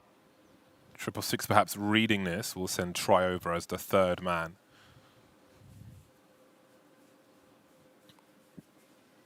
Sandbags needs to be cleared. Smoke towards CT. Now that will invite an instant response in utility from 666, but oh, okay, that's one way to try and smoke things and lose the bomb. Disastrous play there from Level, very sloppy indeed. Might lose a third one, indeed they will. Oh my god, that's a nice shot from Hope the Beast, but I think it's a bit too little too late. Yeah, it feels like it. Leaving it in the balance, just one man, 15 seconds, Yusuf. He peeks out, but in the end, it's going to be a victory for the pooled player as he'll hit the shot. Try runs away with the round, and he really did have huge impact. The frags he found there were literally impact frags this time, which, of course, you know, we said about it in the first half. He's been able to reset. So look at that. Damage. He swings, faces coffins with a smoke grenade in his hand to smoke a molly. So the point man has a smoke rather than a gun, and I don't think there was a flash, because if there was, nobody was blind. So that is way too risky. Hello. I mean, you could just bounce the smoke off the wall. So and that's put them on eco. So that's really caused Level a lot of problems, that kind of play. A huge mistake from them, which may be the door that opens 666 to take this map. Yeah, man. The run boost towards middle. Hits the first, finishes off the second with a 5-7. If there was a way to slap the confidence right off someone, that would be it. Issue is, though, the most confident gun in the game, the Big Deeg, starting to reply. 2 kills that have been found. Mohamed gone. Try also follows suit.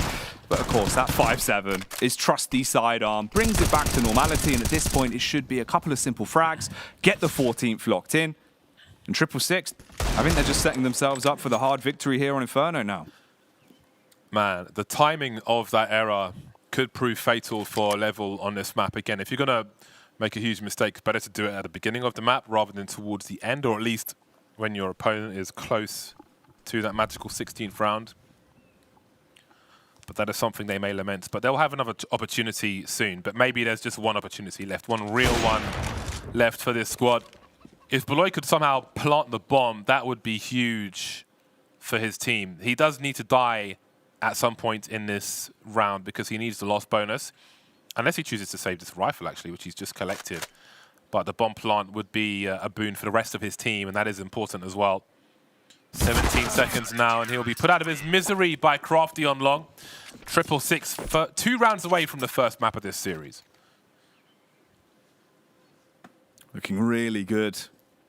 They had so many swift rounds at the start. That was the run boost as well to open it up. Lucky found himself a 3K. That was a quad as well, wasn't it? As he got the final frag at the end there with the AWP. Big plays, and also showmanship that's coming out. You hit the run boost, it's going to frustrate you. He keeps the AWP in his hands as well, coming back here into the 24th. Start to get a couple of big frags now. You secure match point, you got the game set up. He doesn't even need to, James. Wow. Mohamed mauling all of them. 3 kills with the M4. Unloads and says good night to level. That was sublime. That was beautiful. That was real fine from Mohamed. Lovely 3K. You should never get those kills, but here we are. 3 rounds aside of that one in the middle from level, and maybe we'll see a 4 from 666. Style points for Mohamed for that one. That's a fantastic highlight for him. And we'll take a second look at it. That wasn't the easiest kill in the first place, but the transfer... That was some Cirque du Soleil business right there for all the wrong reasons as far as level are concerned. But they do have some rifles once again, including the Scout, it must be noted. God damn.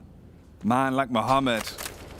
Unstoppable here on the CT side of Inferno. If they take this next round, that's it. Inferno will be hard locked in. We'll go to Ancient. A map that could be unpredictable after the game we've seen here. Although it's such a one-sided scoreline, it's still been a very tight game. Tight angle to be AWPing on as well. For Get Lucky, he misses it. Luckily, Walu will come in with a frag back onto Hope the Beast. And that could be the first nail in this coffin. It looks like it's going the way of 666 now, James. Yeah, they're looking to secure this, and they're getting a lot closer to it. Some nice lineups from Get Luckies, but won't win the prize on those occasions. 1 minute on the clock now for level. Looks like there was a potential reload bait there, unless it was just late on the animation. Ooh. Surely sees it. There he goes, and it goes from bad to worse to brutal for the remainder of level. So there it is, taken by 666, 16-9. A very entertaining series, but again, I think there was a fatal opportunity, a fatal mistake by level towards the end there when it had the numbers towards that B bomb site, but just standing there facing coffins like this was the start of a collapse for them late on. Yeah, an absolute shed collapse. It all came in on top of them, and that's where they lost it. Otherwise, I think that was a really fun game of CS. In terms of the raw mechanics that we saw, I'd say that was the best map of the day already, James. Yeah, it was certainly entertaining for sure. I really enjoyed that one. And I think there's a lot of potential. This series is by no means over. No. Both teams showed good potential and had some strong individual skill as well, so I look forward to the remainder of the series. But that's it from us for now. Over to Heku and the boys on the desk. When it comes to our qualifiers, this is the second time we see these two teams face each other on Inferno. The first time that it was pretty close because it was 19-15.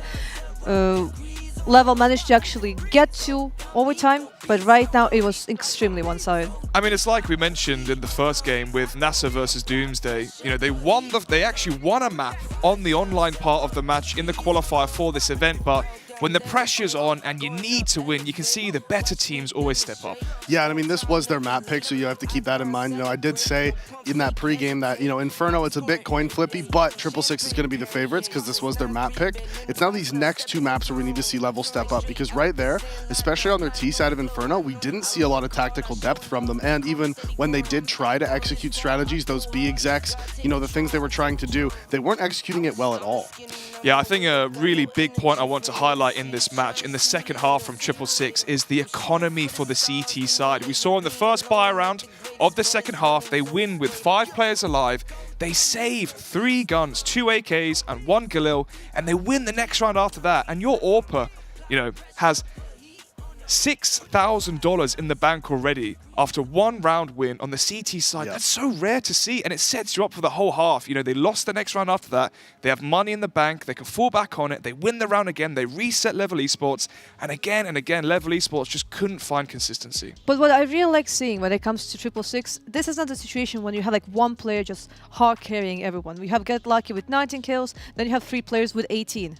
Yeah, I mean, there was a really decent kill spread there. And actually, if you look at the kills overall, it was only the last few rounds where 666 actually ran away with it. Considering this was a 16-9, the actual kills in the server were really close from both of these teams. There wasn't like one team massively just out-fragging the other one, right? This wasn't 666 just running over Level. This was Level making sort of silly mistakes, and they would hold on to guns a lot, and they weren't actually, I guess there was some rounds where they weren't really putting up a fight. Once they lose a little bit, they're just like, okay, back off, and so that's why you see, when you see those kills right there, it's actually really close between the two teams. Yeah, I mean, speaking of kills, Hope the Beast at the top of the leaderboard for Level Esports. I was expecting Arc King to be the primary AWPer to really lay down the law with that big green gun, but actually, he tried it out for the first 2 buy rounds. It did not go well for him. He dropped it over to his team at Hope the Beast, and he brings them back from the 7-2 deficit they were in.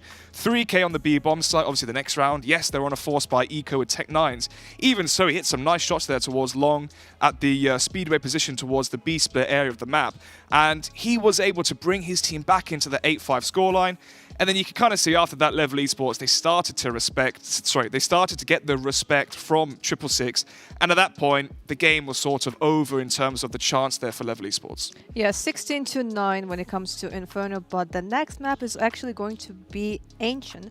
And this is the map pick of Level. That's the thing. This is like, I mean, I see Davey, he's like super excited because we didn't see Ancient yet. Hopefully, maybe like we'll also see like tomorrow, but who knows like who will be like the next team that will join the grand finals. But what are the things that we should actually expect from Ancient? Well, it depends on there's two styles really to playing Ancient. There's some teams where they focus very heavily on mid control on the T side, and once you get that mid control, that's when you can start to manipulate those rotations. You get up in towards mid house, towards the donut, right, and you get those flanks out, and you can put pressure on both sides of the map at once just by having control of one spot. Because when you have mid house control as a T, the CTs have to dedicate players to watching it to make sure they're ready for the flanks. And so just by getting that mid control, you actually pressure both bomb sites at once, which is very unique. There's not many maps where that's the case. Vertigo is another one. Exactly. Where if you get that mid control, you have pressure on both bomb sites and it forces the CTs to react. And that's what's really cool about the T side of Ancient. It's a great point you bring up. The best teams in the world on Ancient, they're able to double pressure the CTs towards Banana, outside Cave, towards the middle portion of the map. I mean, speaking of the major that just come around as well, Copenhagen Flames were able to win so many of those best of ones on Ancient because they had Yabi. As you said, he lurked in those mid doors. He was able to deny the CT rotations going in towards CT, trying to get back in towards the B bomb site. And if you get your lurk player to find that timing, he finds that gap, he gets into CT and he says, boys, fake B, come A, I've got the rotations. It's a 2 versus 5. And as soon as you start doing that, as soon as it happens one round, CTs are paranoid about it for the rest of the game. They have to dedicate one player to watching it, and that's when those executes on the sites can come out. Because then the CTs have to decide, okay, are we going to fight them for mid control? Because fighting for mid control as a CT sucks, by the way. It's not awful. Fun. It feels terrible to do it. It's like you are coin flipping, but you know the coin is that you only have a 40% chance. It's like it's a bad coin flip, and you know it's a fixed coin flip. It's not fun at all. Yeah, but when it comes to Ancient, like in the beginning, everyone was considering that it's a CT heavy map, and like after the major, we saw like no, it's actually not like that. Like plus Valve actually managed to do like some changes to the to all of the sites. Yeah, I think the main change that really changed the game on Ancient was that mid-molly outside donut. Because, I mean, you mentioned how hard it is to... allowed. Yeah, I mean, it shouldn't be allowed, but, you know, welcome to Counter-Strike. Yeah. It makes it so hard to hold middle because okay, I'm on AWPer. I play mid for the team. I start the round when I'm smoked off. Okay, well, I'll play AWP. You know, I'll go donut with the AWP. I get mollied. I have to waste a smoke grenade. And now I can't deny a Molotov onto me if I'm playing donut. If I'm playing the cubby in towards mid, I'm just screwed. Yeah, exactly. Well, just like a last moment prediction, do you still like stay to like your ideas that you like mentioned before, like, or like are you like changing teams now? I'm paranoid now. I mean, I still think 666 win, but I think this should be at least the W on their map pick. You know, favors their default heavy play style. Level should take this. I think if Level win this map, like I was saying, depending on the manner in which they win it, I think they carry that momentum into Overpass.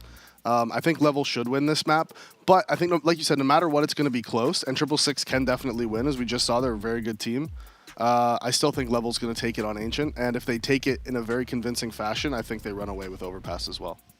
True. Then let's get ready for Ancient. We'll be back in a short after like a short pause, like a short break. But I'm really looking forward to see what's going to happen in Ancient. Stay tuned.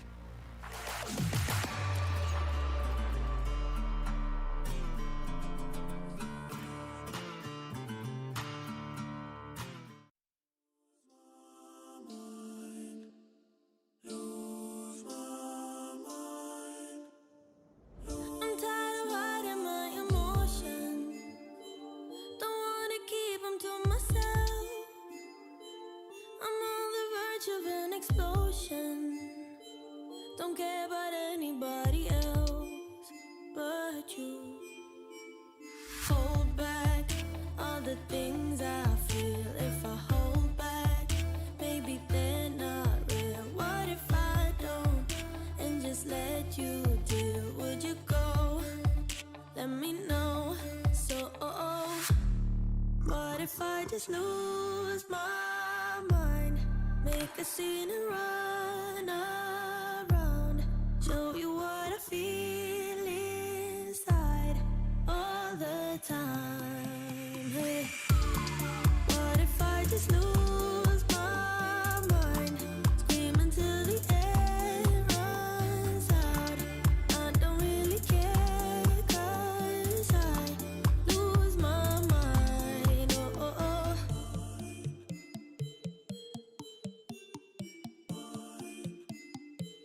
I can't keep hiding in the darkness. My feelings need a little sun. I hope you don't think that I'm heartless. I just can't be the one you want right now. Hold back all the things I feel. If I hold back, maybe they're not real. What if I don't and just let you deal? Would you go? Let me know. So, what if I just lose my mind? Make a scene and run around. Show you what I feel inside all the time. Hey, what if I just lose my mind? Scream until the air runs out.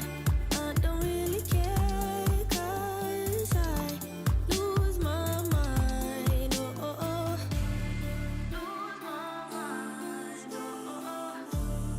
Lose my mind. Lose my mind. Lose my mind.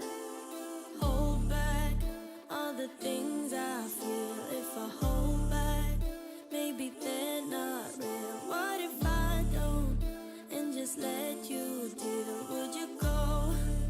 Let me know.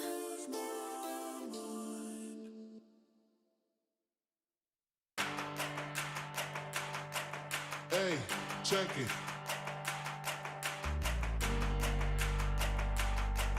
Hey, check it.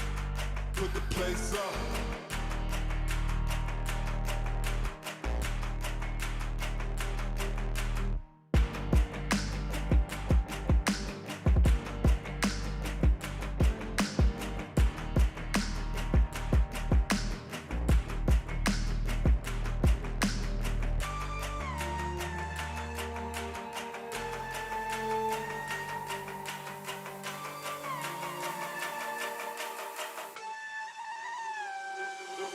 Put the place up. Yeah, we know what we made of. Can't get enough of you, boo. I'm a chaser. Face up. Now I feel a little major. Blink of an eye. Ego, I'ma take her. Shake her. Yeah, she was a ball shaker. She shake me out that door to no place. Damn, why you doing all that?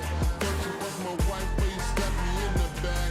Something like a rose when we came out there. We settled facts like Da Vinci. I'm breaking codes and breaking backs. Come on, get you out.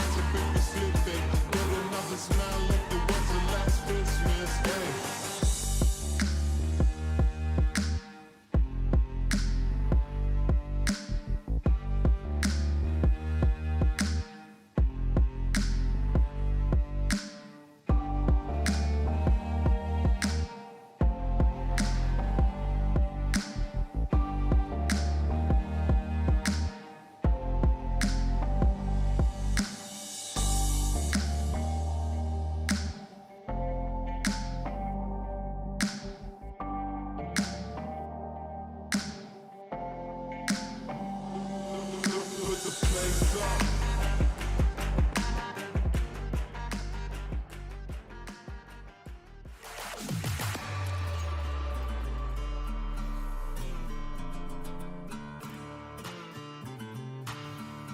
Ooh, one quick wardrobe change later, and James Bardolph has become Big Man Davey, the mythic madman, and we are locked in position for our first cast on land. Yes, thank you, Jack. Yes, I am here. It was nearly good. The first line was fine, but the thing is, I wasn't planning, No. so I didn't have the second line. You couldn't ready to commit. Go. There was yeah, no. I didn't have the second line ready to go. If you'd have just had like a bloody hell, Dan. Yeah. That's all you needed. That's literally all you needed. Bloody hell, Jack. Yes, we're back. There you go. Yeah, see, that close enough. wasn't bad. Sorry, James. We'll get rid of him after. Don't worry. But we are back in, and of course, it's not about us. It's about the players that just had a banger on Inferno. Unbelievable game. Way closer than the scoreline said, and now we get Ancient, the map that we've had some amazing moments on in the past. I'm excited for this one, mate. Dude, I'm pumped for Ancient. You know me, I love a bit of Ancient. I am just an Ancient gamer, aren't I? You are old, ever since it came out. Yeah, that too, huh? Yeah. Well, here we go. People don't know this. I'm actually 37. Really? Yeah. Wow. Don't pretend you didn't know. I thought you were 45. Maybe that's just your aim, to be fair. No, that's true. That's just how I move. It's understandable, the movement of an old man, but it's all young guns in the server here. Level taking on 666 as we're into Ancient. Second map in the series, and already Walu's going to start it off by walloping. Instantly punctures Art. Yusuf goes down to Lucky's, and he's just bouncing back and forth, trying to find frags in the backline. Baloo will at least trade it onto one of them. But it's all down to Hope the Beast, armed with a P250 and some Kevlar, Davey. Yeah, he was hoping at this point in the round maybe the bomb would be down, he would get to play a post plant. Instead, he's finding himself in a 1v4. He hits the first shot, which is a good start. Like you said, still full HP. He actually has a whole minute to play with here, so he isn't forced to take any quick fights, right? He can slowly work around this. And yeah, you see him, he's already falling back towards mid-house. This is a good play because it keeps the CTs guessing and it isolates them. Now you see the CTs have realized that, and Try is pushing into CT for information, so now they know that he's repositioned. Here we go. Hope fires off the warning shot. They know exactly where he is, towards the nut, but he hits the headshot, takes down Mohammed, and makes this round look winnable. From a 1 versus 4 into a 1v2, Crafty on 10 HP, up close and personal, say goodbye. It's all about the flank though. He's in the back line, and Try will succeed. Slays him, denies the 4K, and denies the opening pistol round. 666 in with a big one, Davey. Yeah, Try and only Try one time with that flank as he shot him right in the back of the head. There was no chance. That was a great reposition from Try. Like I said, as they realized how much time he had, and he wasn't fighting them CT anymore. So Try knew his team needed that info. He pushes through into CT spawn. He's like, guys, he's not here.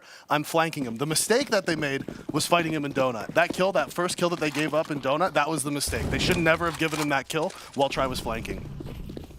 The knock-on effect was chaotic. Talking of which, this could be quite a quick round as well, Davey. Early setup, as we do have a majority of the players ready for the push through Temple. Mohammed caught with his pants around his ankles, using utility. He's been bludgeoned by the P250. Try with the M4, lining them up. The silence bad boy slays 3 of them, but they're finally on the site. And lucky for the CTs there, they didn't have any armor, so he was able to get that triple kill. If this was a force buy, this round could have gone downhill so quickly there. Try with the try kill, very, very important. No armor on the T's made that happen. If they had force spot there, like I was saying, that would have got really, really risky because that opening kill going the way of the T's in cave, and there was only one player left on that site with the M4. 666 starting off Ancient very similarly to how they started Inferno. Coming out strong. I mean, it could have been a lot different. That opening pistol round would have skewiffed everything, basically, and left it topsy-turvy, but the balance was restored. Things are looking a little bit level, you could say. Baloo out towards middle, trying to do some damage, but Crafty will get the entry, and that's a hell of an upgrade, mate. MP9 to AK. You want to hear something fun? Go on. That guy's name is pronounced Batoy. Batoy. Or Batui. Who knows? But that weird symbol at the top, that's a T. Well, there you go. Yeah. Fun fact for the day. You learn something new every day. Yeah. And we have learned that he's absolutely a fragger. Paddy, though, not in the same category right now. Unable to make much of a mess here towards the B site. Try as well with a follow-up. Flashbang into the smoke.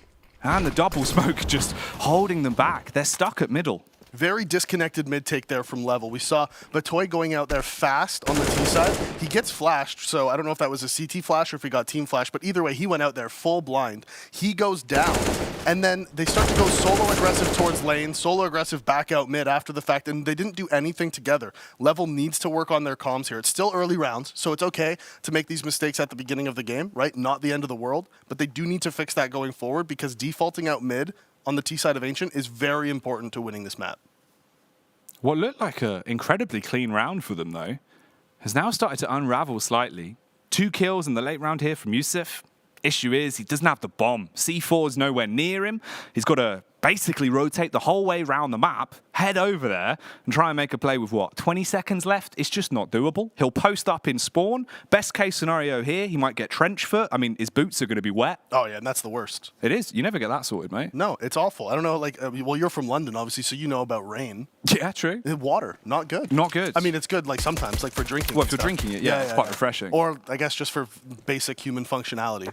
I mean, yeah, unlike, most people, I absorb water through my feet like a frog. Oh. Just skin contact on water. Honestly, that makes sense. Yeah, when I need a drink, I just hop in the bath. Yeah. But wouldn't it, well, okay. But that's a little risky, though, because then when you're in there and you're washing, you're also then absorbing getting the really soap. hydrated. I'm always quite full. Yeah. Never thirsty. Never thirsty. And Level, they've got to be thirsty for a win here because they do take the time out instantly, which is good. You go 3 rounds down. I like it when a team takes attack. At least talk about things and have some good cohesion coming into what is really going to be your debut buy round. Yeah, and for Yusuf here, he's got that AK carried over. He shouldn't, nobody else should invest into this one. He should have this hero AK, maybe get some light armor on some of the other players so that when that AK, if it does go down, somebody else can pick it up and still have armor. Hope the best has that already. There's no problem with a little half buy here. Little Tech 9 light armor. Yeah, we're seeing it come out. Nothing wrong with that. Yeah, the quasi buy, mate. It can help you. And Tech 9 on art as well. He's had some crisp aim in pivotal moments, and maybe this will be one of them. Back towards the B site, though. The second B take we've seen. Yeah, now, again, the counter Yusuf coming out. So Mohamed just throwing that down. They're crossed straight over towards mid as well, and that's going to be Crafty down here on the bottom. He flicks up, stops shooting, but his teammate's right there to save the day as Hope the Best tries to go through the Molotov, goes down, and that was a swift cleanup from 666. Looked like maybe Level was going to catch them out there. Not really ready at mid, but instead, not even a single kill comes out for the T's. Crazy. I mean, Mohamed caught both of them on the cross, right? Is where I was thinking, okay, this is where it could get quite interesting. Maybe they'll turn and fight him. They don't. They hard commit on mid. Crafty, like he really has been living up to his name. The amount of situations he's won where he just shouldn't get anything going, and he just makes it work. Looked clean with the USP at the very end. So, can Crafty keep it up here into the 5th? And crucially, again, I talked about it earlier. No flashes. Yeah. No flashes, right? Like if you're going to be doing that fast play towards mid, you need to be throwing something. You can't just run out and hope the CTs don't shoot you, right? It's not going to work. If they are throwing flashes, which I haven't noticed, they're not doing very well because nobody's ever blind. Yeah. Well, it was the same thing on Inferno as well. The utility just wasn't there in typical situations. Because they haven't been able to find any opening picks, and that aggressive push towards B main, now suddenly 2 opening picks. This is a weird mix-up from 666. I don't think they needed to do that. It works good, though, for the side of Level. Yeah, I mean, they take those. Yeah, you'll be happy with it, mate. They haven't been able to find an opening pick this whole game. Now suddenly they get 2 of them. Yeah. It's like buses. Just 2 of them come at once. Will there be any more, though? Could this turn into a bit of a motorway pile-up? 3 versus 5. Piling on damage is going to need to be the key to success here for 666. As push comes to shove, they sprint their way into the site. The wide swing from Try unloads onto them. They have no idea, Davey. The silent Z4 saving their bacon. Trays galore. It's down to Art. And somehow, by the skin of his teeth, scrapes through with 2 kills and gets the first on the board for Level. Level finally picking up their first round, and it was all off the back of that aggressive B main push from 666. 2 of them trying to go aggressive. They don't time their peaks well. Yusuf finds 2 opening frags. They then rotate over towards B. They go for that execute. And like you said, Try with the suppressed M4 going through that smoke. Finds Your favorite, 2, mate. and you thought, oh, it is my favorite. I love it. And you think that maybe after that double kill, you're like, no way 666 is still going to find a way to win this round. But they do, and that is an absolute nightmare for the side of 666. They had done so well with this middle control.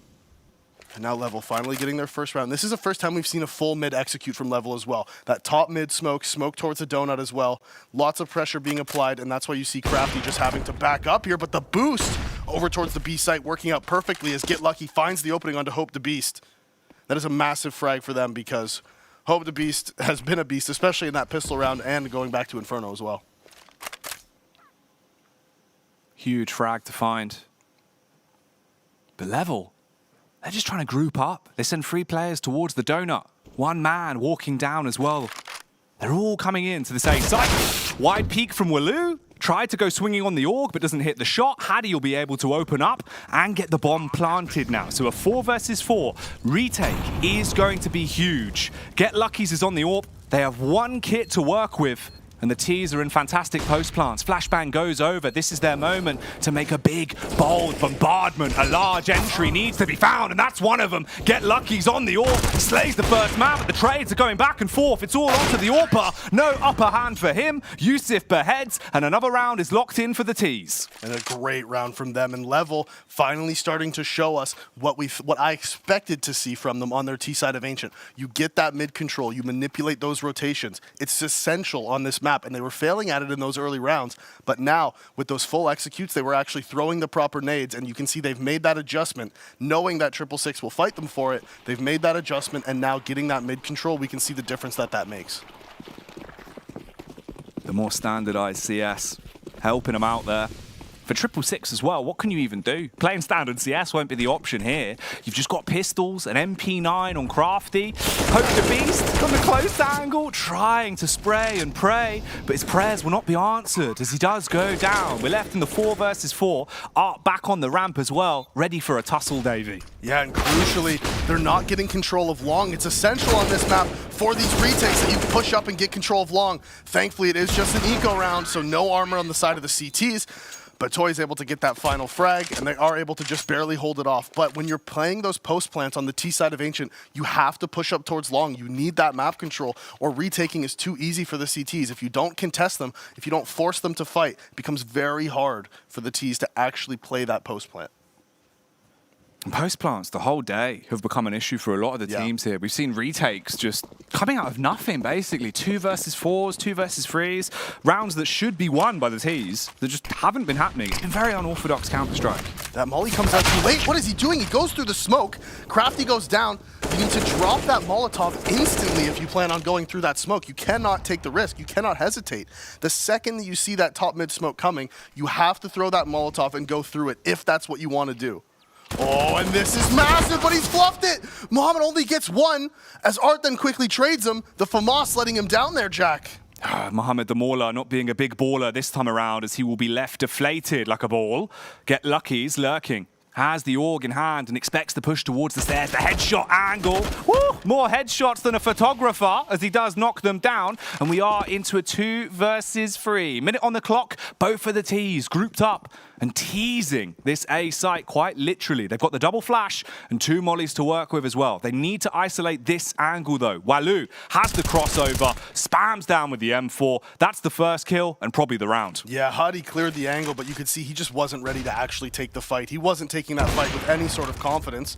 As Hope the Beast gets 1, but try with the quick peek out. Fast trade from him. That's the Opera going down. Yeah, they are going to pick that one up.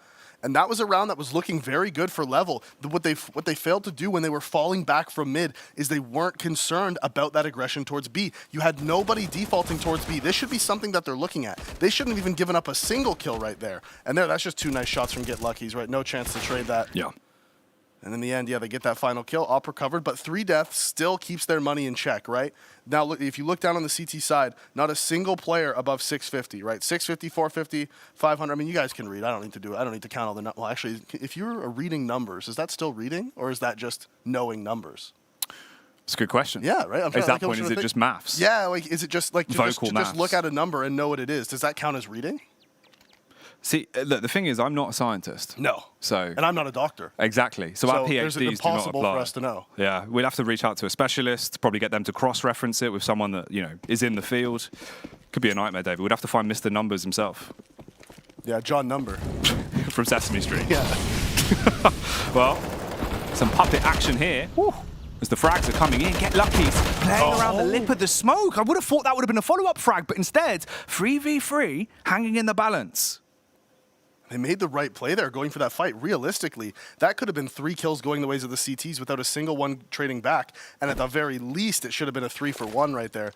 Get Lucky just not being able to connect on that final kill. And that puts Level in a 3v3 situation. And honestly, they are lucky to be in this spot because, again, they go out mid and they don't have the proper flash. I don't know. Some rounds they throw it, some rounds they don't. I don't really understand what's going on, but right there, Level absolutely should be down 4 versus 2 in this round. But instead, they got lucky. They get the 3v3, and that's a nice kill from Try. And he's going to find the second as well. That's 2 Deagle players down, and Batoy just not in the spot to get that trade. He's going to try to walk up now. Low HP, AHE, not enough to kill him as he works his way up the ramp, trying to find this kill onto Try, and Try just playing the pillar perfectly, trying to play the time. Instead, he shoulder peeks out, and look at this. He is delaying him for so long. Rotation comes in, and Walu's able to find the kill with the op. Great delaying action there from Try. Yeah, the Walu AWP wallop slaps him in the jaw and secures another round. 666 reaching 6 now. This was the mid play as well from Get Lucky's. This was on the lip of the smoke. The spam, dude. Couple of tags here and there. Could have been the difference maker. This was really nice as well from Try. The fact he got away with that. And a little shoulder peek there from the player towards the bottom of the ramp. And that's a situation where you really need to know where the shadows are on maps because the shoulder peek just completely gives him away more than he realizes. Like a shoulder peek is supposed to kind of give you away, but the thing is he knows when you're shoulder peeking and when you're actually peeking because he can see your shadow the whole time. Shadows of themselves as actually... That's an op. Yeah, they kick off. They start to get back into this. The AWP was dropped. Molotov right on top of him though. It's going to be burning to a crisp. They do stop them, but the bomb has gone down. It's a raging inferno, and the headshots are coming through thick and fast. All on R to turn this round into a farce. He cannot. Get Lucky's cleans up, and 666 are running away with the game on the CT side. Yeah, now he's going to go try to find the gun his teammate dropped. That's the one. That's about best case scenario right there for 666. I mean, almost best case scenario because, you know, somebody did die. But true, could have had the flawless round. Yeah, but overall, I mean, that was pretty great from them. Considering they lost that 1-for-1, T's grab an op inside of the site, that could have gone so poorly. But instead, they just get all their frags, they retake together, everything is fine. And Level goes down 7-3. Now remember, this map is CT-sided, so that is important. But I will say, considering this is Level's map pick, I am definitely disappointed with what I've seen from them so far. It's the inconsistencies as well, right? Because it's those small nuances, the little flashbangs that basically would be the difference of getting mid-control or leaving yourself, just getting shot in the back of the head. Some of the utility worst place to get shot. It really hurts. Probably. Yeah. Well, if you get shot in the toe, to be fair, if you got shot in a big toe, you'd have no balance. Yeah, no, that would suck. You would become eye disbalanced. You can't get a prosthetic head. You'd have to I mean, play you for Team could, but Spirit. it would be weird. It wouldn't really make much sense, would it? No, not really. Prosthetic You would toe. just be dead, really. Like, it was just more of... It's unfortunate. Yeah. It really is. Everyone's alive here, though, at least for now. 1:09 on the clock. They are going to be sending 2 players up towards B. Bomb's still lurking in spawn as well, so they're actually going back now for a late round B execute, David. And, you know, this is something that almost worked for them earlier, so I think it makes sense that they've decided to go back to it. And what's nice about this, you see him drop that smoke for his teammate. So that guy at the back is going to throw both of the smokes that they need, and you're going to see one smoke coming out from lane. That's the one. Now the next guy is going to be throwing the cave smoke and the short smoke. And they should be everything smoked off. They're really taking it. They have lots of nades, and they're not using any of them, Jack. No, going in bone dry when they're armed with so much utility, and that's what's going to happen. You'll get obliterated by the man on the angle, the Mangala with the M4, leaving them torn to shreds, dancing around the pole, but eventually we'll see Crafty landing the snapshot onto the head of Haddy. 1 versus 3, and it can't be done. He will crumble under pressure as Get Lucky's finds the shot. Davey, how much money did they spend on that utility? Their pockets must have been huge, and they went in bone dry. And you know, the worst part is, so let's watch this right here. You see where he's posted up? You can throw a flash that lands on those stairs that are going up the temple at that backside there, and it doesn't flash your teammates running up the ramp, and it full blinds the player playing in that exact spot. They threw a Molotov at it, but they scaled up the ramp before the molly even popped. It was as the molly was popping, so he just got to stand in it, take minimal damage, and get 3 kills. 1 flash prevents that from happening. Also, side note, it didn't end up mattering because they all died before they got there, but they also missed their long smoke as well. So very disappointing from Level, I think, so far on the T side. This is supposed to be their map pick, and they just haven't shown me that they have the tactical depth, really, for this map. No. It is rough. It is scary. Crafty as well. looking a little bit like a scare actor here. Jumps out, says boo. Scares Hope half to death. He will be spammed back through the smoke though, and it will fall into a 4 versus 4. But you're right, in the sense that this is their map pick. You're going on to Ancient. If it was just a cheese pick to try and knock 666 off, it's not really working the way they wanted to. I was hoping that they'd be quite drilled on the map. Yeah, at the very least you expect nades, right? Yeah. Like at the very least you expect them to be able to throw their nades on their execute. And you know, the other thing is they're losing right now 8-3. They might be a little shook, right? Like we don't really know much about these players personally, so we don't really know much about their personalities, but they might just be a little shook by what happened on Inferno and now what's happening on Ancient so far. Yeah, that knock-on effect can definitely slow you down and potentially leave you in a bad mental space to get into the game. Hopefully here, though, they will realise it's first half, 666, they're on the CT side, they are favoured. There's still a play to be made. 30 seconds, Davey. They're going to go for this A execute. And with the Opper posted up here, I mean, they're only going to have the one smoke. I think it went out towards CT. What? That's a crucial miss, though. As that smoke ends up landing in the middle of the site. Another missed smoke there from Level. Let's get lucky. Gets one before going down. A little bit of damage done as well. That bomb now getting down inside of that missed smoke, so that's convenient. As the timing doesn't work out for him. Hamid finds that one, and that player's low. Hadi finds the first kill. Now, that lurk smoke, he's going to try to get out. As the smoke fades now, Mohamed, he's shoulder peeking. He knows he has time to play with. He doesn't have to hard commit, but at some point, he's going to have to move forward. He doesn't know if Hadi's repositioned, and he peeks out, and the low HP, just enough to get the win for Mohamed. He only had to hit that one shot through the box, and Hadi not able to connect the headshot. So that is another round going the way of 666. Very close, though. Very close. And that's the only win condition. With him being so low, you have to hit the one tap. Just couldn't quite do it. And it's going to come back to haunt them. 3 rounds for Level. Hard stuck in the mud here, Davey. That's now 5 on the spin for 666. Running away with the game. They've got the York back out on Walu as well. He might be 4 for 7, but all 4 of those frags were impact kills. They were denying site takes. This is looking quite scary. They've only got the bomb down twice, man. We're in round 13 now. They've only got the bomb down twice, which just goes to show those executes aren't working. So the rounds where they had success is when they got mid control. But you could see, this is why I think they might be a little shook, because that one round that the CTs countered their mid control, they haven't done it since. They're just like, oh no, they beat us, guys. We can't go there again. And that's not the right approach to these situations, right? Especially after 666 does the mid counter, they expect you not to do it again, because like, okay, our counter works, they're not going to do it again. You still need to threaten that. You still need to put that pressure there in order to keep the CTs honest, right? Otherwise, they're just going to keep doing things like this right there. Get lucky, good boosts. But again, I mean, Level, they're not putting that pressure on mid anymore, and that's what's giving 666 so much freedom.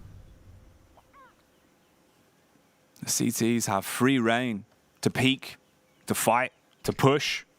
And for the Ts, they're down to what? 3 players. Make that 2 now. All on Hope the Beast, it seems. Just one man, a Lone Ranger, looking to try and get this round back into a winnable position. It would need to be an ace from him. The bomb's down back on ramp, and the wide swing comes out. Try swinging in with a Ferrari peak, bodies him, and runs away with that one. 10-3, the CT side just barreling out of control. Yeah, he's vibing. He's feeling himself right now. You could see that in that peak. There was not a single piece of molecule in his body. Piece of molecule. Yeah, piece of quite molecule. Small. Yeah. See, I'm not a doctor. Tasty not a little morsel. Yeah, not a single part of his body ever thought he wasn't going to get that kill when he wide swung there. They are so full of confidence right now. 666 is playing this map, playing this game right now, full of confidence, and Level does not have a response to it. No.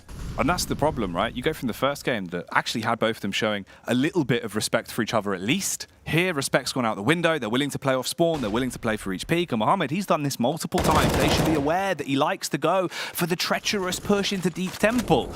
He gets away with a free frag. There's the follow-up as well. And we'll probably see Try hitting another headshot onto the ramp players. Ooh, interesting outcome. Hadi actually lands the shot. The nade softens them up, but they can't get blown away. 2 versus 3. Hadi will eventually eat a nade, and it's all on Yusuf. He has 60 seconds.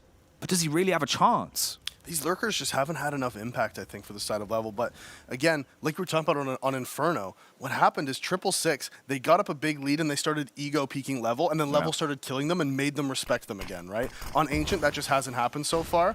And so now Yusuf in this 1v3, he's actually going to get the free kill from Get Lucky. Finds the second as well. Missed shot from Crafty. Oh, but he just goes out dry while Lou at the back able to find the op kill on him. I thought right there, maybe if he could clutch that one out, win the 1v3, win the last round of the half, go in 5-10, all you need is an opening pistol and you are right back in the game. Yeah. And that could be the difference right then and there. Because CT side as well, who knows? Maybe that's where Level feel they're most confident. Maybe that's where they put the time into the strategy, right? The practice could be there. It's yet to be seen on the T half, which is definitely hurting them, but they have a fighting chance. Issue is, the fight here looks a bit one-sided. If this was a boxing match, 666 have snuck in with a brass knuckles, and they got 2 of them. Yeah, classic old boxing, you know? Yeah, the vintage. Bare knuckle boxing, except with brass knuckles. Yeah, not quite there, but definitely some damage. Walu with a Molotov, sending everyone off to the Burns ward. And Get Lucky's peeks over the top of the Fire and the Flames. Hope to Beast brings the claws out, but can't clutch this one back, as Get Lucky's will tidy up. And they do go 12-3. A rough start on Ancient for Level. It's your map pick. It's your time to come out and really set the precedent on the server. It's just not there. One thing I will say about Level's T side is they did try a lot of different things, right? They tried going for that cat control. They tried going up the B ramp fast. They tried doing B executes. They tried going out mid fast. They tried delay. You know, they did try a lot of different things, but the main problem is obviously none of them really worked. You know, so when it comes down to it, if you're not able to win your gunfights, then the other team's just going to run away with it, especially when they're feeling this confident. Like we had talked about, they hadn't made them respect them. No. And so that's what happens. You try different things, but if the other team doesn't respect you anyways, they're just going to be peeking you. They're just going to fight you because they know they're going to win the fights. And this is where potentially a play in the backline of Nut could be the difference maker. The peek onto the first, they now know where he is, but if he can just delay, buy time, it splits up this A push. Doesn't quite find the second frag, but his teammates will be able to bail him out. It's all on Get Lucky's. He's got the bomb. He's basically done enemy down, and he's just going to sprint on the B, get the plant, and leaves himself in a 1 versus 4. You win this round. I think the damage alone to their confidence would mean that they're going to take the game. If he takes this, Davey, it's just despicable. And actually, small note here, if he can get 1 or 2 kills, that's going to be massive, not only to take their armor away, but for extra money for him. As they come around the corner, Shadow shows, but the quick trade from Art there. And he did take down 1 player that had full armor, so that is a small detail, because now Hope the Beast is going to be the only one who's going to be able to get that free upgraded armor. So again, it's a small thing, but on CT, when it comes to CT side economy, every little bit counts. So that 1 kill being very important. You see, yeah, because Hope the Beast survived, he's able to get that AUG, head armor, smoke flash. So again, small victory there, very small victory. It gives them a good buy as well because they got that bomb down. We see the Galil's head armor coming out. Mac 10 down there for the side of Try, and Crafty's going to opt for the Deagle. So it's a good buy. We see an AK come out for Walu. Overall, it's a fairly balanced buy. Yeah, all things considered, going into the 17th round here, definitely puts them into a position to really pack a punch. Get Lucky's on the boost early, peering to the back line of B, but no one's going to be there. Paddy doing his best Muhammad impression as well, as he'll push in deep temple and try and play up close and personal with that MP9. And he's got his opposite right there, right? It's Muhammad's actually the guy there on that T side now who's working that area. So it's one of those ones where he plays it on T and CT side. That smoke's not good. So he throws the smoke towards top middle. It will be enough if he wants to creep up close left there towards Donut, he can. But you don't want to take that fight with a Mac 10 anyway. So yeah, he's just going to fall back. And now it looks like they are falling back and setting up for a B execute. They only have 1 nade set though, crucially. So when it comes to these situations, you have to make a choice. You can smoke off short, but you need players to come through cave if you do that. So that's why we see that 1 player lurking towards cave. I think that is Muhammad. Yeah, it is. And then you can smoke off short, and then you have to push for long control. That's the only way you can do this.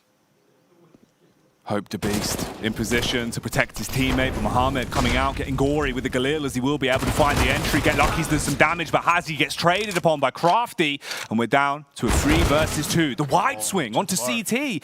A gamble peak, a challenge that doesn't work. It's a 2v2, Davey, and the bomb is scarpering back over to A.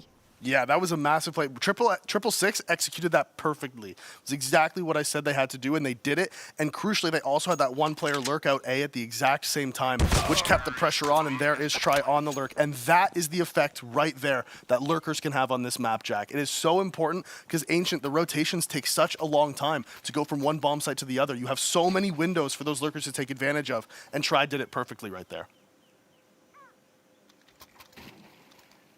11 rounds of difference. It's a rough spot to be in, dude. CT side economy as well. They're just not even going to get a chance to get a buyout if it carries on like this. This could be 14-4. You lose one round at that point, the whole game goes up in a puff of smoke. This deco has to be a talking point. We need to see something huge coming out, and they're playing it quite like a gun round. Yeah, I mean, they've gone for the full buy here, so they've just decided that they're just going to buy out for the rest of this half by the looks of it. Yeah. If they buy here and save next round, I think they're probably just trolling, to be honest. Ooh, okay, well, unlucky for Art, as he will go for the mid push, try and come in and capitalize in the rear, but the MAC-10 will dispatch him and deny any sort of shenanigans on that front. Deep smoke towards CT as well. They don't clear the tight right. Yusuf can have a field day, mate, with the Deagle spam, wielding it like it's a pre-patched Deagle. Not going to work too well. Instead, they're slapping plasters on this bomb site to try and patch it back together, but it's all going down to one man, Hope the Beast, in a 1v4. Yeah, you've got time, but can he really do anything? Yeah, Hope the Beast needs to hope for the best because he needs to hit 4 crazy Deagle shots, and there's the first one. So it's begun now. He picks up that AK. Here's the player running towards him. Not an inch of damage being done yet either. That Molotov is going to be absolutely massive, though. Spam coming out. He can't push forward. That Molly coming out at the perfect time. It might be worth saving the AK at this point, but because he's hit those 2 shots, he's feeling himself. No kit. Not going to be an easy retake now. As the first peek comes out, lands the Deagle shot, but just not on the head, as Try is able to pick that one up. And Triple Six does win their 14th round. But again, Hope the Beast making it interesting just like he did on that opening pistol. Yeah, nice try.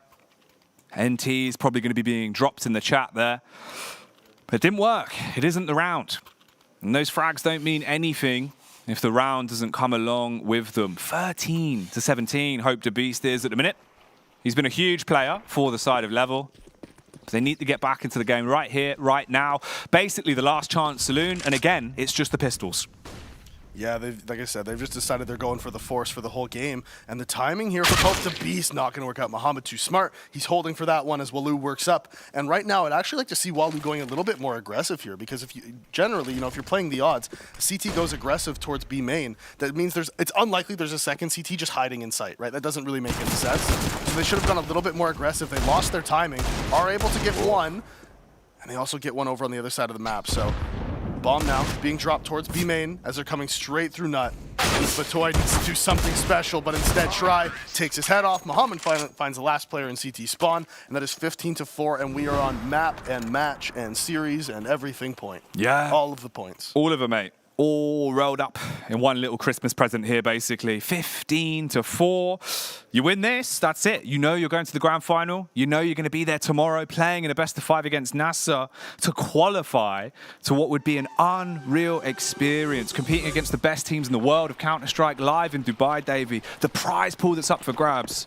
So much that's on the line. Yeah. That's the big thing for any of these teams, is getting to play at that main event and getting that exposure. As Get Lucky, he has 2 exposed CTs directly on his left, but Yusuf with the UMP finds the first kill, actually gets a second as well. Dink onto the third, and they don't know Hotties here, Jack. This could be the moment for this comeback. He gets the first, quickly traded out by Try, and now 2 versus 3. The retake is on as Muhammad finds the first right in the edge of the smoke. What is going on? How has it gone from potentially a level round to all down to one man? Hope the Beast once again, armed with the Prince Stripe as he will be walking through the smoke. The close range hug. It's not going to work well. Muhammad will clean up as the AK spells defeat. They do end it. 16 rounds locked in. A 2-0 in the series. They run away with it, Dave. Yeah, I mean, that was a clean game of Ancient. I was expecting a lot more from Level there, especially on Ancient. They picked Ancient. I was expecting to see a lot on their T side. They did try lots of things, but in reality, none of it really worked. They just weren't hitting their shots. There wasn't a whole lot going on for them. Yeah, not at all. Struggle there in the pivotal moments. Teamwork just looked a bit off that time around. Nothing like Inferno. The flashbangs weren't there. I don't know if they just weren't as drilled on Ancient as maybe they thought they were. But yeah, definitely not a map that I would have suggested to pick. Dust 2 could have been an entirely different affair. Yeah, it's one of those ones where, you know, maybe they picked Ancient just because they thought 666 wasn't good at it, and they weren't great on it either, but they thought if we pick a map we're good at, they're also good at all of those maps, so let's just coin flip a map that neither one of us are good at and hope we hit our shots. Absolutely. Well, there were some banging moments from that game, so let's have a look at the highlights and then send it back to the desk. Or to have a more competitive map. But unfortunately, in the end of the day, it is 16-4 on the pick of Level Esports. I mean, like when it comes to their T side, even like they were getting denied even bomb plants. Like they were really struggling when it comes to economy. I think they got to plant their bomb like only twice. Listen, Heku, I'm going to put it like this. This is the kind of loss that folds teams. 16-4 on your map pick, and look at this smoke there towards B long. Where on earth is that thing landing? I mean, you're doing a fully fledged execute on your map pick. It's 7-3. You miss the B long smoke, so immediately you're running up the B ramp. You're calling that a smoke has been missed, and that causes chaos on the team comms. Suddenly, there's a whole other angle you have to look at, and then on top of that, there were no flashbangs. It was remarkable, dude. I'm everywhere. Casting, analyst. You're a magician. You're a magician. I do it go all. to the veto. Go to the transition. Yeah, I do it all. I do it all. But yeah, like you were saying, and like I was saying during the cast, I mean, how are you doing B executes on your map pick, and you don't even have basic, like the simple entry flashes, right? It's not anything crazy. It's just the one flash you have to throw if you want to go up the ramp. And we highlighted on the desk the importance of mid control for the T sides, especially from Level Esports, who are a default team. The way you default Ancient on your T side is you fight for mid control and you fight for cave control, banana control at the same time, and it forces so much pressure on the CTs. And instead, get lucky with that org. He was annihilating the mid default from Level Esports. 2 of the early rounds, he gets 2Ks, shots them down, and then there's no presence towards mid. It's an easy CT half. Yeah, when it comes to the stats, we could see like that Velu got only like 9 kills, but it doesn't mean that he actually played bad. It's just like all of his teammates were just taking away everything for him. So like maybe like when he would actually have an opportunity to get something, he was like, ah, it's already gone. Okay, it's fine. Yeah, and on their CT side, he was the opper, and he was just dedicated A, right? He wasn't going towards mid. He wasn't really going for aggressive anything towards B. He was just like, you're going to sit in temple, and you're going to watch B main. So, and they just didn't really come there. When they did, to be honest, he did kind of miss a few times, but like, we'll let it go because he was probably kind of cold, right? Like, he didn't really have a moment to warm up into the game. So anytime they came at him, it was just like, and here's 3 Tech 9s jumping around a corner, and he just couldn't hit the shot. So unlucky for him, but I mean, his team dominated the game, so he's not going to be too bothered about it. Although oppers are weird. Oppers are weird. They're kind of like goalkeepers. No, I am too, obviously. They're kind of like goalkeepers, you know. Like you have to have that weird mindset where even if when you're an opper, like normally, okay, it's like the team won, that's great. Unless you're an opper, you're like, man, but I wanted to shoot more people. The way I'd put it is AWPers have the tiny, smallest violin in the world because everyone envies you, everyone on your team envies you, and you're expected to deliver the goods. If you're the goalkeeper in football and you save all the goals, well, that's your job, mate. If you let the goals in, well, you're the reason we lost the game. Exactly. And it's the same as an AWPer because you can carry the game for your team and your teammates go, that's why we drop you the $5,000 gun, mate. I think the main difference is being a goalkeeper's hard and opping's easy. This guy. Ooh. Crutch weapon. I'll let for bad players. Right. I think it's too risky to discuss this topic. Maybe there's like too many people that are actually fans of the AWP, and like we have like one. Hey, I was an opper too. It's a crutch weapon for me. Don't get me wrong. So you're self-burning yourself. Yeah, no, I was stat padding. I was just inflating my ability by using the gun that kills him with one shot. Okay, well that makes sense, but like when it comes to this series, it means that 666 is actually going to the grand final, and unfortunately we need to say goodbye to Level. As we already mentioned in the beginning of the broadcast, you need to win all of your games, all of your series to actually get to the final and get actually to the main event, which means that actually, before we talk about the grand final, let's maybe make a short recap of what actually happened today, because this was the second series. We had also the first one where we had Nasser and another team. Doomsday. I mean, that first game of the day, it was NASA coming out all guns blazing. 16-8 on Mirage, 16-10 on Inferno as well. And Doomsday couldn't really deal with the firepower, especially from Boris as well. When you've got him having the entry kills, he's creating all of the space for his team. It comes down to afterplants, and we saw how poor the retakes were from Doomsday. And well, guess what? They're a mixed team. You don't really expect that team cohesion. Yeah, I will say if Nasser plays the same way against not level. Jesus, I just watched the game. Triple Six. Yeah, see, I'm just broken. Like, if they play the same way against Triple Six as they played against Doomsday, I don't think Triple Six will make the same mistakes that Doomsday was making. I don't think they'll let them win those rounds with the advantage. Triple Six right there. I mean, given they were playing against slightly lower level opposition than Nasser, but I still think that with the team play that I saw, and you could clearly see the right communications, players making correct micro decisions. Exactly. Big, because a lot of it comes down to on CT side, you need the player, you know, in a 3 versus 3, one player making the wrong micro decision can be what loses you that round, right? So I saw a lot of the plays from Triple Six, their players were making the correct decisions. The one round really sticks in my mind when he was playing behind the pillar inside of that B bomb site. CR1. Yeah, he was just sitting there, and he was shoulder peeking, he was baiting him, he was making him come forward, and then he walks right into a lose op crosshair, right? And that was a moment where if Try just peeks that out and dies, then all of a sudden the T player is looking for the op on short because he's got rid of the guy's sight, so he doesn't have to worry about it anymore, right? So just those small micro things are what makes such a big difference. Yeah, but there's actually a chance that we're gonna see another Ancient tomorrow, because when it comes to Nasser, they're not banning it, and when it comes to Triple Six, they're also like fine playing it, and maybe it will be like a longer game, or at least like it will be like way closer. Hopefully we'll not see too many Mirages, too many Dasus.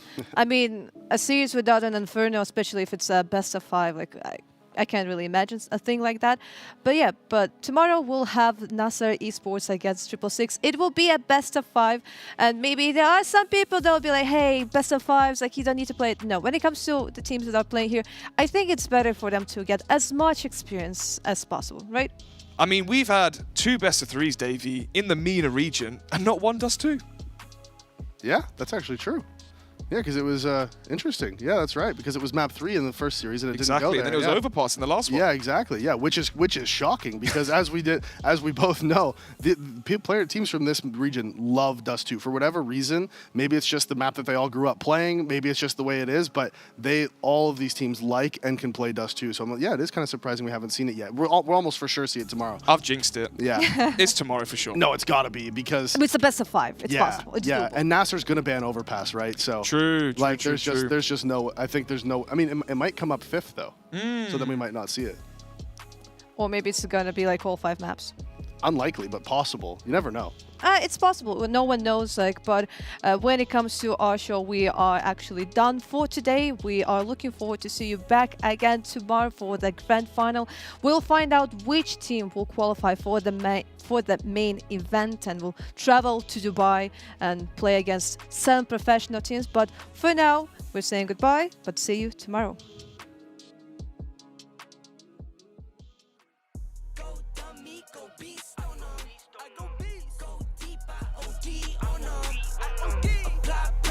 Put heat on them.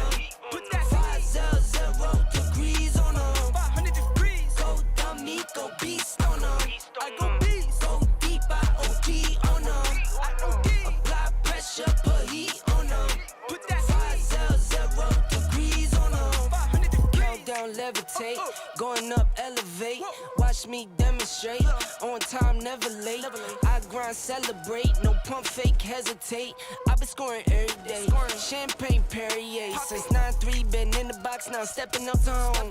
Like straight out the sandlot, now I'm plotting on the globe. I work hard, I show love, that calm and steady grind.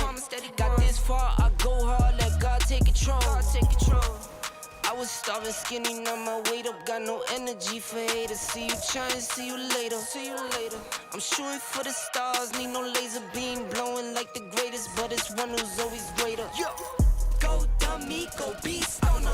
I go beast. Go deep, I OD on them. I OD. Apply pressure, put heat on them.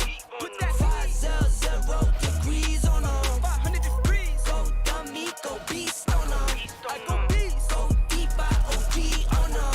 I OD. Apply pressure, put heat on them. Put that 500 degrees on them. 500 degrees. Smile good, skin clear. This here my year. Hey, look up here. This here my tier. Same fit 4 days. I grind 4 ways. I play no games. All me, no blame. On the wave, my own wave. Can't stop my shine. In the lane, my own lane. Can't stop my grind. 40 yard in the V12 and like 1.5.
Nowadays, nothing really excites me. Only one of me and nobody like me. Phone ringing and I tell him it's ice. I got wifey on bling and she freeze. Photo, please, no photos. G's, no, please, no photos. Hit the door and the doorman just whole team here might need some. Still young, but I move like a new deal to my lawyer. If it down in my management, I'm just warming up and wait till I old producers saw the numbers one. Different colors in my baggy light. Chalk it up, talk of the town where you're talking up. Wanna get you a ring and you tough enough. Wanna get you new things with your pockets dull. Run it up. I used to be quiet and out of luck. Now I move up and move humble cause the hate and the jealousy. My mama telling me count up your blessings and run it up. Nowadays nothing really excites me. Only one of me and nobody like me. Phone ringing and I tell him it's ice. I got wifey on bling and she freeze. Photo, please, no photos. G's, no, please, no photos. I keep giving game away. I put game on layaway. I got paid to play today. I get paid to stay away. I get paid on rainy days. I might make it rain today. I got paid off pain today. Thought it'd take the pain away. In my own lane, finger roll. I would never sell my only soul. Heard your whole team was for sale. Heard it's on the market for the low. Who the realest, we might never know. All this acting, you gon' play a role. Give you the world when they sign you up. Try you out and then they line you up. Ooh, now you're looking hungry, ribs are touching, need some food. Now you're all on live acting surprised, but you was fooled. Boy, get out the way, it's been a day, now you're old news. Now you got the pen and pad, you're trying to take my moves. Nowadays, nothing really excites me. Only one of me and nobody's like me. Phone ringing and I tell him it's ice. I got wifey on bling and she freeze. Photo, please, no photos. G's, no, please, no photos. Nowadays, nothing really excites me. Only one of